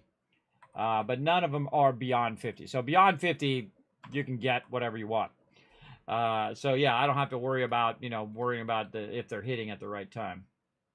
So 1, 2, 3, 4, 5, 6, 7. And then straight Grim Reaper. And then we can do all the other stuff. Let's see, what will we do first? Grim Reaper first. And then we would do 4-leaf clover after that. Because that's going to have a chance to... See, Grim Reaper has a chance to restore your action points, and a 4-leaf clover has a chance to fill your critical meter. So now you're restoring your action points, you're refilling your critical meter, you're doing that over and over and over again. And that's just cycling those two things. And it is super powerful, everybody. Incredibly powerful once you have those both going at the same time. But you can also go better criticals, but I would rather have more criticals than better criticals because I can already one-shot them if I critical them, or even if I just shoot them, I one-shot them. And of course, as I add more luck, by the way, it also, if you can see in the thing, if you roll over there, if you go up to the very top of all your stats, it'll tell you what it does. So luck is a measure of your general good fortune, affects your critical hits, and the recharge rate of your critical hits. So now it's going to recharge the rate of my critical hits faster the more agility I add. So as I add this agility, my critical meter is going to go faster anyway, and then it's going to start recharging and recharging and resetting and recharging every single time, and it's going to be crazy. So when we get into 50s, everybody, forget about it. Forget about it. It's going to be nuts. So let's go ahead and redo all of those. Okay, then we're going to go heavy critical banker. Then we'll go better criticals. Yeah, look, we got the Luck bobblehead there from Spectacle Island. Maybe we should go Spectacle Island. I'll save us one of the things. I forgot that was there. Let's go take that and put that up here. So we could take one of these Lucks out. Maybe right here. Maybe we should go do it right now. Well, then we can take this one out. And then we can just... oh, wait, no, we'll leave it in. Wait. No, we leave it in. Because this will still be level 45. This doesn't have a level. This doesn't have a level over here. So I made this purple on the last one. So this will be purple. Oops, wrong purple. That was kind of pink, I guess. We'll do this. Like this. And then we'll tell this to be none. And we'll put a dash like we did in the other thing. So the Luck bobblehead from Spectacle Island. Again, I forgot it was there. But what that will do is that will take one of these Lucks out so we get it just that much earlier. So we can go ahead and eliminate this Luck right here. We don't need that one. And then we could just go do it now. Yeah. We just do it now. Boom. Up here. And we'll probably get level 28 while we're going to Spectacle Island and get that. That's a long journey, though. That's a long journey. What's the closest thing we have to Spectacle Island right now?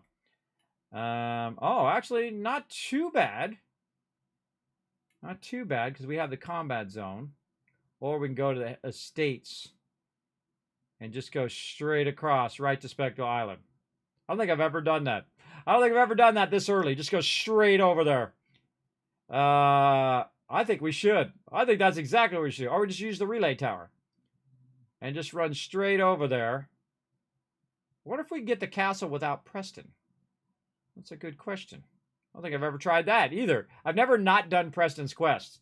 That's exactly what we're going to do. We're going to go to Relay Tower. We're going to use our new Exo 2 power armor. And we're going to chug our way right over here to the castle, see what happens, and then we're going to go right to Spectacle Island. That's exactly what we're going to do. Yeah, all right, everybody. All right, we got it. We got it calculated. You know it. You know it there, Kiwi. We got it calculated now. We know what's up. This is going to be epic. This is going to be amazing. All right. I'm way too low level, I think, for Spectacle Island. And because Spectacle Island and the castle both have two big problems that we're going to have to solve when we get there. But we'll solve that when we get there. So I took that one Luck out. So now I should need 7 Luck. 1, 2, 3, 4, no, 6 Luck. 1, 2, 3, 4, 5, 6. Because we're going to use the bobblehead from Spectacle Island. I should have been noting all these other bobbleheads I got too. What are the other bobbleheads I got? Let's go see. Let's go back to the sanctuary. Boom. Oh, I'm jumping. All right, there we go. Back to sanctuary. I can't remember what the other bobbleheads were, and I should have put them in the list, so next time I play them, I can remember. But they're pretty random, though. So, and I didn't put where they're at. And I could look it up, but I hate looking stuff up. Everybody, I like it to be a spontaneous thing. It's like, oh, yeah, that's where that bobblehead is. But some of them, if you're thinking about it in the long run, yeah, these are just energy weapons and speech. So that's not like a perk point. Perk point is different. Because this, oh, it doesn't let you see what it is. This obviously gave me 1 perception, but this gave me energy weapons, which made my energy weapons better, and then better for my speech, talking back and forth with NPCs. And I forgot where they were. But we'll write them in there. Let's write them in there anyway, just so we remind ourselves in here. Energy, weps, and then speech, bobble. Whips bobble.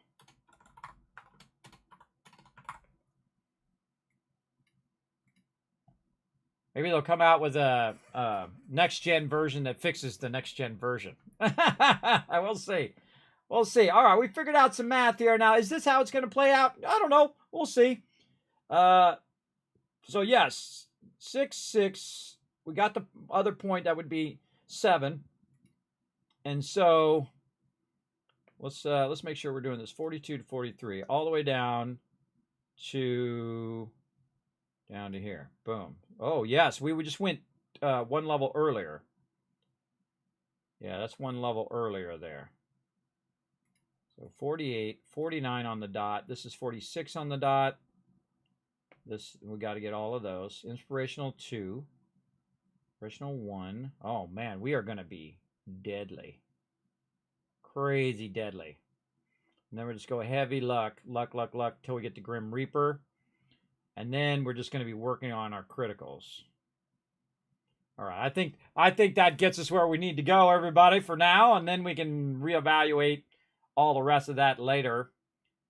I see a mysterious stranger down there. Yeah, a lot of mysterious stranger.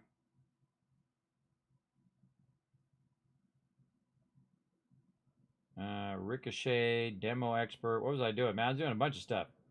Chemist, Aqua Boy. Yeah, I did chemist way earlier this time, and then I realized I don't need it. I just realized I didn't need it. I could have gone without it. Intimidation. This is all just speculation down there. That's speculation of what I might want. I would say the next thing I would want after this, Mysterious Stranger is fun, but do you really need it? Probably not. Probably not. I think it's cool when he shows up. But I would definitely like prioritize Heavy Gunner next. Because we're going to definitely need Heavy Gunner.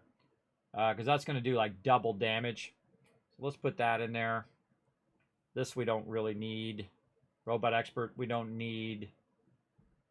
Really, once I have all of that, I don't need any of this. Do we have Bloodied Mess? Where'd Bloodied Mess go? I don't have Bloody Mess in here? Yeah, I don't have Bloody Mess in there. Huh. I seriously doubt that we will already be in Far Harbor by the time we get in the 60s. But you never know. You never really know. Oh, wait, this is in the wrong spot. This is up here. It should be up there. There we go.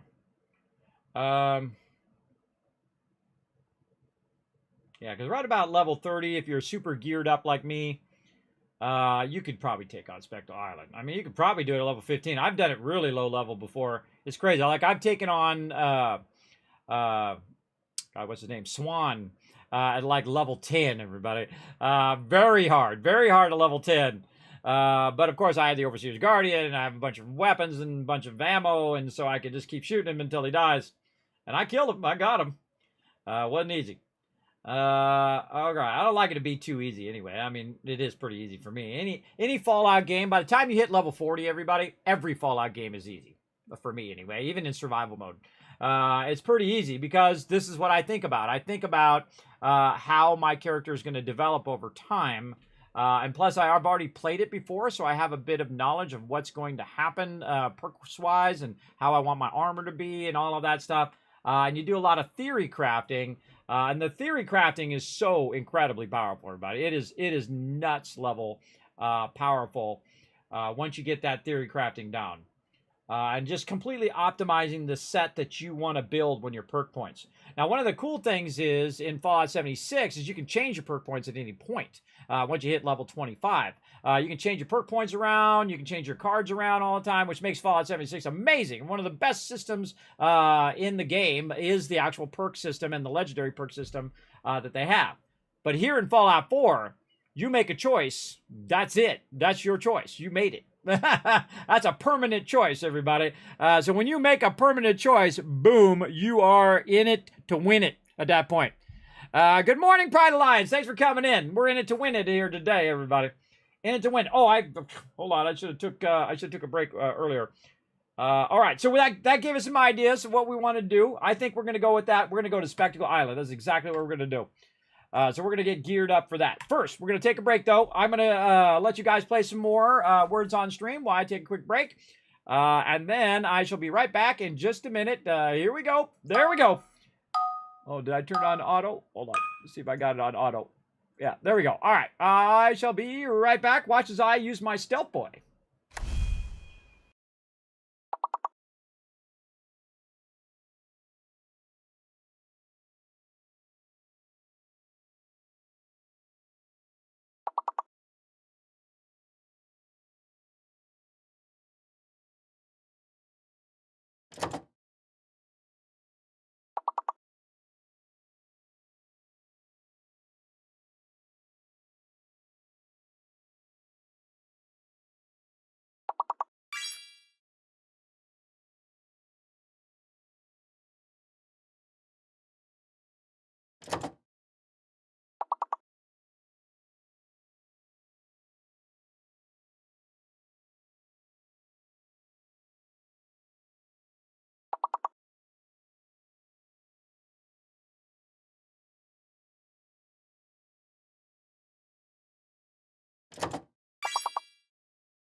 But a good try.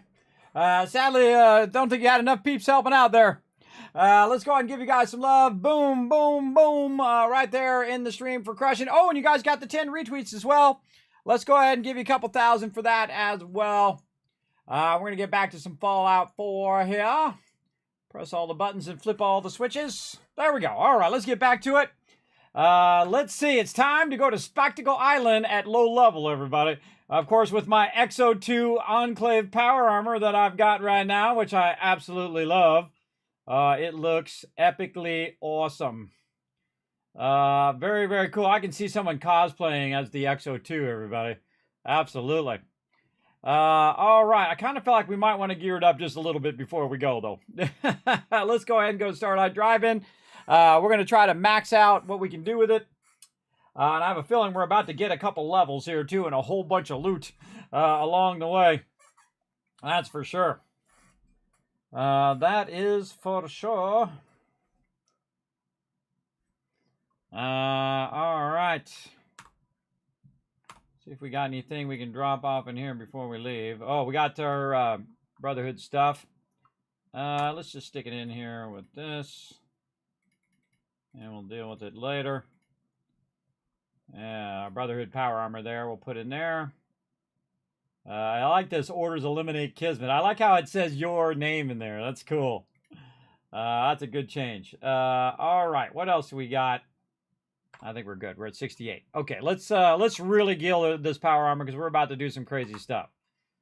Stuff that I normally don't do at this level. Normally I'm like our level 30 plus by then, but we're going to go early. So we want to go as much as we can. So we're going to go Mark 5. And I don't think we do any more upgrades to there. And we'll take this one to Mark 5. We'll just take it up as high as we can on all of these. And we'll try to get our armor up as quick as possible.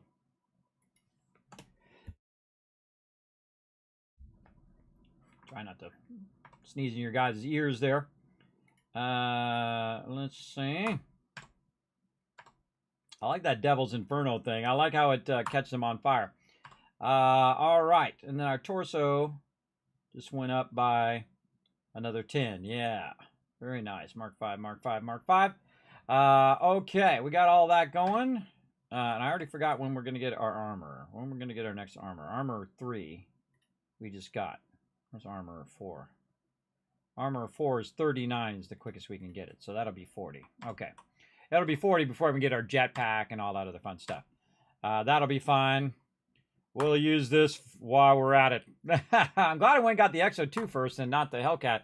The Hellcat would have been less, but of course we got both of them at the same time, so even better, even cooler over there. Guess what? You get to go with no power armor in case I run into some. All right, save. And here we go, everybody. All right, we're going to make an epic journey here. Epic journey time to the relay tower it is. Here we go. Settle in, everybody. Hope you got your snacks and you got yourself a drink because we're about to go on an epic quest.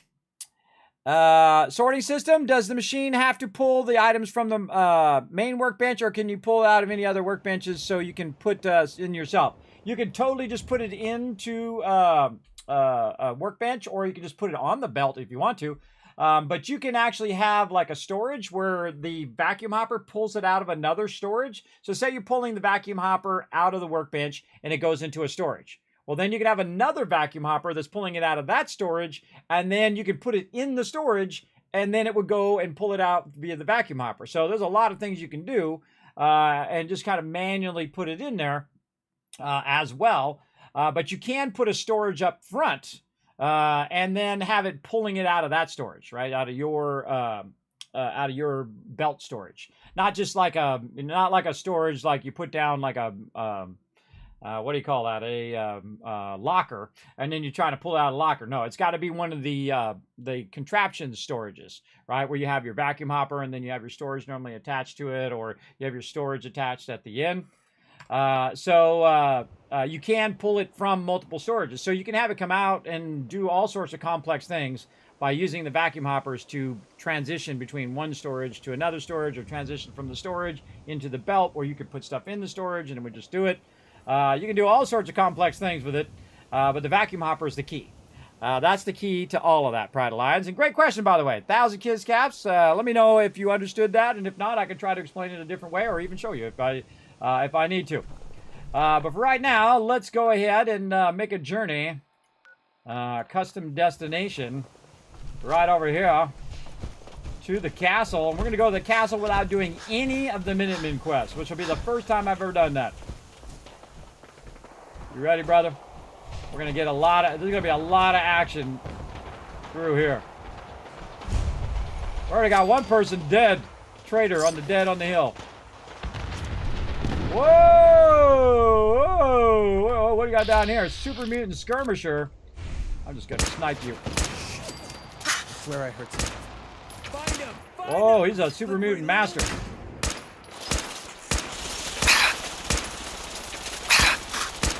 He's a tough mob. Is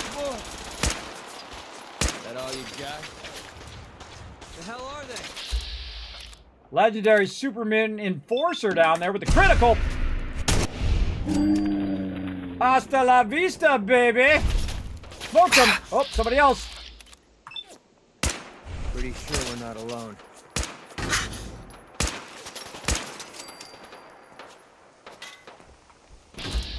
Always clear your targets. Whoa, behind! It's actually a really good sniper spot up here. Haven't had enough? You picked the wrong day to piss me off.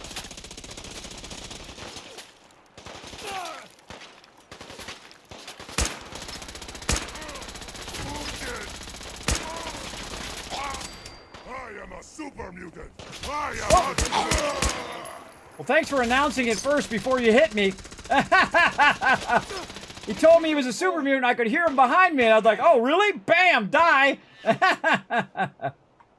Alright, who is this guy? He's behind the thing.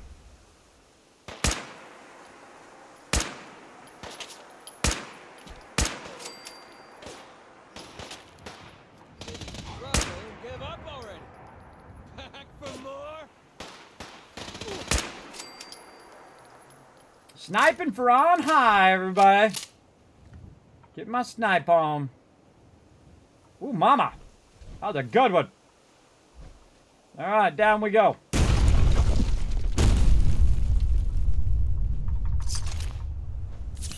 Definitely some danger. Some stranger danger. Bet you one of those guys was trying to run up to me, too. Another one. Now it just says caution.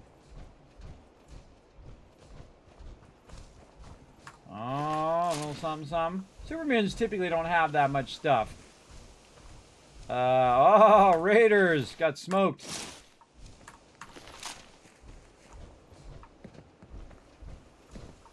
Or man, we're gonna have a ton of loot, man. Like vertibird got blown up out here.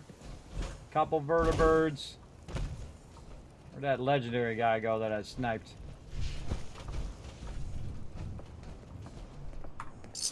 Yeah, a little something there. Yeah, where was he? I think he was up above.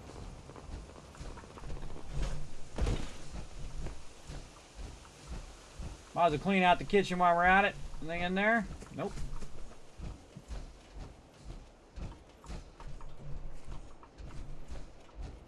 Yeah, right over here. What'd you have? Metal leg. Take it.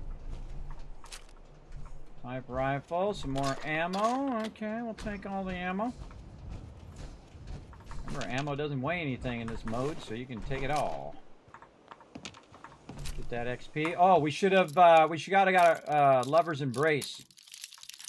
Oh man, I forgot. I should have got lover's embrace. That's okay. We'll be fine. Nice. So you can't get in there because that chair's in the way. So I got to get out of my power armor. To go use the terminal. And the terminal is going to be for the safe. You watch. Oh, there's a couple journal entries in here. All right. Seal all the cracks. Couldn't find the trailer. Ventilation's up. Oh, this is the... Yes, this is the thing where he's creating like a little bunker for his kids. There's actually another story that goes along with this story at a medical facility. So it's like husband and wife, and they're like communicating to each other. Very cool, by the way, for all these little crossover stories that you can find in the Waste Lab. Go up some more. See what we got in the attic, since we're working here. All right. Let's take the fast way down. All right, let's go out here and see how many people got owned out here in the vertibirds. Now, when the vertibirds get shot down, whoever's in the vertibird has fallen to the ground somewhere. And so you look for them as well. So if you see, like, Brotherhood Knights, yeah, he's crushed under there. Got crushed. So you can get their loot as well. That's a bunch of Brotherhood combat armor right there. I'm going to be so overburdened before I go 10 steps here. And then you can look around for anyone else who got annihilated in all this chaos. Again, it'd be nice if the mobs got highlighted when they got killed, but you need a mod for that, sadly. Would have been nice if they rolled that back from Fallout 76 into Fallout 4 Next Gen. That would have been amazing. So many cool things they could have added while they were at it. But they didn't. Well, maybe they didn't yet. Maybe they're going to add it later. Alright. Try to find all these mobs we killed. That's a tough one. Finding all the mobs you killed because they don't highlight. They're hidden sometimes because you sniped them up real high. They fell off of there. Got a femur. Oh, some loot in there. Combat rifle in there. Oh boy, come on. Gotta find that magic spot. There we go. Over here, man, raiders. This is just like loot.com right here, everybody. Loot.com. I am definitely overburdened now. For sure. Really? Not? Still not overburdened? No. Oh, because I got 492 weight now. I forgot. Yeah.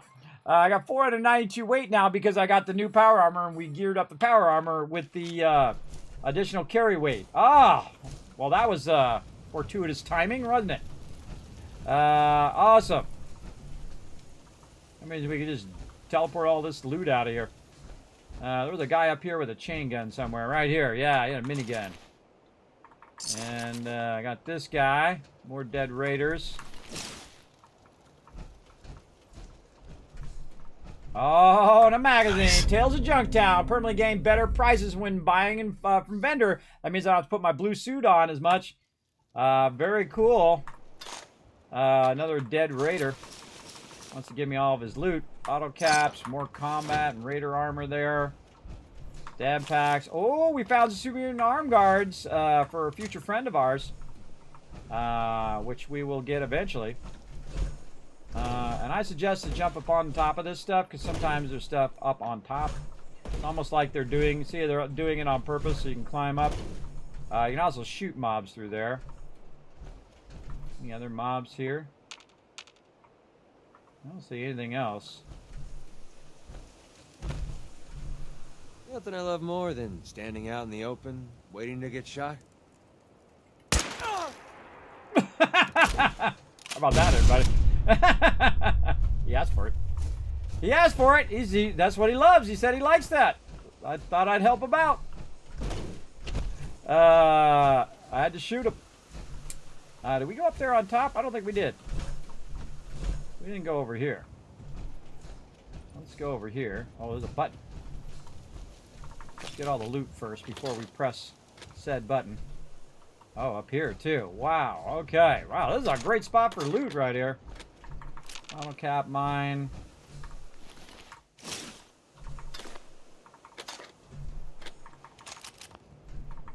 Get buff out. All right, let's press the button, see what happens.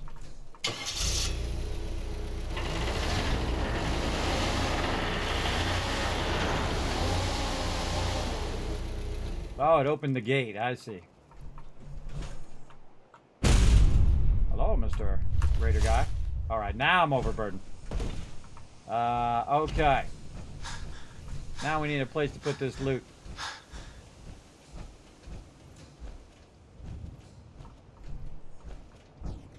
Go. Where'd my dude go? There he is. Come here. Hey. What's up? Oh, I forgot to get his stuff off of him. Oh, that's a bummer. Can we give him enough stuff to get under burden? Ah, so close. So close. Nice to be on the open road.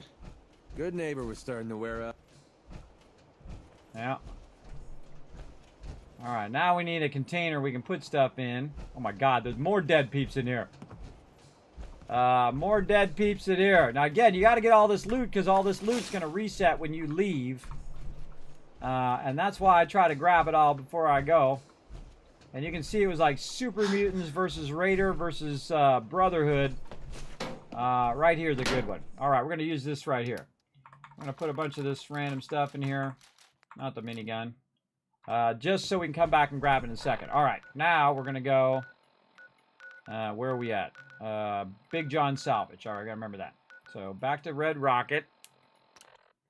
To drop off all this insane amount of loot I just got. There we go. Hello, Kismet. How have you been? Do you have a YouTube video on that? On what? Sorry, I missed what your question was. On what?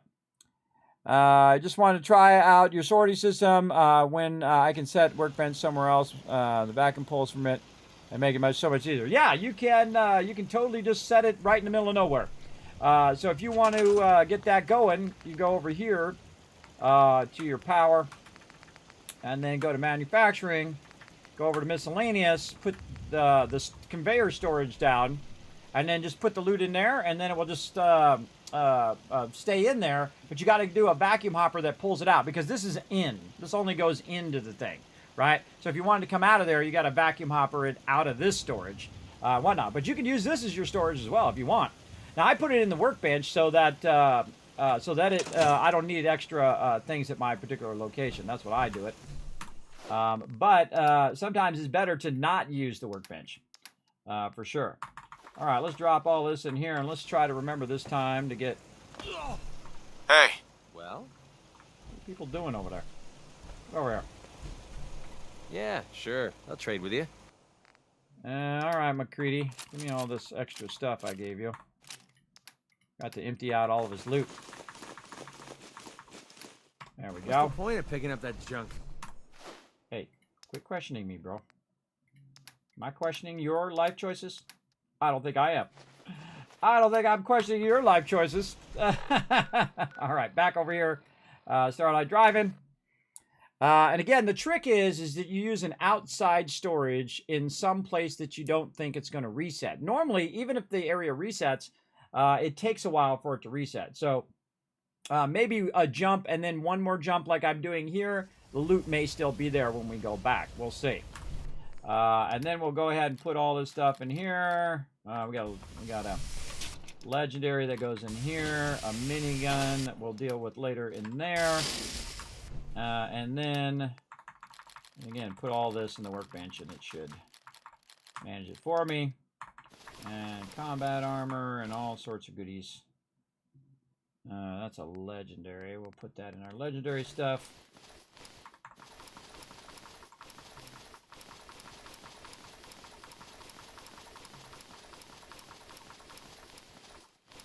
Oh, Super Mutant Arm Guards. Oh, I should be watching my Super Mutant stuff. Put some more Super Mutants in there. Super Mutant Arm Guards I should keep for my buddy and my pal. I wonder what I did with the rest of that Super Mutant stuff. That's a good question. That's a question for another day. Welding goggles. At 77 right now. Yeah, it's probably pretty good. And what else do we want? In the legendary. Legendary in here. There we go. All right, now we're down to 69. We'll save that, and then we'll bounce back to Big John Salvage and see if we can pick this loot back up again. What's the best power armor in the game? I'm feeling it's the XO2 right now. They had just added 2 more in the next gen, which is the Hellfire and then the XO2, which is what I have. Whoa, here we go again. That's a gunner in power armor.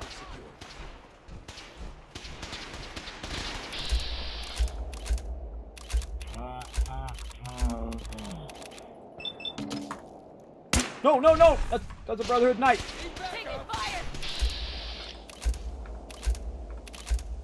That's a knight. Oh, gunner's on that side. I thought that was a gunner in power armor, but no, that's a knight.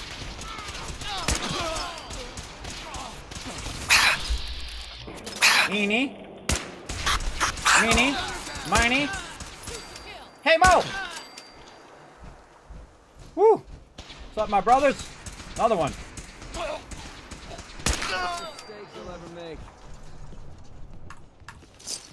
All right, and now we're back, and let's check and see if our loot's still in there. Oh, it sure is. It sure is. And now we got more loot from the gunners who just died. Oh, and here comes our storm coming in. Oh, bad. All right, we gotta get all the peeps we just wiped out. We gotta remember where they're at. Super mutant over here, huh? And you can see all the mobs have vanished now. So all the ones that we had last time are gone. So that's why you got to grab them while you got them, right? Brotherhood just coming in, causing trouble. And then we'll get this stuff.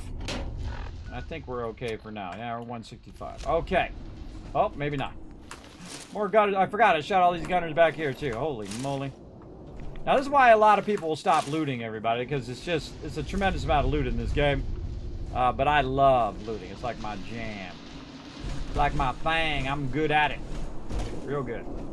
Apparently not good at jumping over fences, but good at getting loot. We're not taking out much rads anyway because we're in our XO2 power armor here.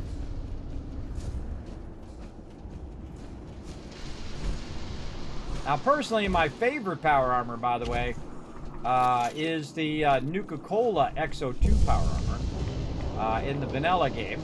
Before we get out of the radiation, trapdoor is sealed shut. Oh, we have to go and unlock the trapdoor. I forgot. Comes out of here. It goes over there.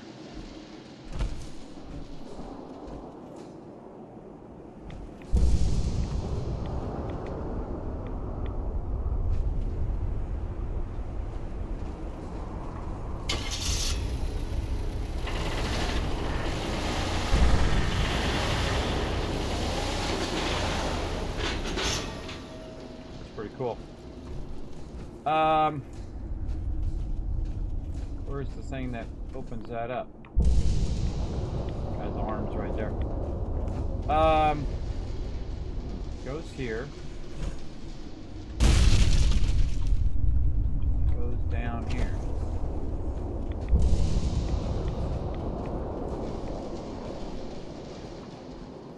Oh, it's in that back room. Oh man, we didn't even loot all this. Let's loot all this stuff.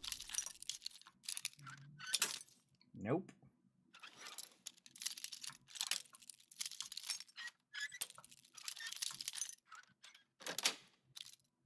That's it.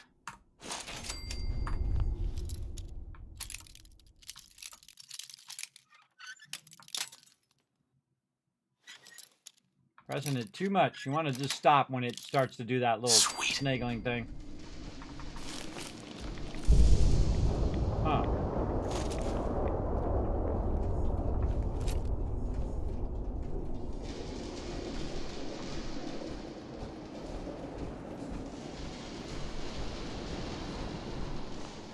It's like the thing that keeps on giving, everybody. This area is sweet with loot, man. So much. Got it. So much sweet loot up here. Beacon's getting Cree's getting radiated, but I'm fine. Okay, where is this trigger for that? Run from there over to here, and then across this down into there. How do we get? Come on, jump. Jump, jump. There we go. Oh, there's a switch on the back side of it. Ah, I see. I see now. Man, it's been a long time since I did that quest. Got all the loot there. Gotta run all the way back around. We got this. Oh, and the storm went away. Yay, it's a beautiful day in the wasteland.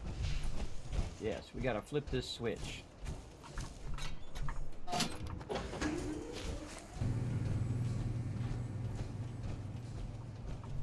We got some stuff to loot over on this side, too. What's the point of picking up that junk? We'll come back to that.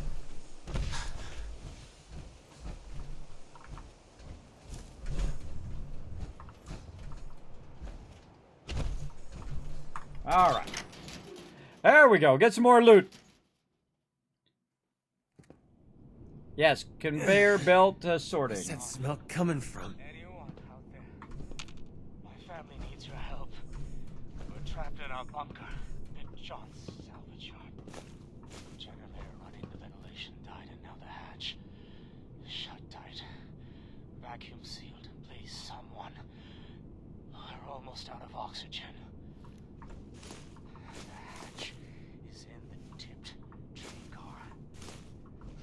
Start the generator.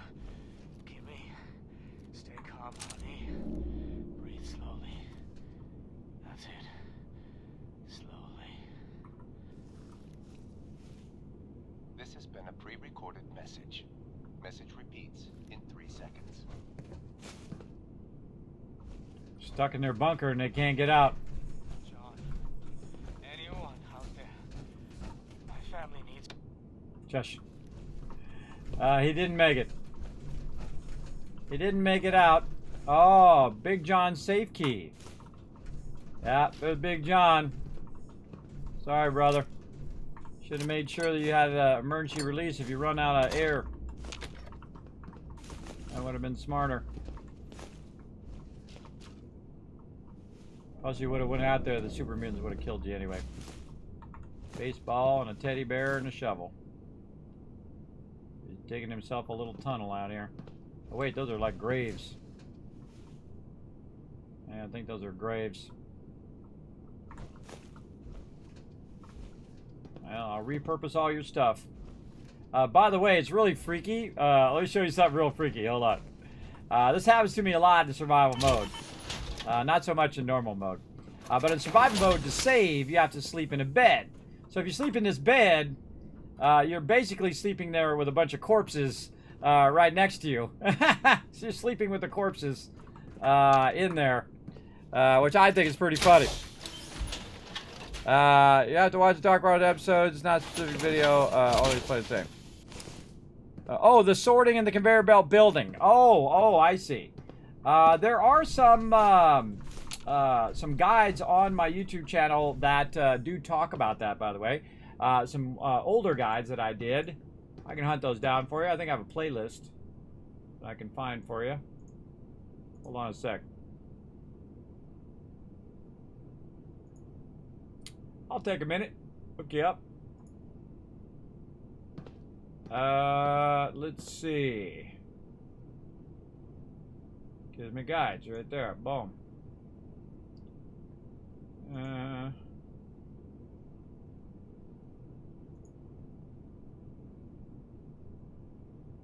Videos. There we go. Let's see.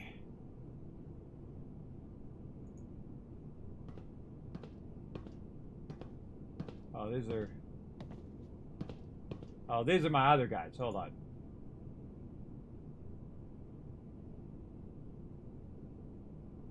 Where is it? Huh. I just found it for somebody the other day. I got so many, it's hard to tell sometimes.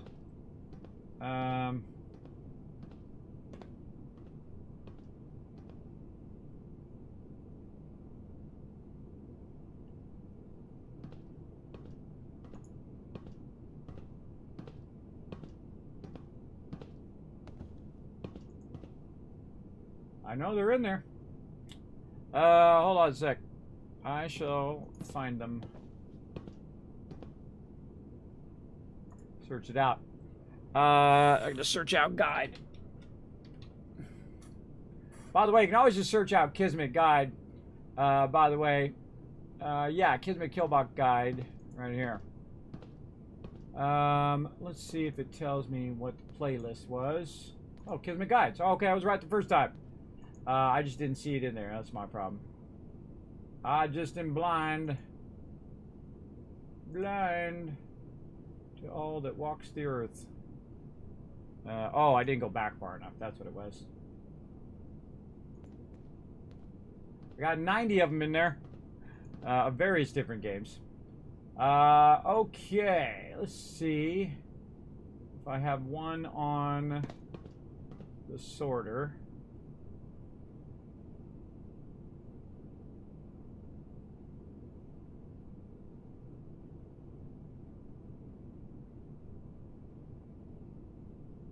I must have one on the sorter. Yeah, workshop sorter. There it is. Oh, it's a bonus one. Yeah, it's a bonus one I did. All right, here we go. Hooking you guys up in the chat. Look at this. Kismet goes above and beyond, everybody. Remember that. Kismet guide to the workshop sorter. For Fallout 4.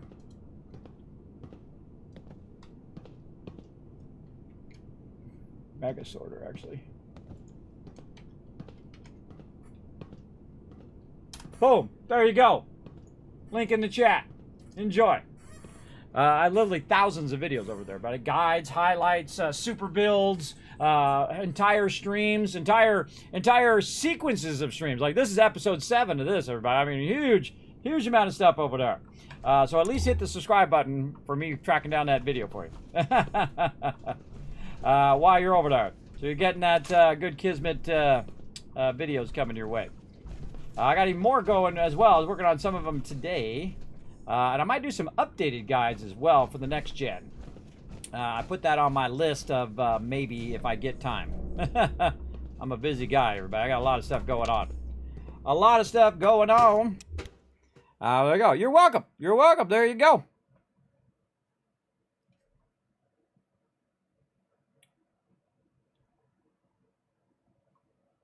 Yeah, I invented that mega sorter, by the way. I did on day 1. I was like, the first thing I did is like, hey, I wonder if the vacuum popper can pull it out of the workbench, because if it could, that would be amazing. And that's exactly what it did. I put it up there and I put a power to it and started pulling stuff out of the workbench. I'm like, oh, sorter time. It's pretty awesome. You're welcome. You're welcome, chat. That's why I'm here to help you guys out. To entertain you and to hook you guys up with some sweet guides on stuff. I used to do those guides a lot more, but, you know, I'm just doing a lot of things simultaneously.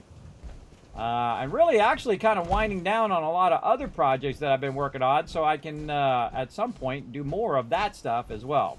So when someone comes in and says, hey, Kismet, can I, you know, do the mega sorter or whatever, I can hook you guys up. Uh-oh. We're splitting all that. Oh, and there's that level up. Yeah, that's the one that was trying to tell me there was another mob hiding somewhere. More raider gear. Man, it's nice to be able to carry a lot of loot, too. Not as overburdened as much. Yeah, they locked these poor peeps in here with the hound, and the hound just, like, chomped them. It's like a mutant hound pin. What do I hear on the ground? Oh, that was those bones. Alright, so we looted all of that. Go over here and see what we got over here. More raiders. Man. A lot of loot. More dead raiders. Hey, yay, cool.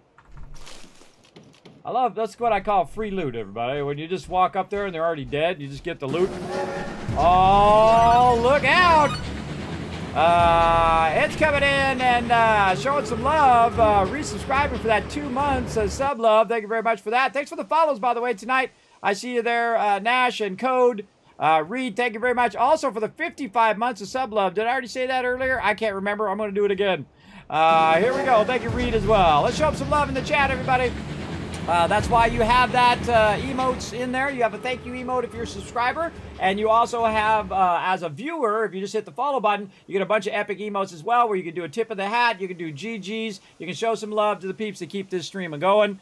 I appreciate all of you who hang out, whether you subscribe or not. Again, I like to hook everybody up with some fun in the stream. So feel free to utilize those epic emotes in the chat. The more you participate in the chat, of course, the more Kiz Caps I hand out to everyone, and the more you guys can use that for giveaways and all of that fun stuff. Did we go into that bus? I don't think we did. Oh, it's like a kitchen in here. Nice. More guys wants to give me more of his loot. And a safe. Man, this is a if you want to get some loot, everybody, you know where to go now, don't you? You know where to go. I forgot about this place. Holy mackerel. Oh, you got a giddy up buttercup in there. Mamma mia. That's a lot of loot. I'm loving every second of it. All right, nice. We're going to be building some big mega builds after this. More ramps up here. Whoa, more dead peeps. More free loot. I super loot everybody. I loot everything. I loot it all. Because I consider it all my loot at that point. It's all my loot. It belongs to me. Yeah, you got that whole side over there. We went up there, I think, and got that already. And then you have this whole side. We got all those guys down there. We could have got up here and shot them from up here, now that I think about it. And do we have anything on this side? We went in that container. So I'm the type of person that will go look at every single container and see if we can get into it. Right? Because you never know. You might find some power armor, which... oh, we forgot a whole bunch of power armor, now that I think about it, at the very beginning of the game. We walked right past it, now that I think about it. But we'll run into it again, I'm sure. And if we don't, well, we got XO2 now, so we're not hurting that bad. We are styling and profiling. Now, again, in a future playthrough, if I was playing with this DLC, I would beeline right for this power armor at level 20 to 25, which is kind of where I'm at. So it worked out perfectly. A little bit of loot in there. Again, I like to just loot as much as I can before they despawn. Right here, another raider. Wants to give me some more loot. We got all that loot already. Ah! Die! Hate those mannequins. They're so creepy. They're creepy every single time, by the way. They never stop being creepy. 3,000 hours in, still creepy. Ceiling above my head. Oh, right here. Boom, boom, boom. Sorry, were you saying something, McCready? I wasn't listening. I was talking. Talking about chat. Okay, so I think we pretty much cleared everything. We got all these guys. Let's give it another little quick look. One of the things you can do is go around and find super mutant armor, everybody. That's really, really fun to find that. I had some super mutant armor for some other stuff. I don't know what the heck I did with it, now that I think about it. It might be in the sorter right now. But I always feel like when I sweep through an area again, you see I find a little bit more loot. I don't know if it resets the loot and it just like reappears, or if it's just me missing it, or a combination of both those things. I still feel like I want to go over there and double check that one. Alright, let's just double check this one. Now we're going to Spectacle Island. That's where we're trying to get to.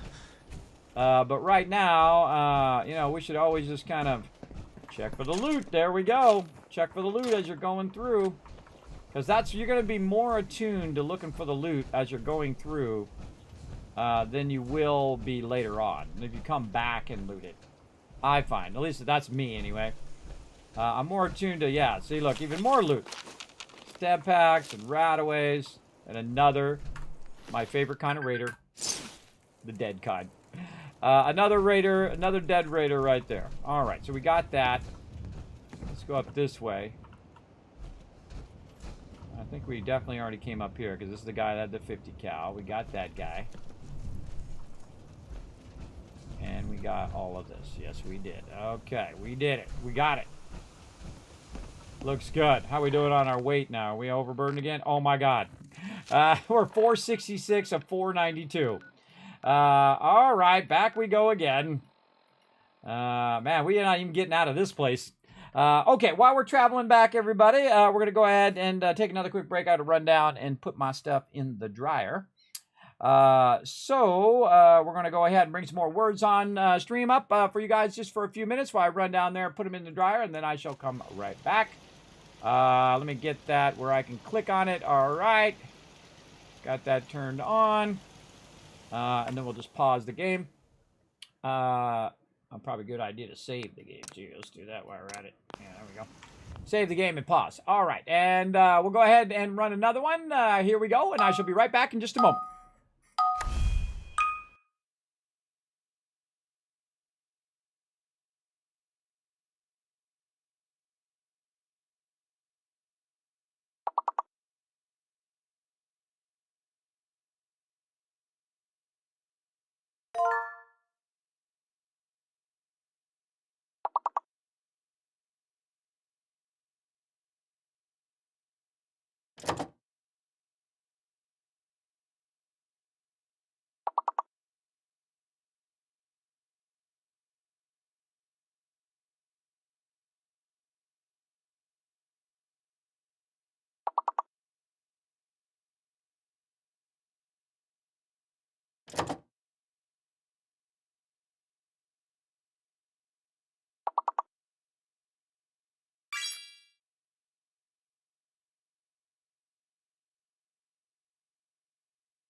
You all go. Wow, wow. You already got the goal, but let's see what else we can get done here. Let's see. Warn. Already got it. Robe, you got it. Neon, got it. Noob. You guys got it. There you go. Nice job, everybody. Nice job. All right. Way to go. All right. And we'll go ahead and get back to some Fallout 4. Of course, shower you guys with a bunch of kids caps for participating in the chat. Appreciate y'all. Don't forget, you can also go out and retweet right over there. Go ahead and click that link, go up there, hit that like button, hit that retweet button. We get 5 more retweets. We're going to give you guys another 3,000 kids caps because they build up over time. We do 5, then 10, then 15. So let's keep on rocking. Now here we are back at Red Rocket. We're going to hit T to drop that loot in there. We're going to see if we got any aid items. Oh yeah, a bunch of it. We're going to drop all that in there and micromanage all of that. We got any mods? No mods. Okay. Then, I don't think I gave anything McCready. There goes Cogsworth with his little hat. Back over here, Starlight Drive-In. Now, we're trying to get to Spectacle Island, but obviously we got sidetracked. And there's a lot of stuff through here, too, everybody. So we could just run past it all. I'm probably going to run past the rest of it, and we can come back to that stuff later. Because there's a lot of loot to manage. Now, I could also just skip picking up the loot, but I don't like doing that because there's a lot of loot. There's a lot of sweet loot right here. Now, again, you can also get very, very wealthy by doing this. Now, of course, how did I get so I could kill all these mobs is because I already made all the money ahead of time, which makes killing the mobs easier. But you could just do this. You could just run around, collect a bunch of loot, sell it to the vendors, and do it just like that without purified water as your base. But for me, I love doing the purified water. It's like my favorite thing. It's like being an entrepreneur in the wasteland. All right, that's saved. And then back we go again. Right over here. Big John Salvage. All right, so we're going to try to bypass all this other stuff and get to the castle because that was crazy. But we had to pick up all that loot. Otherwise, that loot would go bye-bye. So remember that. Now, every time I teleport here, there's probably going to be some action because it's going to reset. So keep your gun ready. All right. The Brotherhood. Oh, wait. He's mad at me. Oh, they're mad at me. They're mad at me. All right, I'm out of here. See, when they're red like that, that means they're mad at you. We're running out of here. And that just means that particular group of them are mad at you. Not necessarily the Pridwin, though it might be. I don't know. Might have accidentally hit one of their peeps. But I'm not going to worry about it. Better if we moved out of the radiation. Blowing up these cars as we go.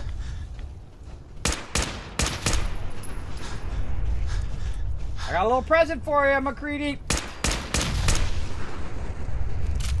Blow up. Whoa, piece of it flew over that way. All right, we're going through town. Here we go.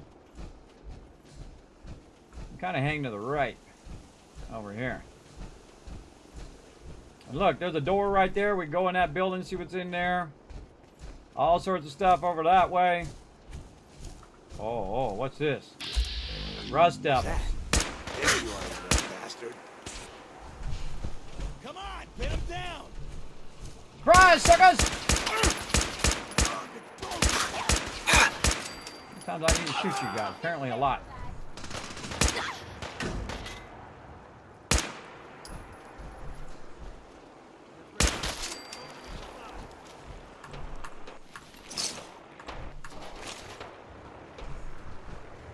Rust Devil's in the way. This is the automatron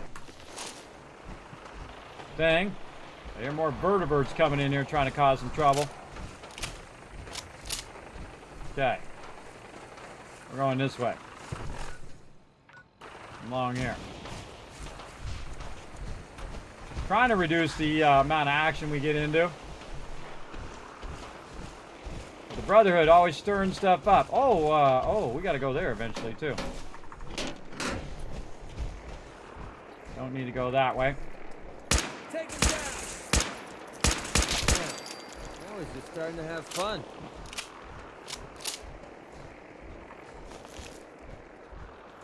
There's a ton of loot in here too, but we'll leave it for now. Leave that Mirelurk stuff. We're going this way. It's gonna be me and my buddy.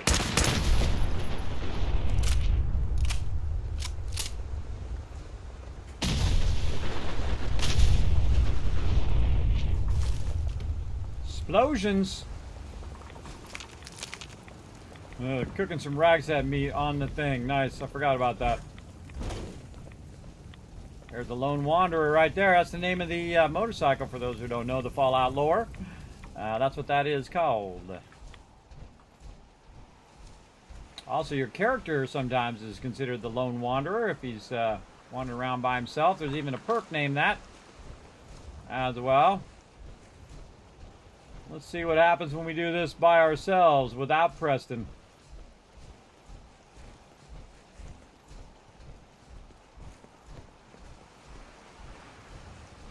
And his band of merry men.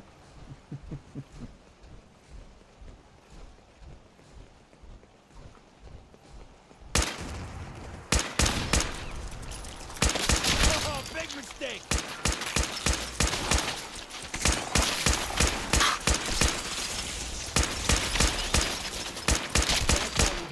Aim low. Well, that was fun. A lot of mobs up in my business. Still haven't found this 308 mod. And while we're here, we'll loot this at least. Dead gunner.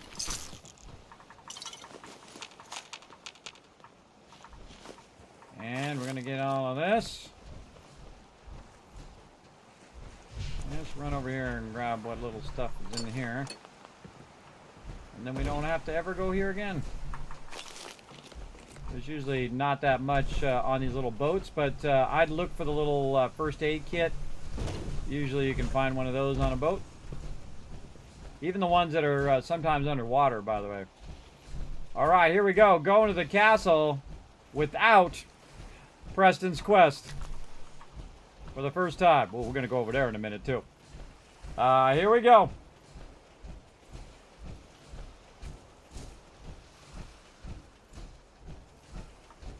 You ready? Get over here. Hey. This must have been one heck of a circus when the Minutemen were in town. Head over there. I'll take care of it.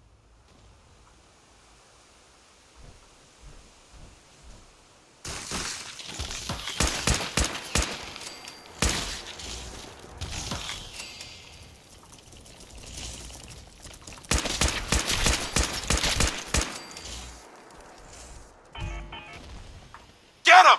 Easy.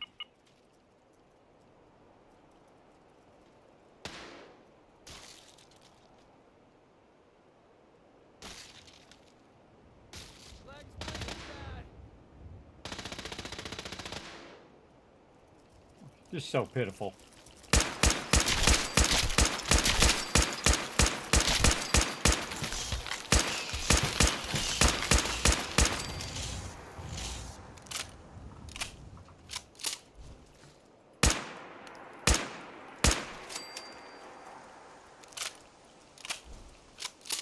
Walk it off.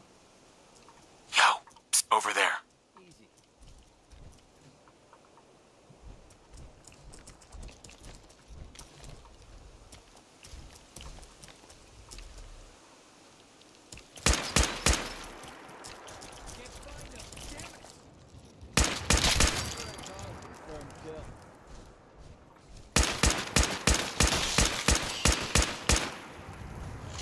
Here, get into position. I'll take care of it. Head over there. All right. Are you kidding? I can't get to that. Over here. Go there. Over there. Just realized that the Inferno armor is killing the little guys. So when these little guys try to attack me, it just instantly kills them because it does like AoE fire damage. Watch this. See that? So yeah, the XO2 is awesome. I was trying to grab the eggs.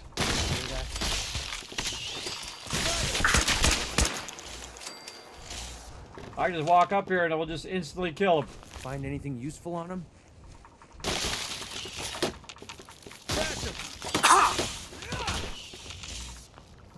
They're here! Over here!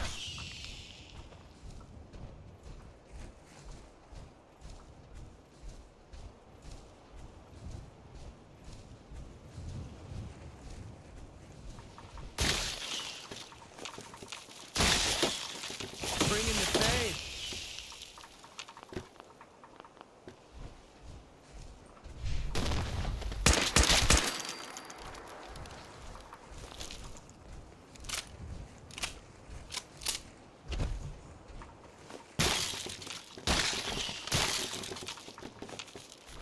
This won't take long. Bring it on! What a waste of time. Rad roaches. Okay, that looked like it hurt.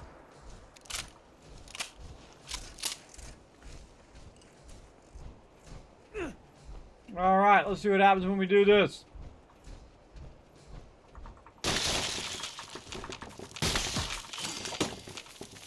Watch it.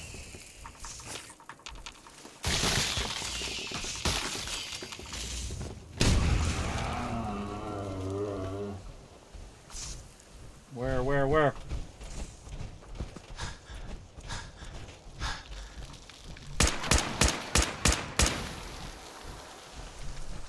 McCready, where'd you go?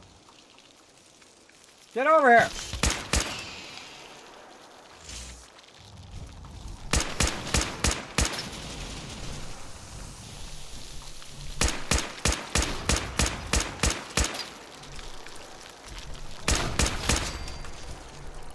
Soloed the Myler Queen. Yeah, way to be useless, McCready. Way to be useless. I was trying to send him out there to help out. But completely useless. As normal. McCready, you let me down, brother. You're letting me down. Let's see if I can get the workbench. You can now use the castle. Ha ha ha ha! I don't need no Minutemen. I got my own castle. Well, now we know that's a thing you can do, everybody. Time to die. Chalk up another kill for me.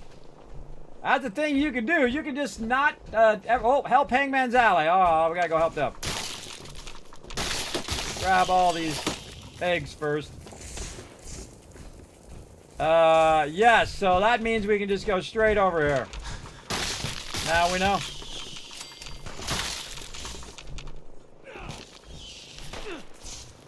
That all you got?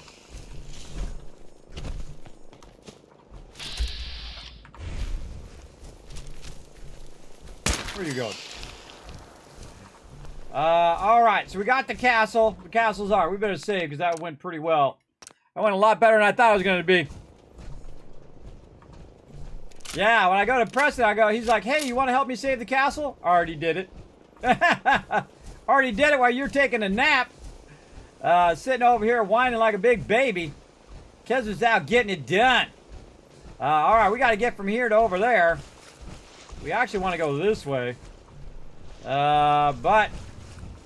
Because we could go there first and then walk across in the shallows. Screw it. Let's go for it.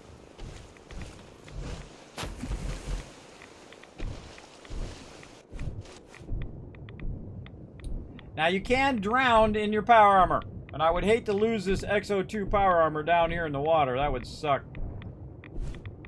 So we'll just see how far we can get before we got to get out. Try to leave it out in the open where it's easy to find too. Not in the bushes. Do not leave it in the bushes. Maybe up here where it's up on this shelf.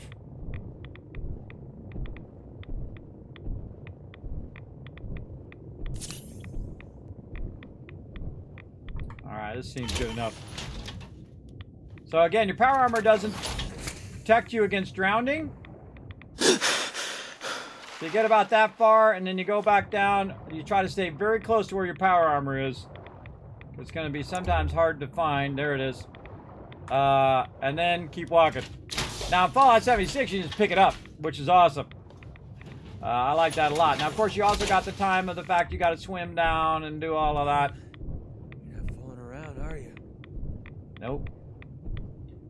I was going to do it in my last playthrough, but it might be this playthrough that I try to get a mod that takes out the oceans, or at least makes them perfectly clear. I had a mod last time that we made the oceans clear, so you could see under the water. That would be awesome. Oh god, this is like a cliff. Oh boy. Little cliff edge. Oh!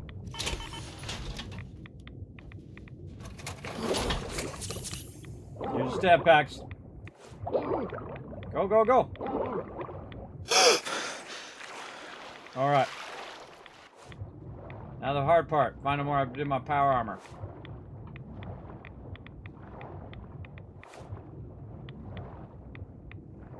Oh god. You can look on the map too.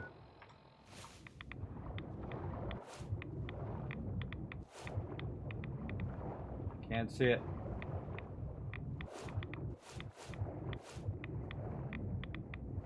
Well, let's go up to the top. Breathe. We use some stuff here. First, couple rat X's, couple rataways, stem pack.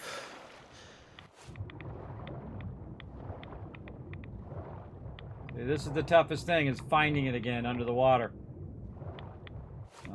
boy. Alright, well, this is going to take a minute. So we're going along the shelf edge, which we couldn't get over. Is it this shelf edge, or was it the other shelf edge? I don't know. But it says it's right around here. Just keep looking.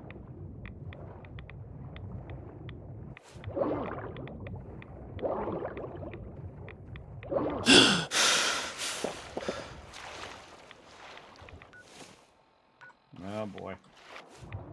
That's what I was talking about. You'd think it'd be easy to find, but maybe not.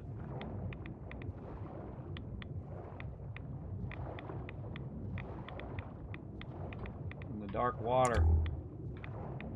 Turn my light on, it didn't do nothing.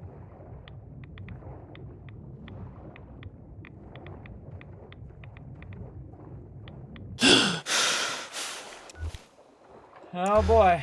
Alright, back this way. Try to highlight it too.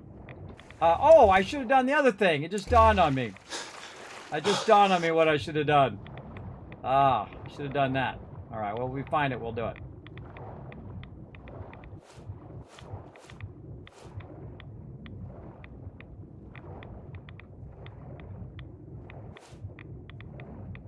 I can't seem to find it, man. Says I'm right on it. Should have looked at where I had it.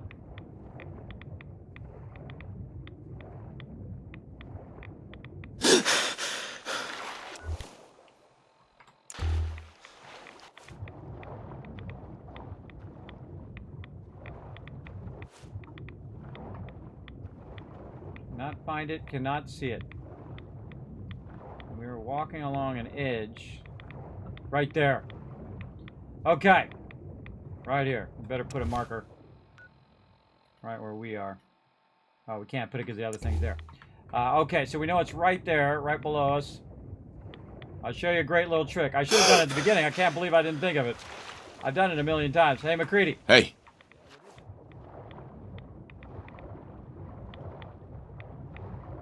Oh, I can't do it now. I have to do it on land. You put him in the power armor and you make him walk underneath and you just swim across. And then you bring him to you when you get the power armor. Alright, well, let's move this out in the open a little more instead of behind that bush. Definitely want to do a rat-away. Stem pack. And we happen to be at an edge here that's hard to get up here. There we go.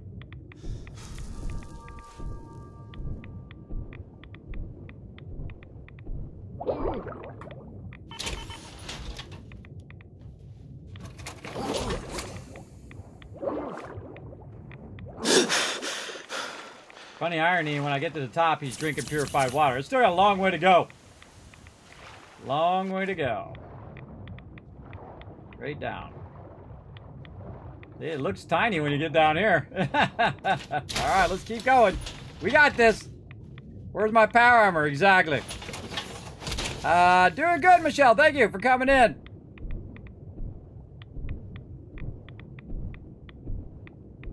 Anybody who tells me their Discord name and stuff like that, I usually ban you, so don't tell me to talk to you on Discord, or you got something you want to tell me or whatever.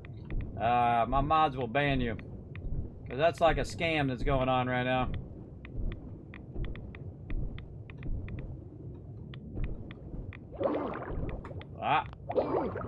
Can't exit my armor. Uh-oh.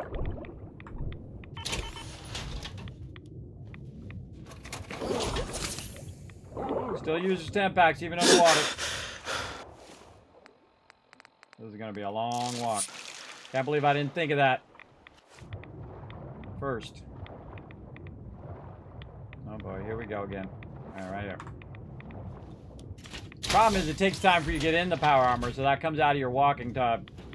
That's why I usually walk on that other side, because there's all these steep cliffs like this that you have to get past. And so I'm kind of walking not in the direction I really want to go. So I have to walk up these cliff edges to get where I'm going.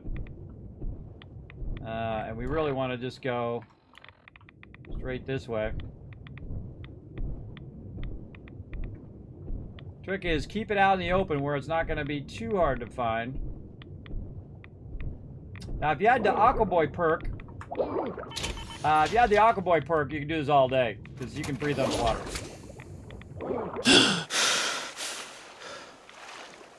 Get closer. Getting closer. Oh, where'd it go? Over there. And normally, I can't believe I didn't think of it. Normally, I give it to my companion. My companion will walk it over there, and I'll swim, and I'll be over there in like 2 seconds. But I forgot, so we're going to have to do it the old-fashioned way now, because once it's under the water, you have to walk it now. There's no other option, except for to walk it as far as you can. Again, so you got these little edges where you have you get stuck, so you have to kind of go off to the side. Now, if you go from the other location that I was talking about, the other camp location there, let's do it right here by these pipes. If you go by the other camp location over there, it's shallower, so you can literally, oh, look at this little thing out here in the middle of nowhere. You can literally just walk across right there. You can walk across in the shallows and get to that side pretty easily. I'm doing the deeper side apparently. I don't want to leave my power armor here. We can swim out to that thing later. But we're getting there. Because if I go over there and mess with that, it'll be really hard to come back and find my power armor. So let's walk past these pipes here. Oh boy.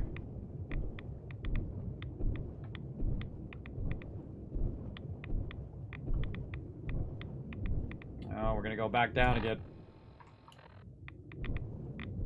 I think one more time down and then back up. Stay out in the light too, so we can spot it a little bit easier against the background. We should use some more Radix, more Radaway, and a stem bag.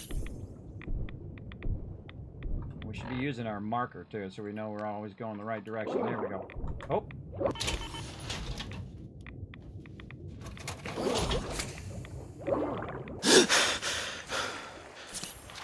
I've got a lot of stem packs.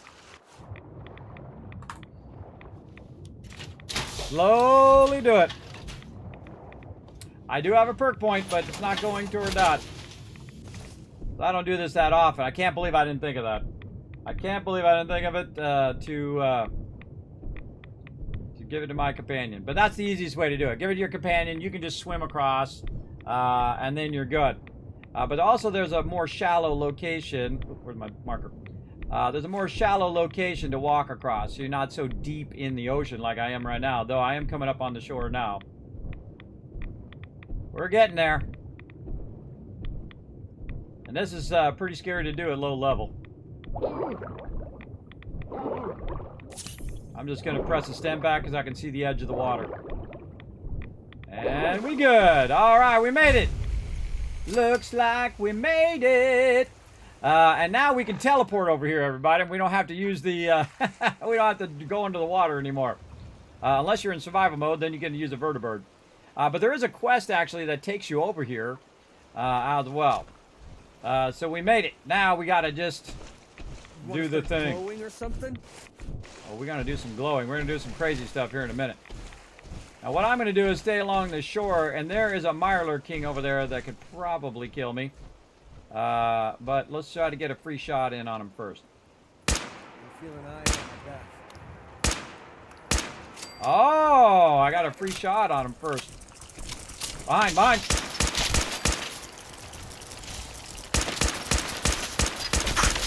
Oh, that's a tough one. Aim low. Other way. Legendary.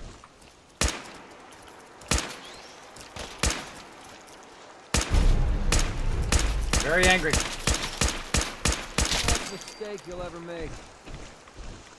Ooh, mama. All right. Oh, more combat armor. +3 all stats. Unyielding. That's a good one. That's a good one.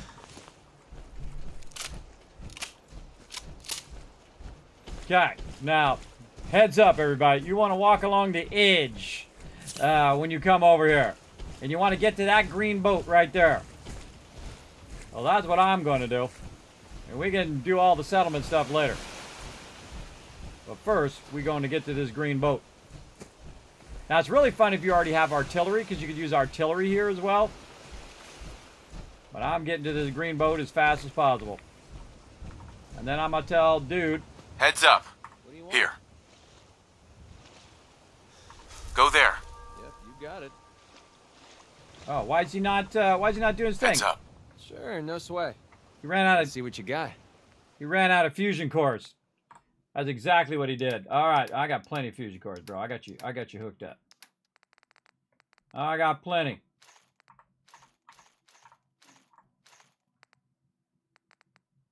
Actually, I'll give you 100% fusion core, too. That ought to cover you. All right. There you go. Now. Heads up. Yeah, what is it? Wait there. Okay. Just give me a shout when you need me. He's gonna be the bait, everybody. Here we go.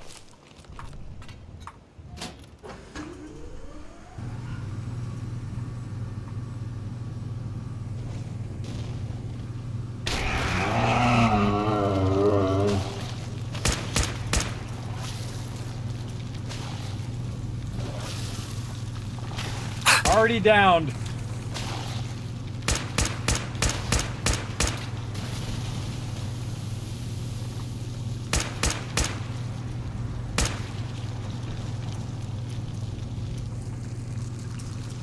I just kind of hide a little bit in this corner. Shoot through the portals. Watch out when she shoots back. Battle tactics.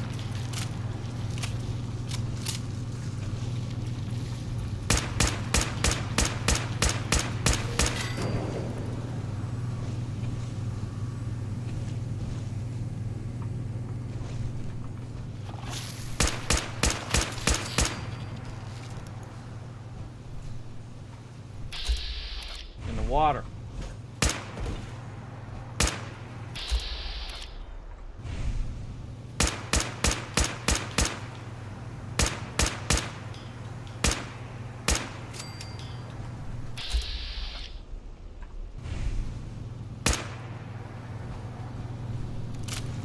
Oh, there's a bobblehead in there. Where'd that bobblehead go? He's up above. Oh, I forgot the nuke's in here, too. Could have used that nuke. We'll do that level up here in a minute, everybody. I'm just ignoring it for right now. I think it's more about crafting or whatever that I have, or science or something. We'll get to that in a minute. So what I did is I turned the power on, which attracts that big old creature, which is basically the same one that they have over there at the castle. Which is incredibly deadly, by the way. If it hits you with that stuff, I highly recommend that you you immediately start pumping a bunch of stem pack. There it is. There's my luck bobblehead. Yes. That's why we're here. All right. Bam. +1 luck. We're also here for the settlement, but right now we're more concerned with the bobblehead and trying not to die. Look alive. Come on. Yep, you got it. Just stood there and got owned. Just stood there and got owned. But thanks for taking the heat while I was lining up my shots there, guy. And we got this over here. All right.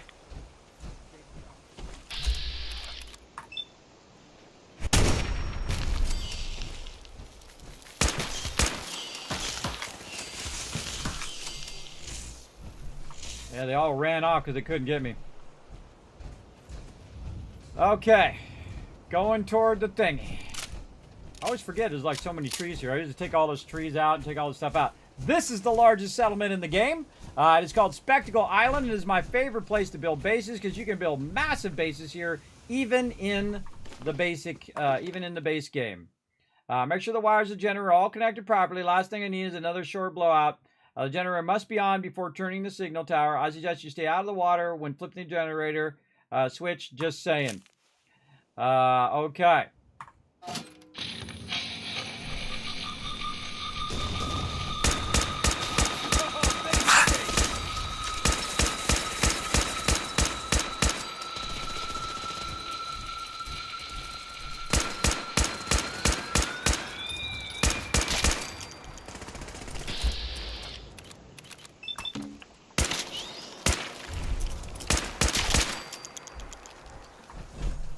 I don't let them get away.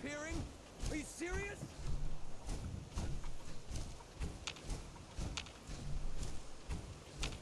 I don't let them get away. I try to shoot them before they can get away. Where the hell did they go? I don't care. I don't care at this point. Just the fact that they went is important enough. Get all my loot before I forget where they were. If I leave, by the way, and come back, all this loot will be gone. So we want to get all of this. And then we want to click this thing and see if we can get the workbench. Oh, forget about it. Forget about it. There we go. All right, that was unlocked. Okay, now we can do our level up. Level 28. Currently working on Science 3. I was correct. All right, and then we did get the Luck Bobblehead first. And then we're going to do Science 3 on that level up. Right down here. Boom. All right. Oh, 2 levels away. We're going to get that strong back. Very excited. Very excited about it. So there we go. Now we have the biggest settlement in the wasteland. And we got some scrapping to do. Though I think most of this stuff we could do without power armor. All right, we'll leave the power armor up here for now. Grab the fusion core, of course. Unless you want to crawl. And then save. All across the Commonwealth. You should dump some stuff you're carrying. You think? I'm gonna drop it all right in here. All this sweet loot that we picked up. A lot of loot. Drop it all in here so I'm not overburdened while I'm running around. More saving.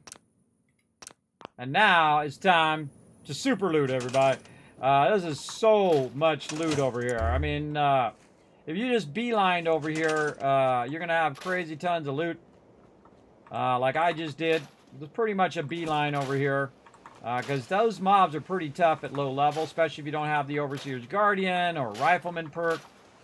Those mobs are incredibly deadly. I made it look easy because, again, I have some pretty nice armor. Plus, I had the XO2 armor as well. Helping me out there.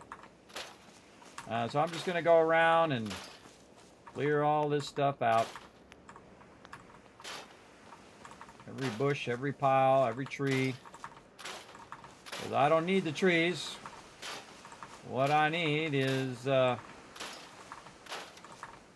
space. And this will become our primary base here. We'll move the sorter over here. And I've done different builds on different sides of the island. The whole island, by the way, is your base. Which is why it's so amazing. I mean, the whole thing. So you can go all over the place around here and build wherever you feel like building. For me, I just try to clear everything out of the way because it becomes an obstruction to killing any mobs that try to run up in here.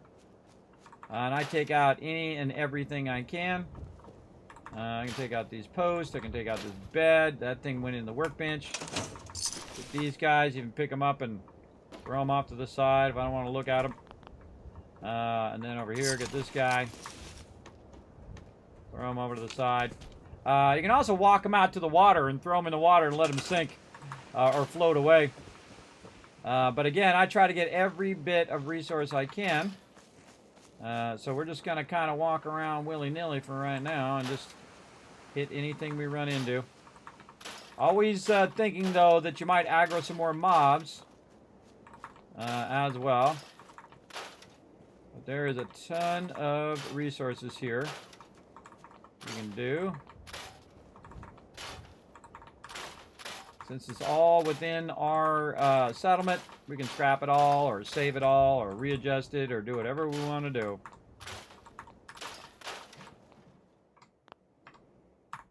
Store all this in the workbench. just easier. Scrap that, because I'm not going to leave it there. I think I missed some wood right there.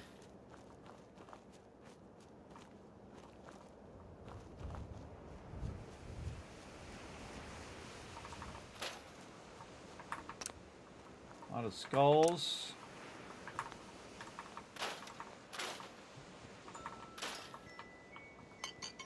Oh, gourd blossom.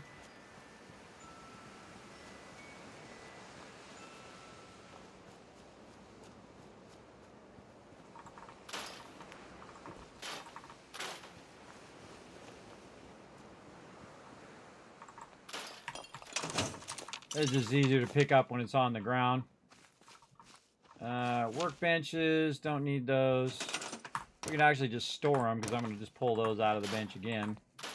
And then what you can do is store them in the workbench, and then when you pull them back out, they don't use any resources because you already had it built at some point. Oh, I thought I heard something wrench. And over here, I never use this stuff over here ever. They have great mods, by the way, everybody, that you can add that restores this back to a pre-war style of it. So, like, this will all be fixed up, and the house is all fixed up. I did that a bit in my last playthrough. It is pretty cool.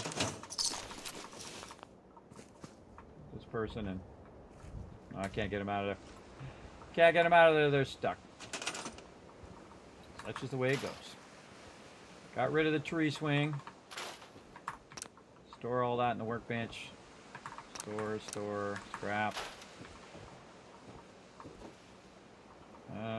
What else is in here?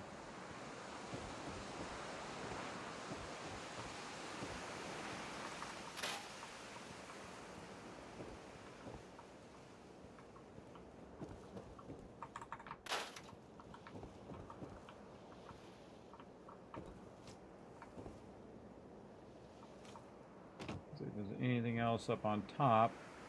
So the Prid went over there. Actually, one of the things I invented over here is the ability to land a vertibird on the top of my base, which is actually a fairly difficult thing to do. But I figured out how to make it work. It's pretty awesome. And it's pretty cool because 60% of the time it works every time. very much so. And it's all, you know, depending on where you were when you started, how far you've been across the wasteland, how fast the settlement loads, all of that stuff is a factor. Scrap all of that. This is one of my favorite places to scrap, everybody, because it just has a crazy ton of loot. Crazy ton of loot. There we go.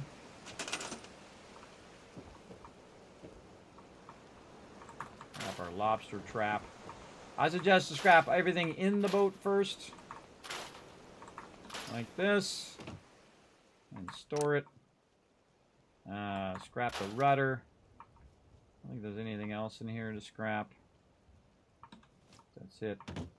And then get out of the boat before you scrap it, or you're going to be in the water. Yeah. Little patio set over here. And in some of these, you can take all this out, too. You can get mods there. You can take all this out and rebuild it however you want it to be built. But I just take it all out because, again, it comes out of my size up there in the corner. All the pre-existing stuff comes out of your size. So you can just scrap all this stuff so you'll have more ability to build stuff at this location. And this is a huge build budget as well. I don't know why, I just love opening that door. Alright, we're going to come back to those containers over there later. We're just going to sweep along the outside edge here. See if we see any trees or stumps like that. Anything in the water. Remember, all this part here, this is all part of the settlement. All this area here.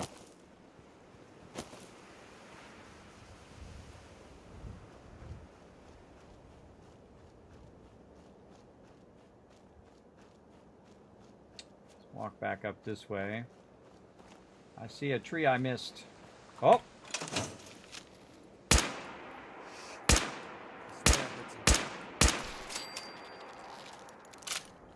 Like I said, always be leery. You never know. They're sneaky mobs. They will come out of nowhere and get you.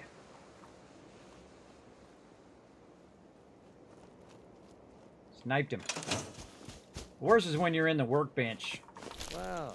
And then the I'm not mobs going to need attack that you. Stuff anymore.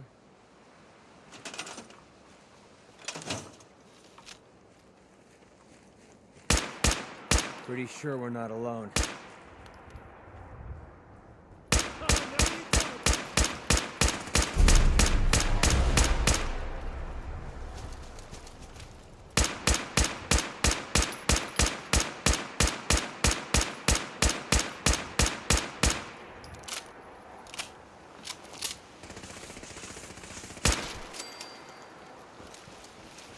Oh, legendary. Got him. Man, it's a good time to save, man. Good time to save in case we get a, fun detected moment. All right, again, I take every last rock or fence out because, again, it comes out of your build budget. And if you take all this stuff out of here, you can build gigantic builds.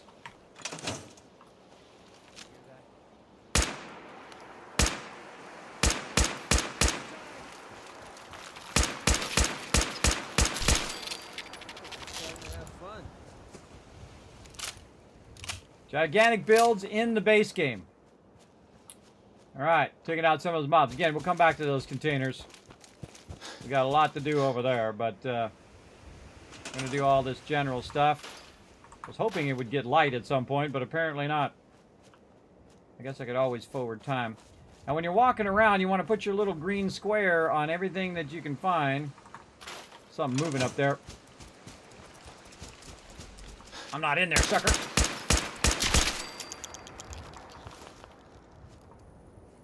I'm not in there. Thing turned off? No, it's still on.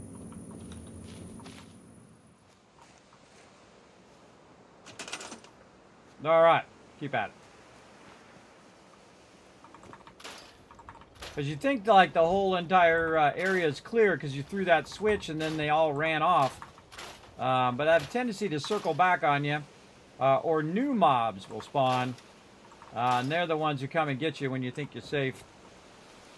Oh, he was getting paddled by the paddleboard on the John. I forgot about that. Dude was getting paddled. He was a bad boy. A very bad boy.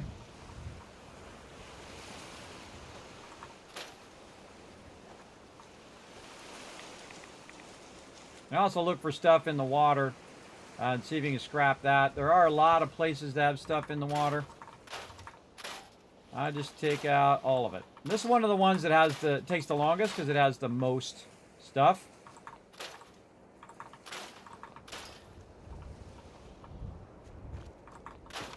Also, this is going to kick the power off when I scrap this.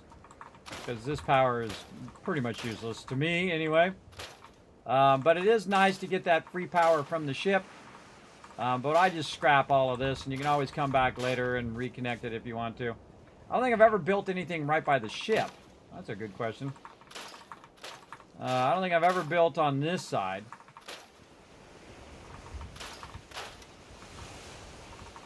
Tar berries. By the way, you can leave those wild tar berries and come and collect those. But I don't use them, so it's no big deal for me. But I like to just clear everything.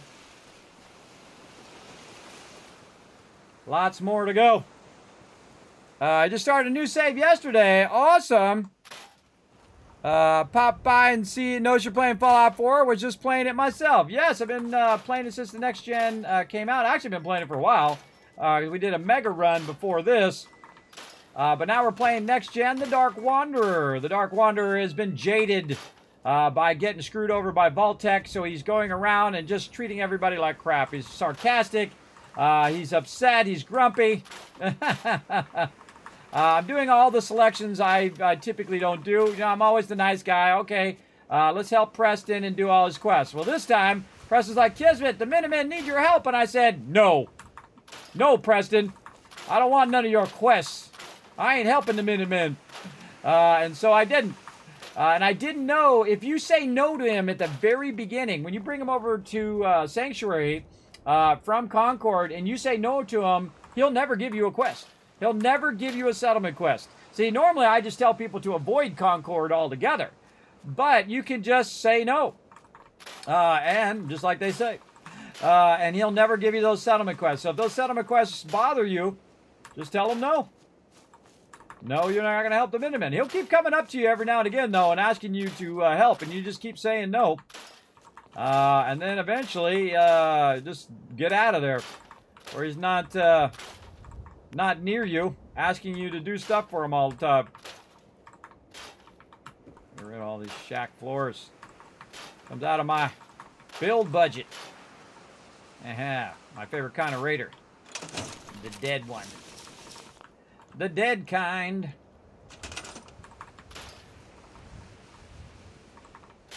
Yep. Randy. Sorry to see you die there, Randy. But my settlement now, brother. All right. Got that, then scrap this. Yeah, man, look at the number of resources here, everybody. That's what you really should be looking at. Like, dang, kids, that's a lot of resources. Oh, and they're all over the place, too.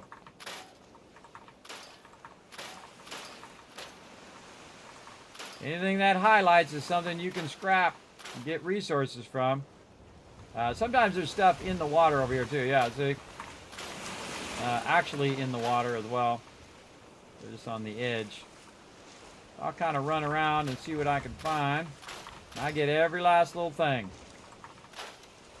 Again, look at that. See that sides over there? The little green bar is going down toward me. It's going this way. Because I'm removing all this stuff from the settlement. And plus, I don't want people's beds to be way over here. I don't want them to come over here and be in the bed. I want them to be over there where my settlement is, where I can protect them. Not way out here in the middle of nowhere.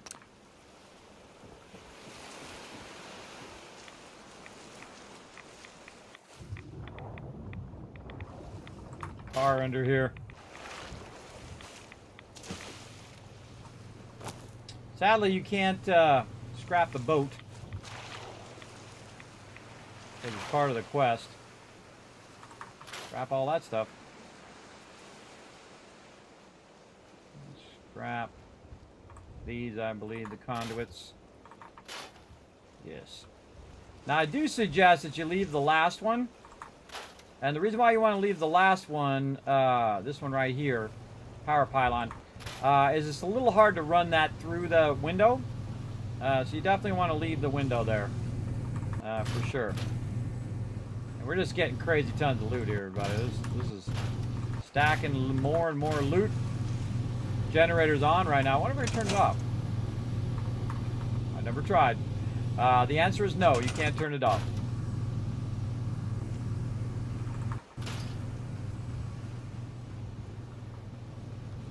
Alright, again, clear every container, everything that you can get rid of. And here, all of these. Traffic cones. Every little thing adds up. I remember there's stuff back here. I kind of remember there's some stuff underwater here.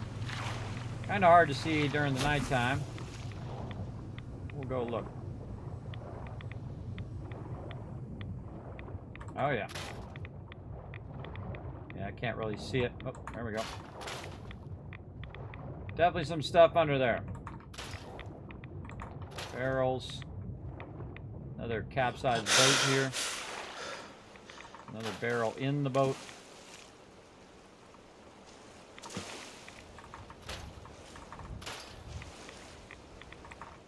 Lots and lots of barrels.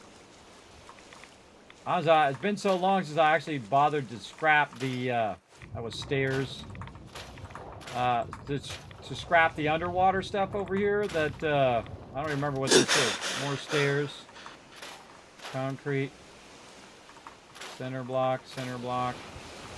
like rediscovering it again. Pretty fun. Anything else down here? A cave under here.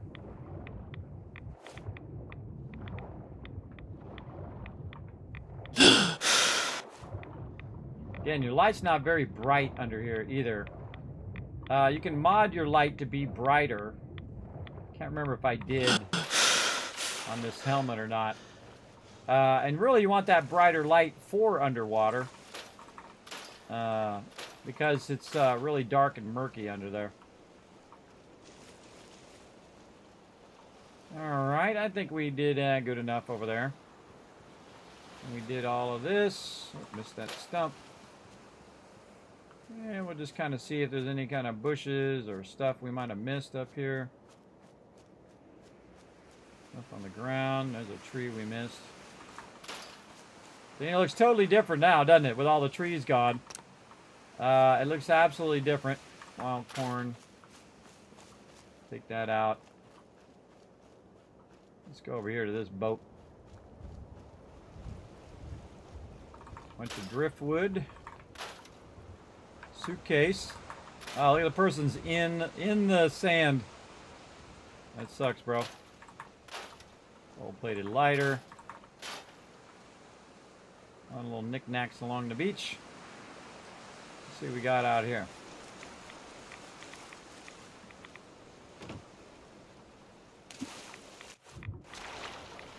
Yeah, this one doesn't have it. Got to get out of the workbench so I can jump. Yep, right here. Right here, and then we can go into the workbench and scrap the thing. Now, of course, we could also scrap it to, and it'll go into the workbench anyway. Not one in there.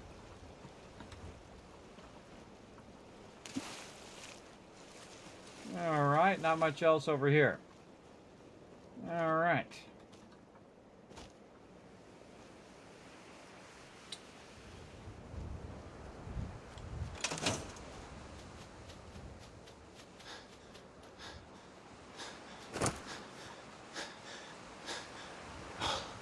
Freaking me out back there. All right, we did most of the island. And that's going to lead us to these right here. Now, no matter where I am, I can build all over the whole entire island.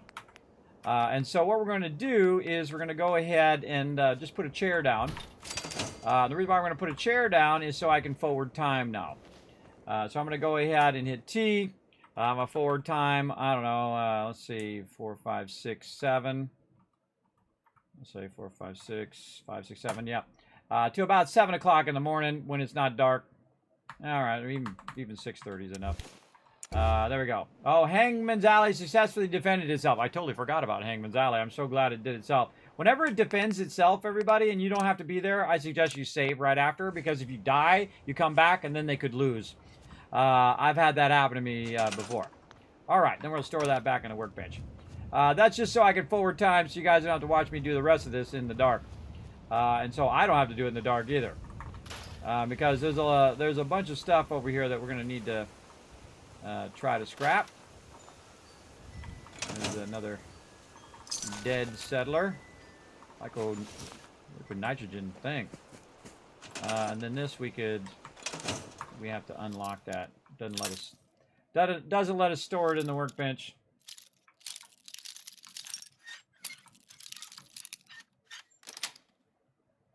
That's it. Great. You teach me that sometime. Combat armor. There we go. Grab all of this that we can. A lobster float there. Okay. Stuff in the water here. And then, of course, you can go look underwater and see what you can find down here. There's some people right there.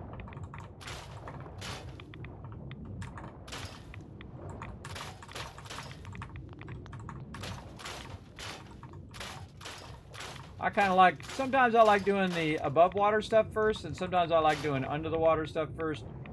I'll go up here and see how my rads are doing. They're getting pretty low. Alright, let's use a rad away, a couple rad X's, and then burn a stem pack. There we go.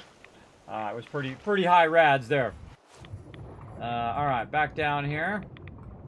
We got that. Go back in the workbench. See what else we can find to scrap down here. Alright, so we did that one and that one. And then we're going to go to this one. Nothing in there. We're outside the workbench now.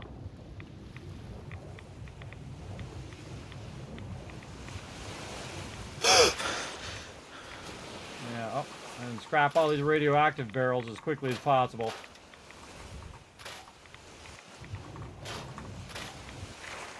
There we go.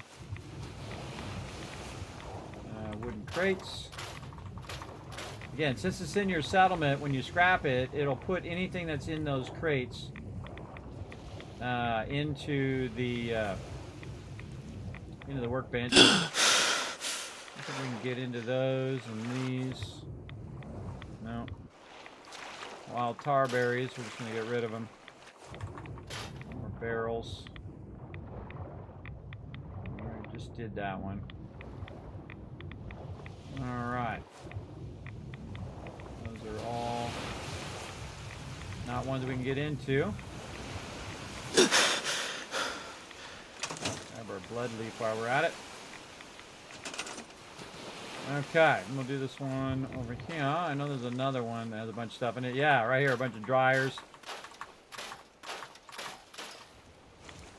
That's it.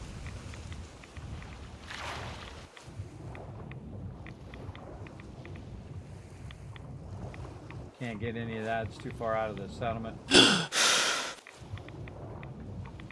bunch of barrels here.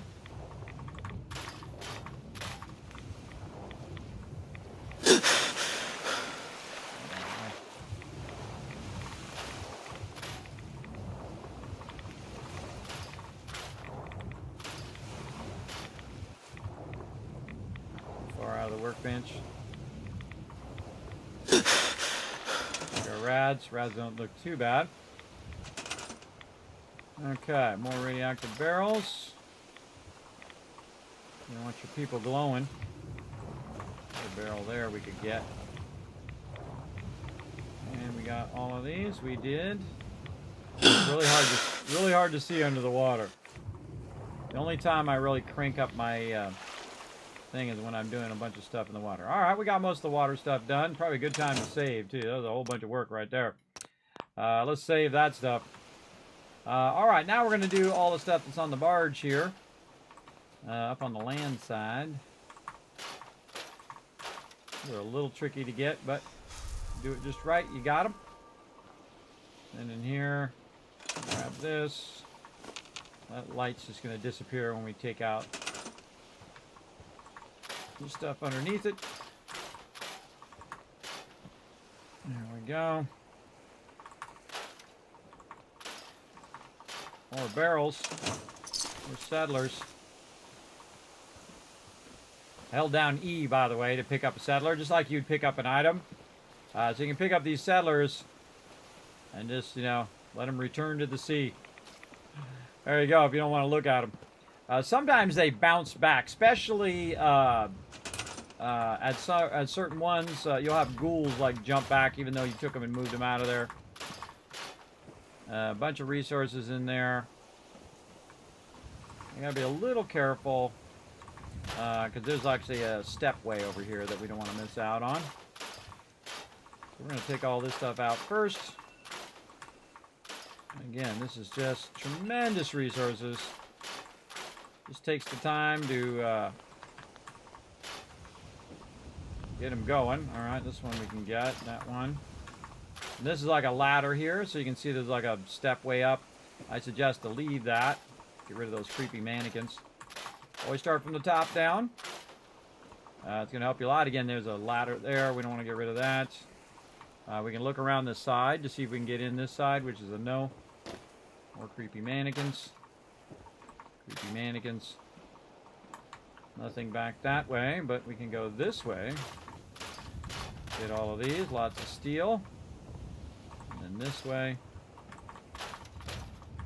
And more and more and more and more and more. By the way, I'm hitting R and then E. If you're on PC, I go R-E, R-E. By the way, you can see also this wood crate is actually hidden back here as well. And once we got rid of the wood crate, it actually opened this up. Now, you could use this as like a home for your peeps. You can put a bunch of beds in there and whatnot. I think it kind of sucks if you do that, but that's just me and my crazy ideas. I mean, that would suck for your settlers. But such is the way it goes.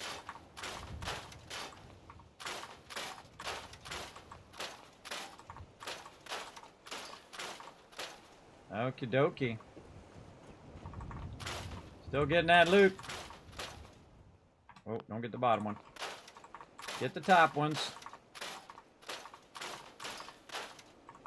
You're like hoping something would show up behind there, but nothing behind that one, sadly. A little bit of loot here on the ground. Walking around. Whoop. And didn't make it. If there's anything else back here. There's a safe here. Contents went in the workbench. I don't think there's anything in this one. Not when you can't get in there, but you can climb up here. There's some stuff in the back. Kitchen scale and all of that. Little oven mitts. I don't think there's anything on top, if I remember correctly. But very rarely I think people ever come over here. This is probably the most obscure spot to go. Because they think, oh, well, I can't get up there, but you can just run up there. Just run up there like that. And if you fall down, no big deal, because you left your stairwell over here that you can run back up again. And we gotta go here. And then we gotta go back this way. There we go. There's a barrel right here we can get. Something in the water there I could get as well. Okay, I feel like we got all of this. Looking good, looking good. Get all this stuff and this crate. Anything else there? Now we're to all the safes. You can get a bunch of XP for unlocking those, but I'm not going to. Because I think it's just faster if we just scrap it out. And put all the contents in the workbench. Alright, there we go. I think we're golden. Also, if you noticed over there that my size went way, way, way down, if you watch from the very beginning, it definitely did. Alright, we can see if there's anything just sitting on top of the water here. The crates. I don't see anything else. I can't get that wood crate. Won't let me scrap it. The barrel.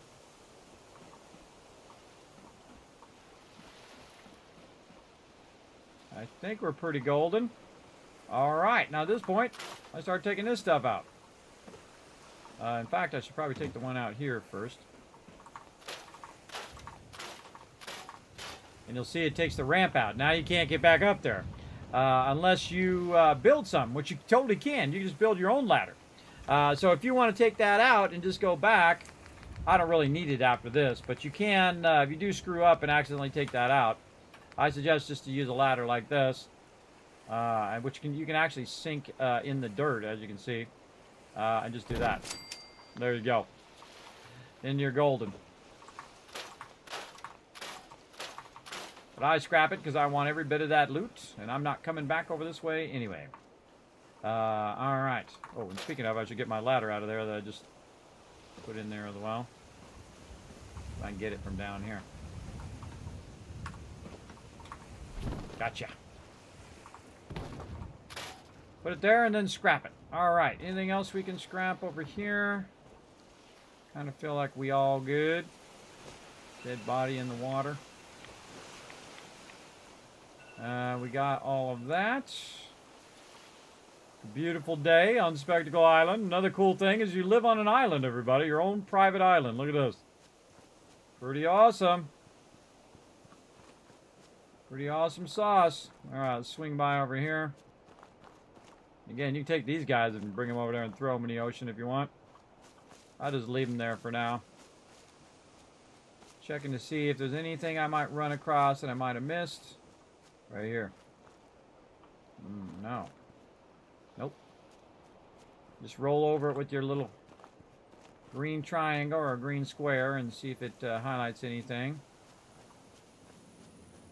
Okay. Now, what we really want, radio beacon. That's what we really want. So, we're going to go ahead and see that we're missing 2 circuitry. You see that? That sucks. That sucks. So in all the stuff that we scrapped and we found, we missed it by 2 circuitry. But that's okay. Because what we can do is we can, one, save. Because that takes a long time to loot that whole area. Oh, wait. Now I see some tires over there. I didn't loot them tires. Hold on. Let's go get them tires first. Let's go get these tires. I can see them on the backside. I don't know if you can loot them or not, but best to do it while you're thinking about it. Yeah, and a bunch of barrels and stuff out here I see that I missed. Sometimes I got an eagle eye for that type of thing. All right. Look at you. What are you doing? He's doing his calisthenics. All right, scrap all this stuff over here too. It's coming out of my budget. Coming out of my build budget. All of this stuff out of there. Sadly, that's not going to get us any circuitry, but such is the way it goes. Now, there's an even easier way than me hunting down some circuitry and putting circuitry on and then going in and sending people over. Is I can just go to a place where I already have somebody, like over here at the Starlight Drive-In, which I have 24 people there now. Oh, I'm jumping or something. There we go. I can go to the Starlight Drive-In. Now, I also want to go to the Starlight Drive-In for another reason, because it's currently, I moved from Sanctuary to Starlight Drive-In as my base, and now I'm going to use Spectacle Island, because Spectacle Island is huge. And you can do a lot of stuff at Spectacle Island. So that's what we're going to do. And this is actually pretty early for me to start using Spectacle Island. Usually I use it much later. Come out. All right, Piper. I got to tell you to do some stuff. Move out of the way, bro. Piper, move to Spectacle Island. Now, she's going to walk, like we did, from right here, the Starlight Drive-In, and she's going to walk across the wasteland all the way to Spectacle Island. You'll see her get started here in a second. Now, I actually need somebody else who looks like they're standing around doing nothing. Oh, this person's doing food. I don't want to pull them. Let's see if we got anybody we could use. I don't know. I'm kind of seeing who I want to. I feel like this lady's pretty tough. All right, lady, it's you. You go to Spectacle Island as well. All right. So even without a radio beacon, you can pull people from where there is a radio beacon. So I'm going to pull her from there. And then I'm going to go ahead and get a minigun for her. And then I think we're all good. This person looks like they're doing nothing. What are you doing? Chilling out. Chilling out. Okay, now what we're going to do is move our production from where we are to Spectacle Island. Now, we're probably not going to get it all done tonight, everybody, because we're going to have to go here in just a bit. But because I have to get up tomorrow, and this time it will be Tuesday.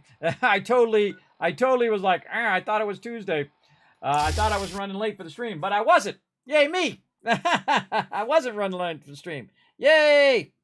There we go. The one time you actually have Crystal for the beacon too, right? Right. Okay, so now what we're going to do Sneaking's out of the question in here.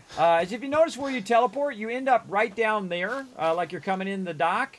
So one of the first things that I like to do, which I forgot to do, I should have done it while I was at it, is move my teleport to right by where the thing is. Now, by the way, when you roll up here, you're going to notice that all the trees are back.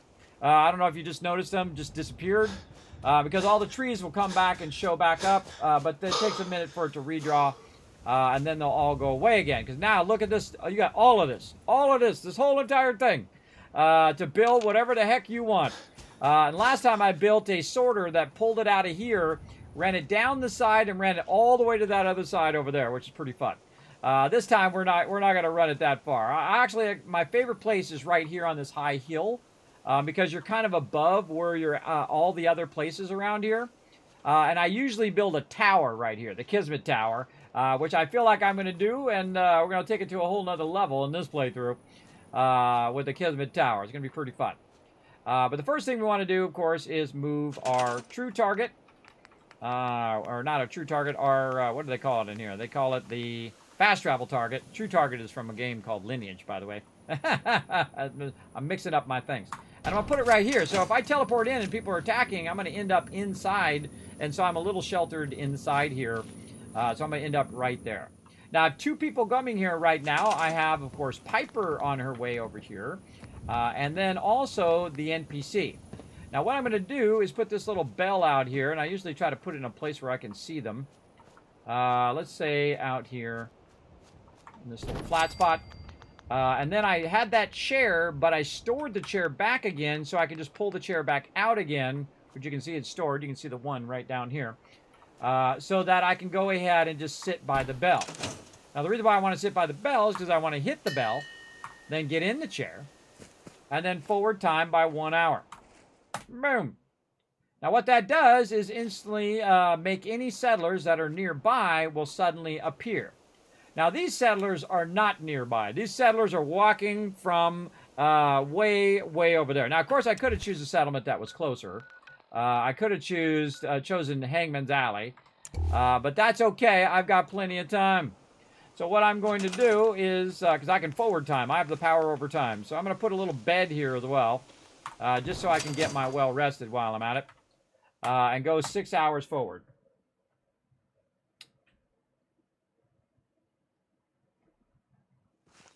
Okay, I'm going to help defend Hangman's Alley again. Okay. And let's see. I don't see anybody. Now, sometimes you'll see them walking along over here. Now, if they are over there, they're hard to pull over here. So you want all of your stuff to kind of be over on this side. Your beds, your food, all of that stuff. So they end up over here. But we've got to go help Hangman's Alley real quick. So let's go do that.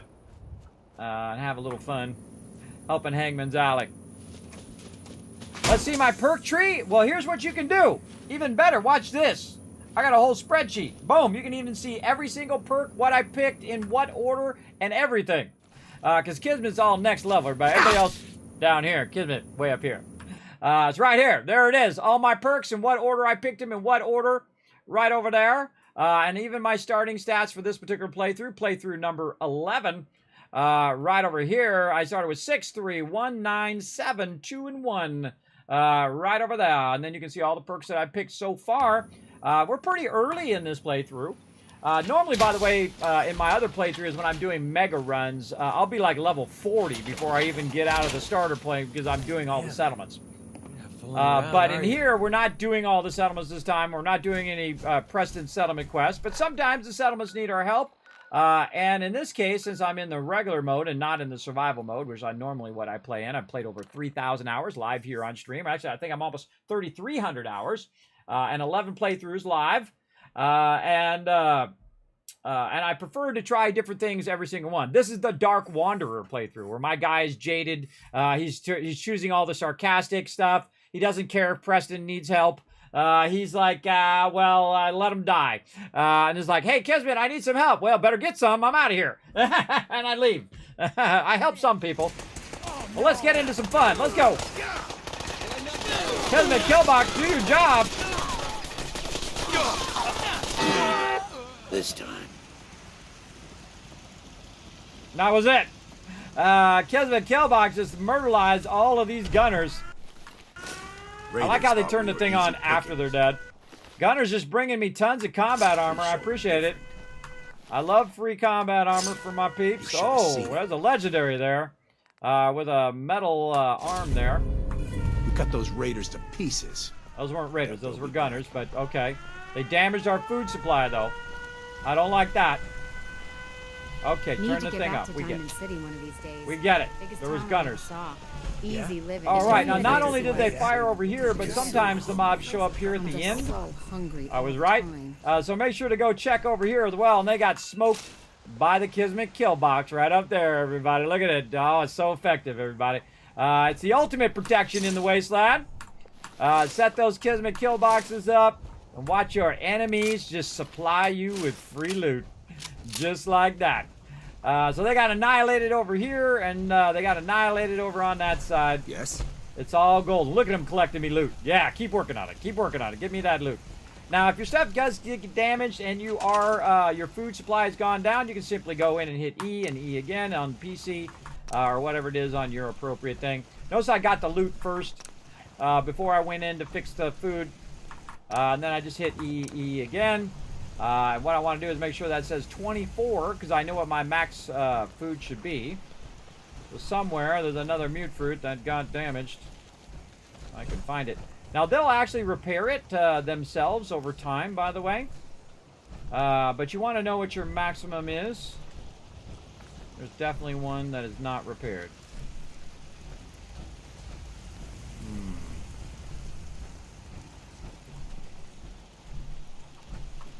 Right there. There it is. All right, there we go. 24. Also see some people standing around doing nothing. You gotta take things While we're here, we get them busy. Vocational overview. Unemployed. 4 people unemployed. Let's put them all into scavenging. There we go. Collect me some loot, everybody. All my peeps are doing scavenging at these various ones, and we have sorters and whatnot.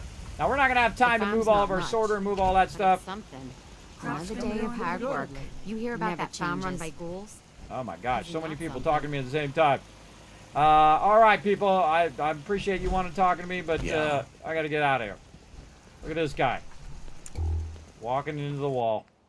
I think that kind of sums it up, doesn't it? They're just walking into the wall. All right, let's drop off some of this loot that we just got as well. Cogsworth is brutal now. Anytime he melees things, there's limbs everywhere. Yes, I saw him do that in the early playthrough. I feel like he works way better.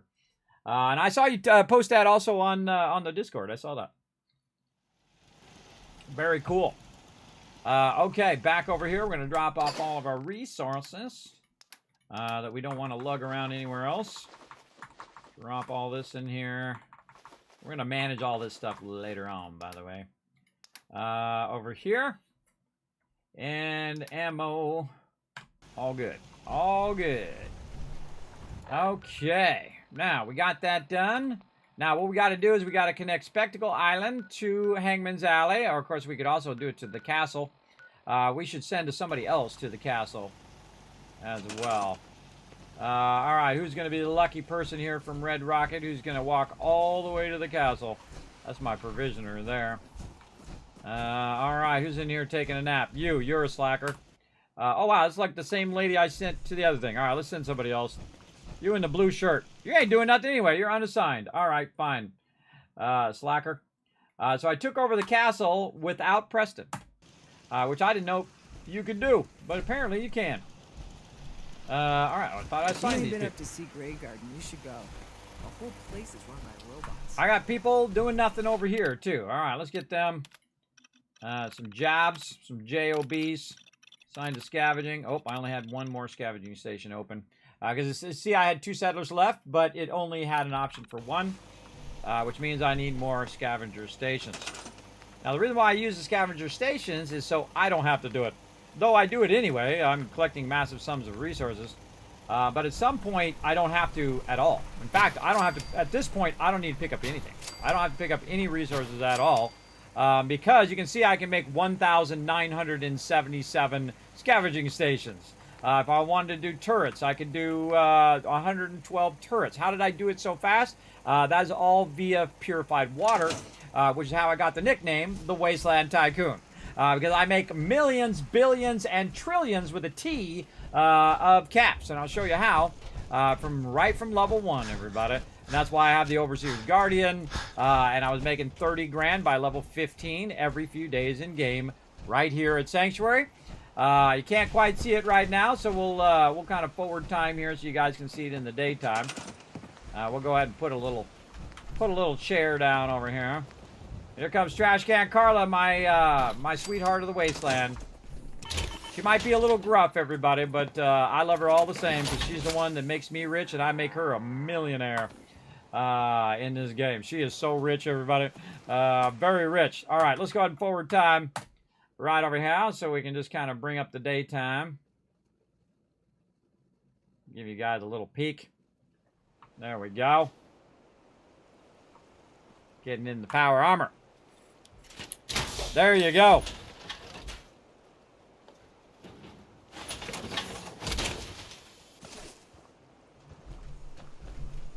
Yeah, well, you know, after about 6 or 7 hours, everybody starts just lurking in my channel. That's the way it goes. You haven't done the DLCs yet? Oh, they're super fun, man. I highly recommend it. Highly recommend it.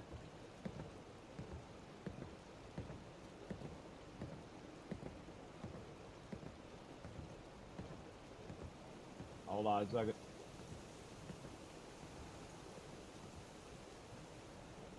There we go. People trying to scam me on Kick over there. I'm telling you, everybody, YouTube and, well, especially Twitch has the best community. I find about 95% of the people who say something in Kick are doing some scam, which is too bad.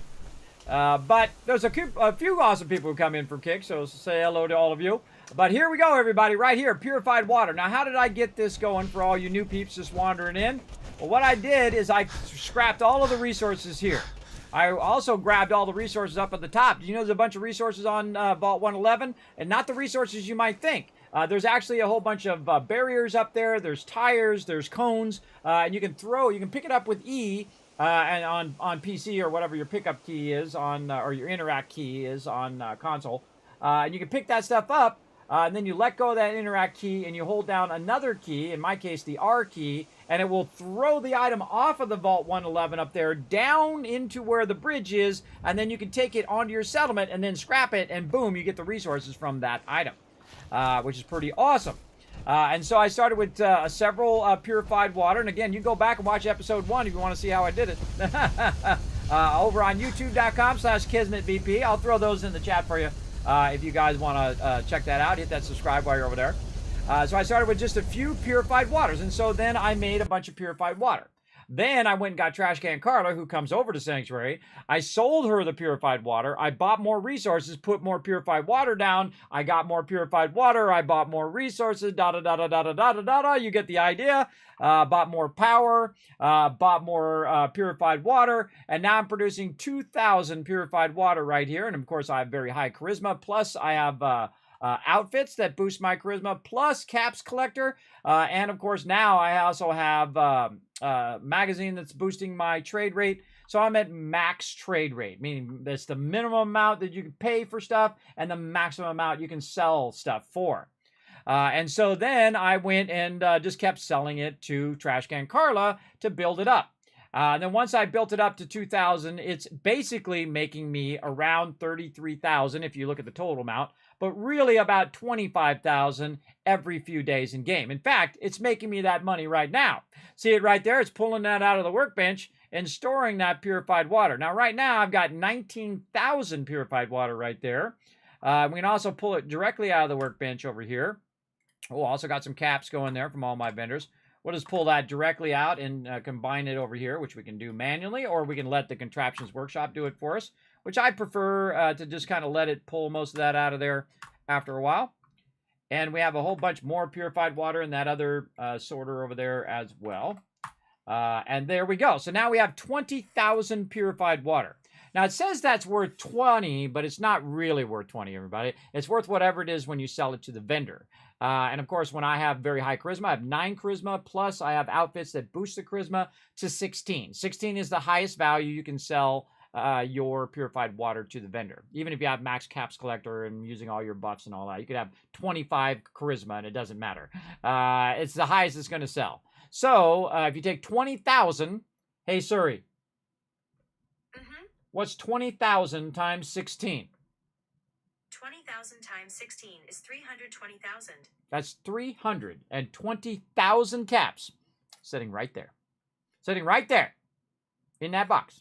No cheating, no shortcutting, no mods. You can do it in PC, do it on Xbox, PlayStation, however you want. You do the exact same thing I did and become an absolute trillionaire, or really an infinite amount of money, because it'll just keep making it infinitely. But you can be a trillionaire just like me and be a wasteland tycoon and dominate the wasteland. Now, you can do the same thing. You can make a bunch of drugs and sell those, or you could go and collect a ton of loot and sell that. There's like 100 different ways of making an absolute fortune in this game. But this is one of the funnest ways to do it at the beginning of the game, and it doesn't require you to shoot anybody. It doesn't require you to take on any mobs. You can do it totally as an entrepreneur, because this is exactly what I would do if I was really there. If I was really there in the game, and that really happened, the first thing I would do is corner purified water. Oh, by the way, it just did it again. There's another 1,500. Now, I got a bunch on the ground there, but I'm just going to leave it there.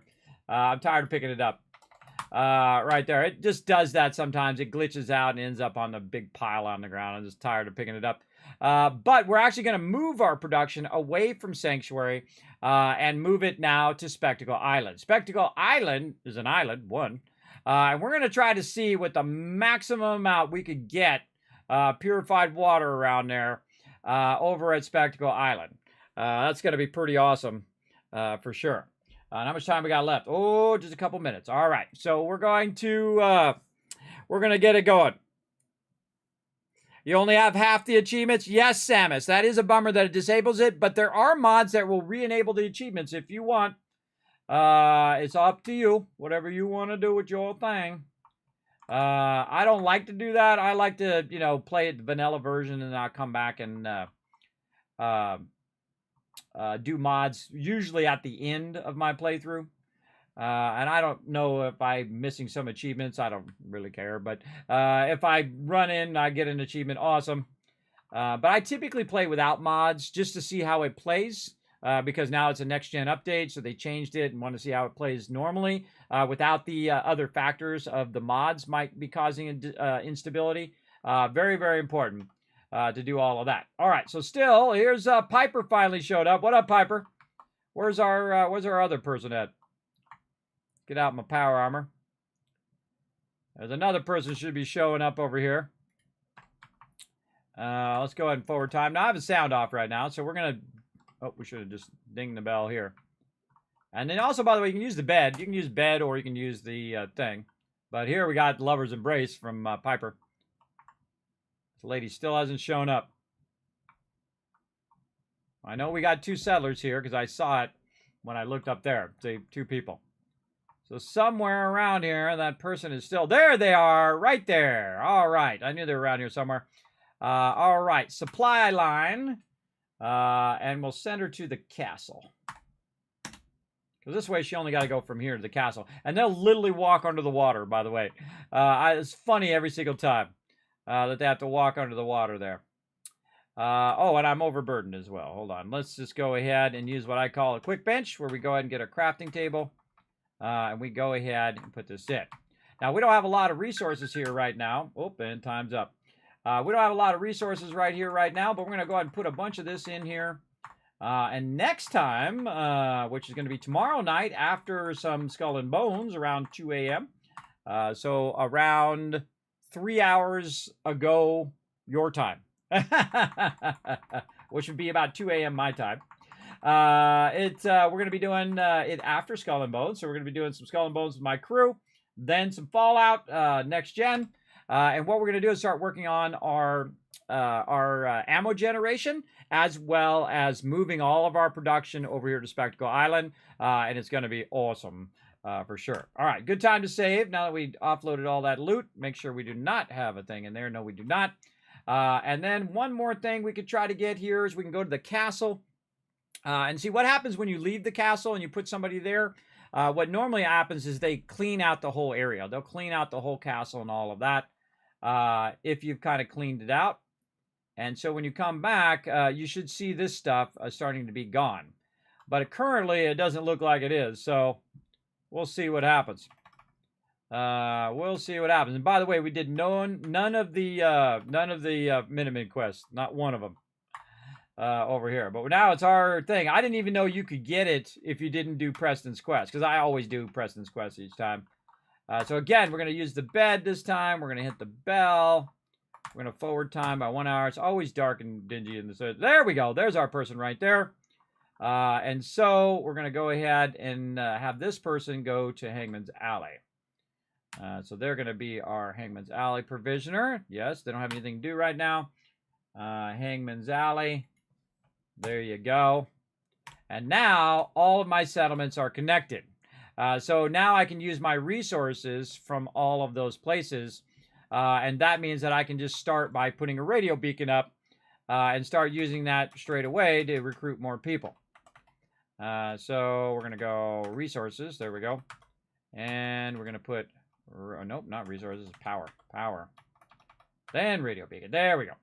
You don't need much power to keep your radio beacon going, so we're just going to use a small little generator for now. We'll make this a little bit more fancy later.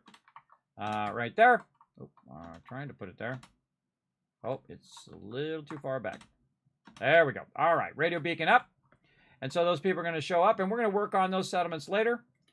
Same thing back here at Spectacle Island. We're going to jump back here, and we're going to put our radio beacon up there so we don't forget for next time. And start to recruit peeps. Right over here.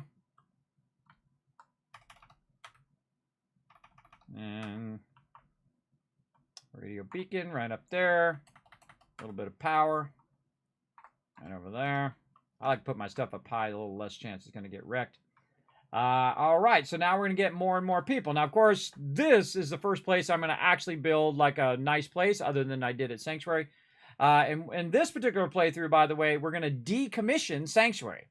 So we're not going to have purified water at all the different places that we normally would, like Sanctuary, Norhagen Beach, Tavern and Boathouse, and several other little places where you could put it, like at the drive-in and places like that. We're going to downscale all of that, and we're going to move all of that production to here.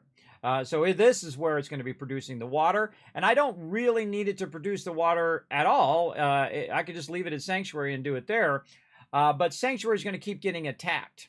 And so if I reduce the amount of water to just the amount of water and food that they need, and I give them, plenty of defense and all of that, it's going to get attacked a lot less. So we're going to go through and rebalance all of the settlements we have to just have enough for the people to sit there and scrap. Now, I don't need any other settlements, everybody. All my other settlements, I'm fine. Normally, I do get all the settlements, and I connect them all together and show you how I do build them and how do I do each one.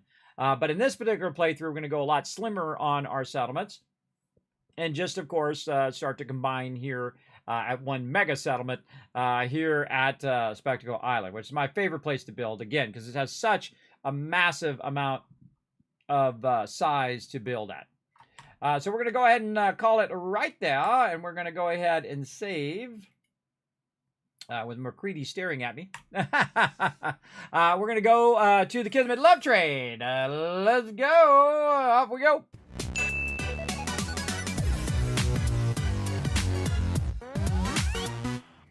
So don't forget to hit that follow button, everybody. Now, again, if you would like to see my schedule, boom, there it is right over there. Sundays and Mondays, 10 p.m. Eastern Standard Time. We went and played some Fallout 4 Next Gen Dark Wanderer. We're going to get back into doing some main quests. We got the XO2 power armor, which is awesome. And we even lucked out and got some Hellfire armor just by complete coincidence, because they came and tried to kill me, but I killed them instead. And I got their armor as well, which is pretty cool. Also, during the day, Tuesday, 3 p.m. and 4 p.m. and 3 p.m. again, Tuesday, Wednesday, Thursday, we're going to be playing some Fallout 76. Then at 10 p.m. Eastern Standard Time till about 2 a.m., we're going to be doing some Skull Bones. And then from about 2 a.m. to about, let's say 5 or 6 a.m., we're going to go ahead and be playing some Fallout 4 Next Gen with some Learn to Plays in there as well. After Fallout 76, we're going to play a little bit of Planet Crafter. And then on Thursday night, we're going to play a new Learn to Play Auto Forge, which is going to be really fun. Cool side-scrolling building game, factory game. Then, of course, back to Eco on Saturday at 10 p.m. Eastern Standard Time as well. Now, if you haven't already done so, hit that follow button. It does tremendously help the stream. You can also pop on over here. You're going to see those links pop up in the chat. They help tremendously, by the way, and it's totally for free. Just go over to youtube.com/KismetBP and hit the subscribe button. Go to twitter.com/KismetBP, hit the follow button. Check out the Discord, check out the website, and especially check out patreon.com/Kismet. The greatest way to help support the stream, everybody. Right over there. It's way better than Twitch taking half of it. It's really, really rough. When they take half of all your hard work. That is for sure. So thanks everybody for coming in and hanging out. That's it for me. Again, thanks to all these awesome supporters scrolling up over there, and thanks to all my patrons right down below. Again, I'm going to see you guys in how much time from now? Let's see. 6, 7, 8, 9, 10. I don't know. In a while. In a while, it'll be 6, 7, 8, 9, 10 hours. So in about 10 hours, whatever time it is your time, but it'll be 3 p.m. Eastern Standard Time for me. We're going to be playing some Fallout 76. I'll see you guys then. Bye, everybody.